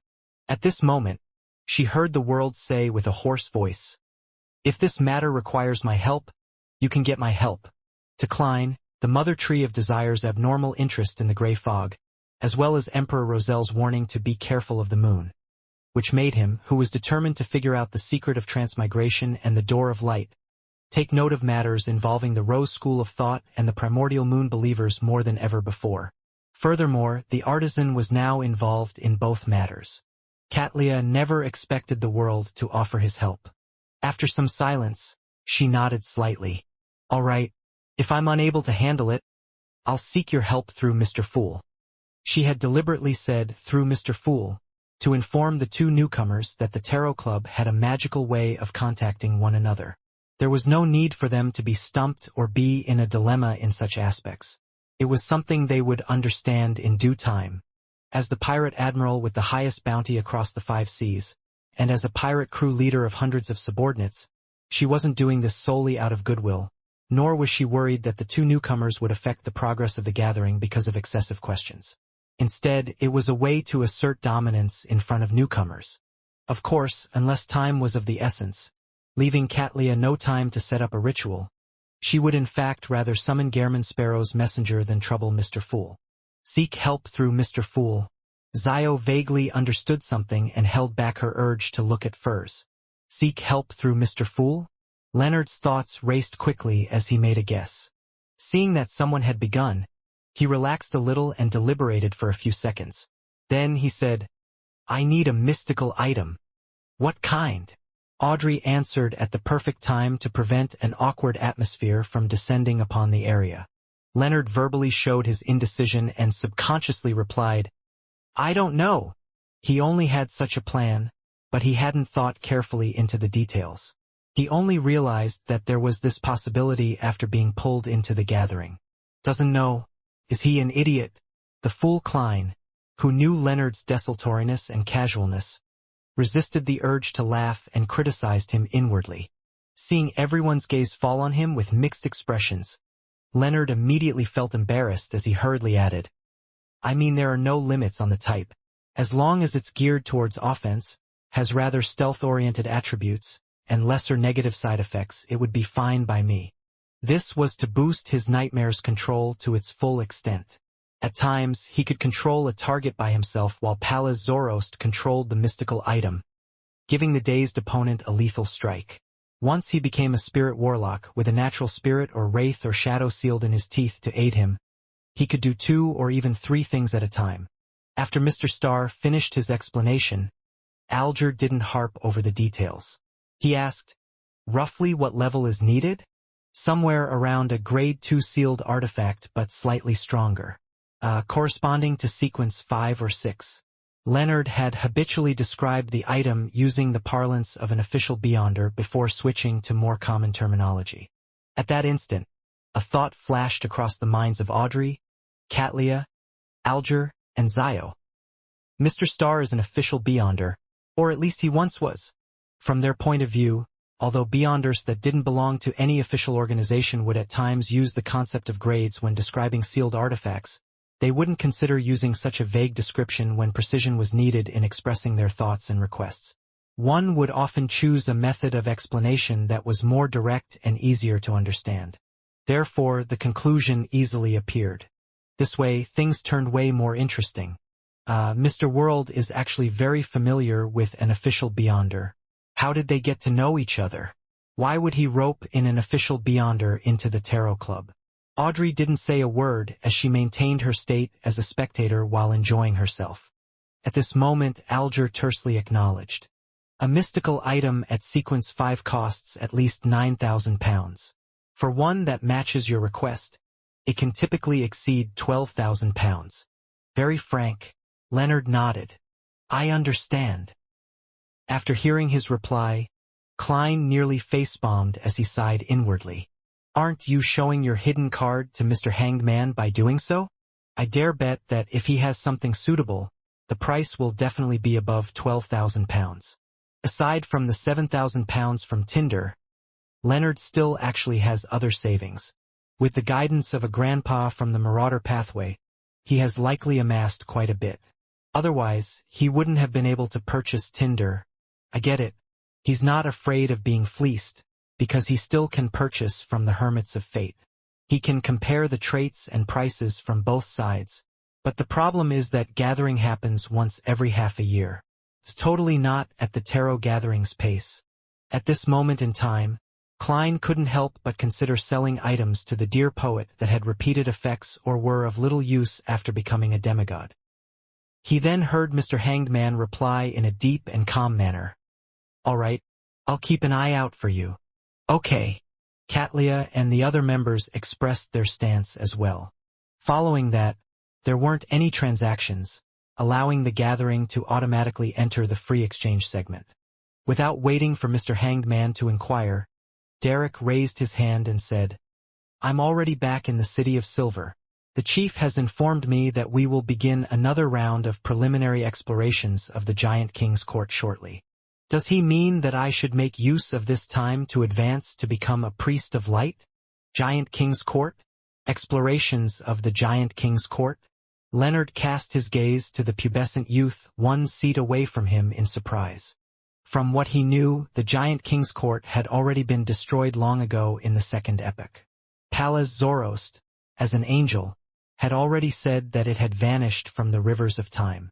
To his surprise, the son of the Tarot Club was about to explore the area. But none of the members were astonished. Yes, not one of them. Leonard subconsciously looked at Miss Judgment, who was also a newcomer. But he realized that she was apparently aware of this and had remained rather calm. This Miss Magician has privately kept Miss Judgment up to speed. Only Leonard doesn't know anything. The fool Klein leaned into his seat and seriously analyzed himself. After he pulled Leonard above the gray fog and assigned him the star card, he had ignored him. He didn't even write to him or introduce the Tarot Club's general situation to him. Compared to women, men truly aren't meticulous with the details. Klein was just about to control the world Gehrman to explain to the star Leonard when he saw the moon Emlyn glance at the poet beside him and say with a rather faint smile, "The Giant King's court is in the forsaken land of the gods." After saying that, he ignored Leonard's reaction, and he said to the son, "Have you obtained the ingredients to Priest of Light?" He knew that someone had only received the formula just 1 to 2 weeks ago. "Yes, I've gotten it from Mr. World," Derek answered honestly, but he didn't go into the details of the transaction. At this moment, Leonard's mind was filled with the words, "Forsaken Land of the Gods," and "Giant King's Court." He had a feeling like he had walked out of a fantasy or myth. He instinctively reassessed his knowledge of the Tarot Club, realizing the weight of the simple words of how the members come from different places. Even the churches of the 7 deities are unable to find the forsaken land of the gods, but the Tarot Club can do so. It has even roped in a member from there, right? Isaac Eggers, who I believe wields the death card, doesn't appear at the gathering. Apart from the members here, there are others that come directly under Mr. Fool. It's as I first imagined. It's a secret organization that might develop into an Orthodox church.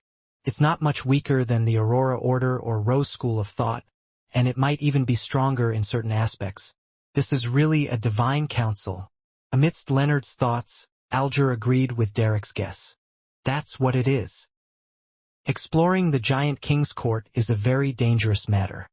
He wishes that you quickly grow stronger to resist that Elder Shepherd's level. Derek nodded in vague acknowledgement. "I get it. Thank you, Mr. Hanged Man." He then shared information about what he saw at Noise City, leaving Leonard and Zio dumbfounded.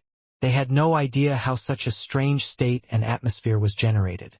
However, the fool Klein noticed something familiar. He felt that Noise City and the foggy town resembled each other to a certain degree. The walking crowd was suspected to be lifeless marionettes. Could it be that there's a higher sequence item of the seer pathway or some monster there? Klein didn't say a word as he silently took note of Noise City.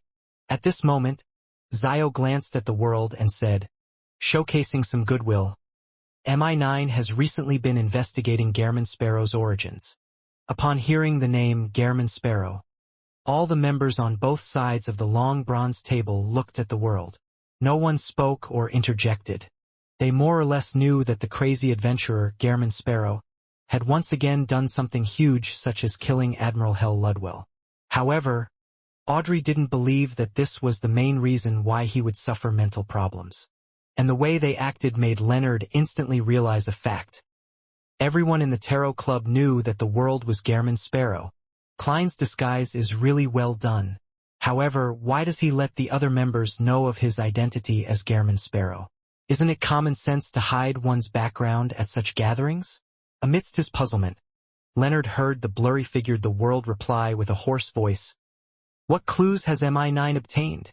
Zio showed no shame in betraying MI9 as she replied frankly, "They have confirmed that the identity Gehrman Sparrow is fabricated, and that it was sourced from Backlund. Indeed, he was previously known as Sherlock Moriarty. He became Gairman Sparrow after leaving Backlund. However, Sherlock Moriarty isn't his real identity either.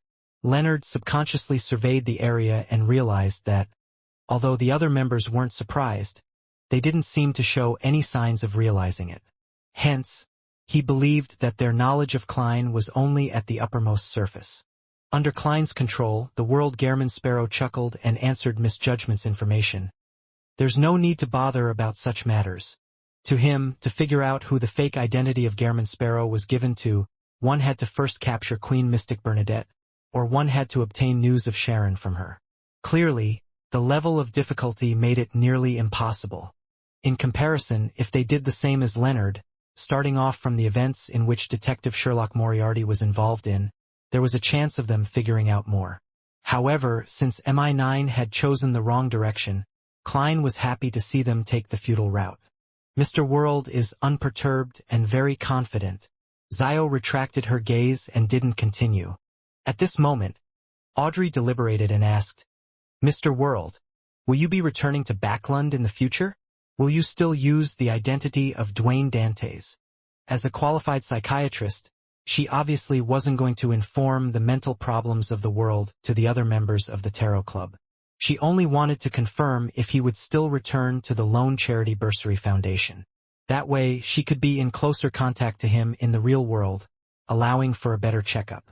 She didn't conceal the matter about Dwayne Dantes, since the original members already knew of it. As for Mr. Starr, he was clearly familiar with Mr. World. As for Zio, she had first to inform her ahead of time. Upon hearing Miss Justice's words, Leonard nearly couldn't believe his ears as he felt a little confused. Klein Moretti is equivalent to Dwayne Dantes? I've once asked Dwayne Dantes to his face about Klein Moretti. No, it's impossible. Dwayne Dantes is an undying creature who has lived since the fourth epoch. The way he acted is sufficient proof. Old Man said the same too. At that moment, Leonard was unable to control his tumultuous emotions. He instinctively rejected the fact that Miss Justice had conveyed. If what appeared here was his astral projection, he felt that his expressions would be rather obvious, oscillating between red and white. Opposite Leonard, Zio looked up as well, looking at Mr. World with puzzlement. He's Dwayne Dantes? Dwayne Dantes is Gairman Sparrow? I even accepted his butler's mission. I even protected him before. I even pitted him. He can squash me to death with one hand. Zio then turned her head and glared at Furs. I don't dare to say too much about Mr. World. I could only briefly mention a little. Furs turned her eyes away in guilt as she mumbled silently. Alger and Katlia figured out something from the duo's reactions. Miss Magician and Miss Judgment knew each other in the real world. Miss Judgment had once interacted with Dwayne Dantes before, but she didn't know that he was Gairman Sparrow. As a senior spectator, Audrey noticed the abnormalities of the Star and Judgment without a doubt. Immediately, she understood that she had made too many assumptions. Audrey, you need to reflect on this, she said to herself in embarrassment and attempted to make up for it before Mr. World spoke. Dwayne Dantes is a public identity. At times, it will be Mr. World, and at other times, it will be the other blessed of Mr. Fool. So that's how it is. Makes sense. Leonard's mind stirred as he instantly accepted Miss Justice's explanation and figured out many different matters. The Dwayne Dantes that appeared during the period before the breaching of St. Samuel Cathedral's Chaneyskate was likely Klein. The periods before and after that was the other blessed of Mr. Fool. That death consul? Indeed, he's an undying creature who lived since the fourth epoch. Old Man's old friend. Yes, it might be other blessed I'm not aware of, but their levels definitely aren't too low. Other blessed. Does that mean Klein is also considered Mr. Fool's blessed? It's no wonder Mr. Fool said that he comes here and participates in the gathering. But the experiences are different from mine. It's because he's a blessed and enjoys the benediction of Mr. Fool, so he also has the ancient aura. That's why Old Man doesn't realize that Dwayne Dantes is played by different people? This explains my previous question. As a blessed, Gairman Sparrow doesn't need to keep his identity a secret, But to Judgment Zio, Dwayne Dante's being a public identity, or him being Gehrman Sparrow was not her concern. The reason why she overreacted was because, after realizing the truth, she felt embarrassed at all her various thoughts back then. Seeing the atmosphere return to normal, Klein heaved a sigh of relief inwardly and controlled the world Gehrman Sparrow to answer Miss Justice's question. Yes. When the time comes, there might be certain matters that need all of your help. When he finished the second half of his sentence, the world swept his gaze across Justice, the Magician, Judgment, the Star, and the Moon. He has plans for something in Backlund? Audrey instantly understood what Mr. World was getting at. She momentarily felt excited but also a little worried. She was excited because she was about to participate in a secret operation that all the participants didn't seem to have any ties with, to the point of not even knowing each other. This was something she had always looked forward to. Her worries stemmed from whether the operation would have any threat to Backlund's safety, or if it would bring harm to the innocent. As for danger to herself, she wasn't too worried. She believed that Mr. World would arrange for the mission to be held in the outskirts of the city, provide key information, or cause serious misdirection to the target, without needing any direct participation or fighting. Emlyn was the second person to read between the lines, and this was a result of his innate aversion towards troublesome matters. Will it be troublesome? He thought with a frown without saying a word. While the other members came to a realization, Alger took a deep look at the world Gehrman Sparrow and said, I recently received news that the traitor of the Church of Evernight, Archbishop in Sangwell, was killed in West Balham. Before that, he had already become a demigod. As for the sealed artifact, 0-08, which he had stolen, it's unknown whose hands it's in. The only thing that can be certain is that the battlefield was cleared by the Church of Evernight. The Hanged Man is very updated on the news. It's only been a few days. The church should have kept this strictly confidential. However, there might have been other factions arriving at the square that day.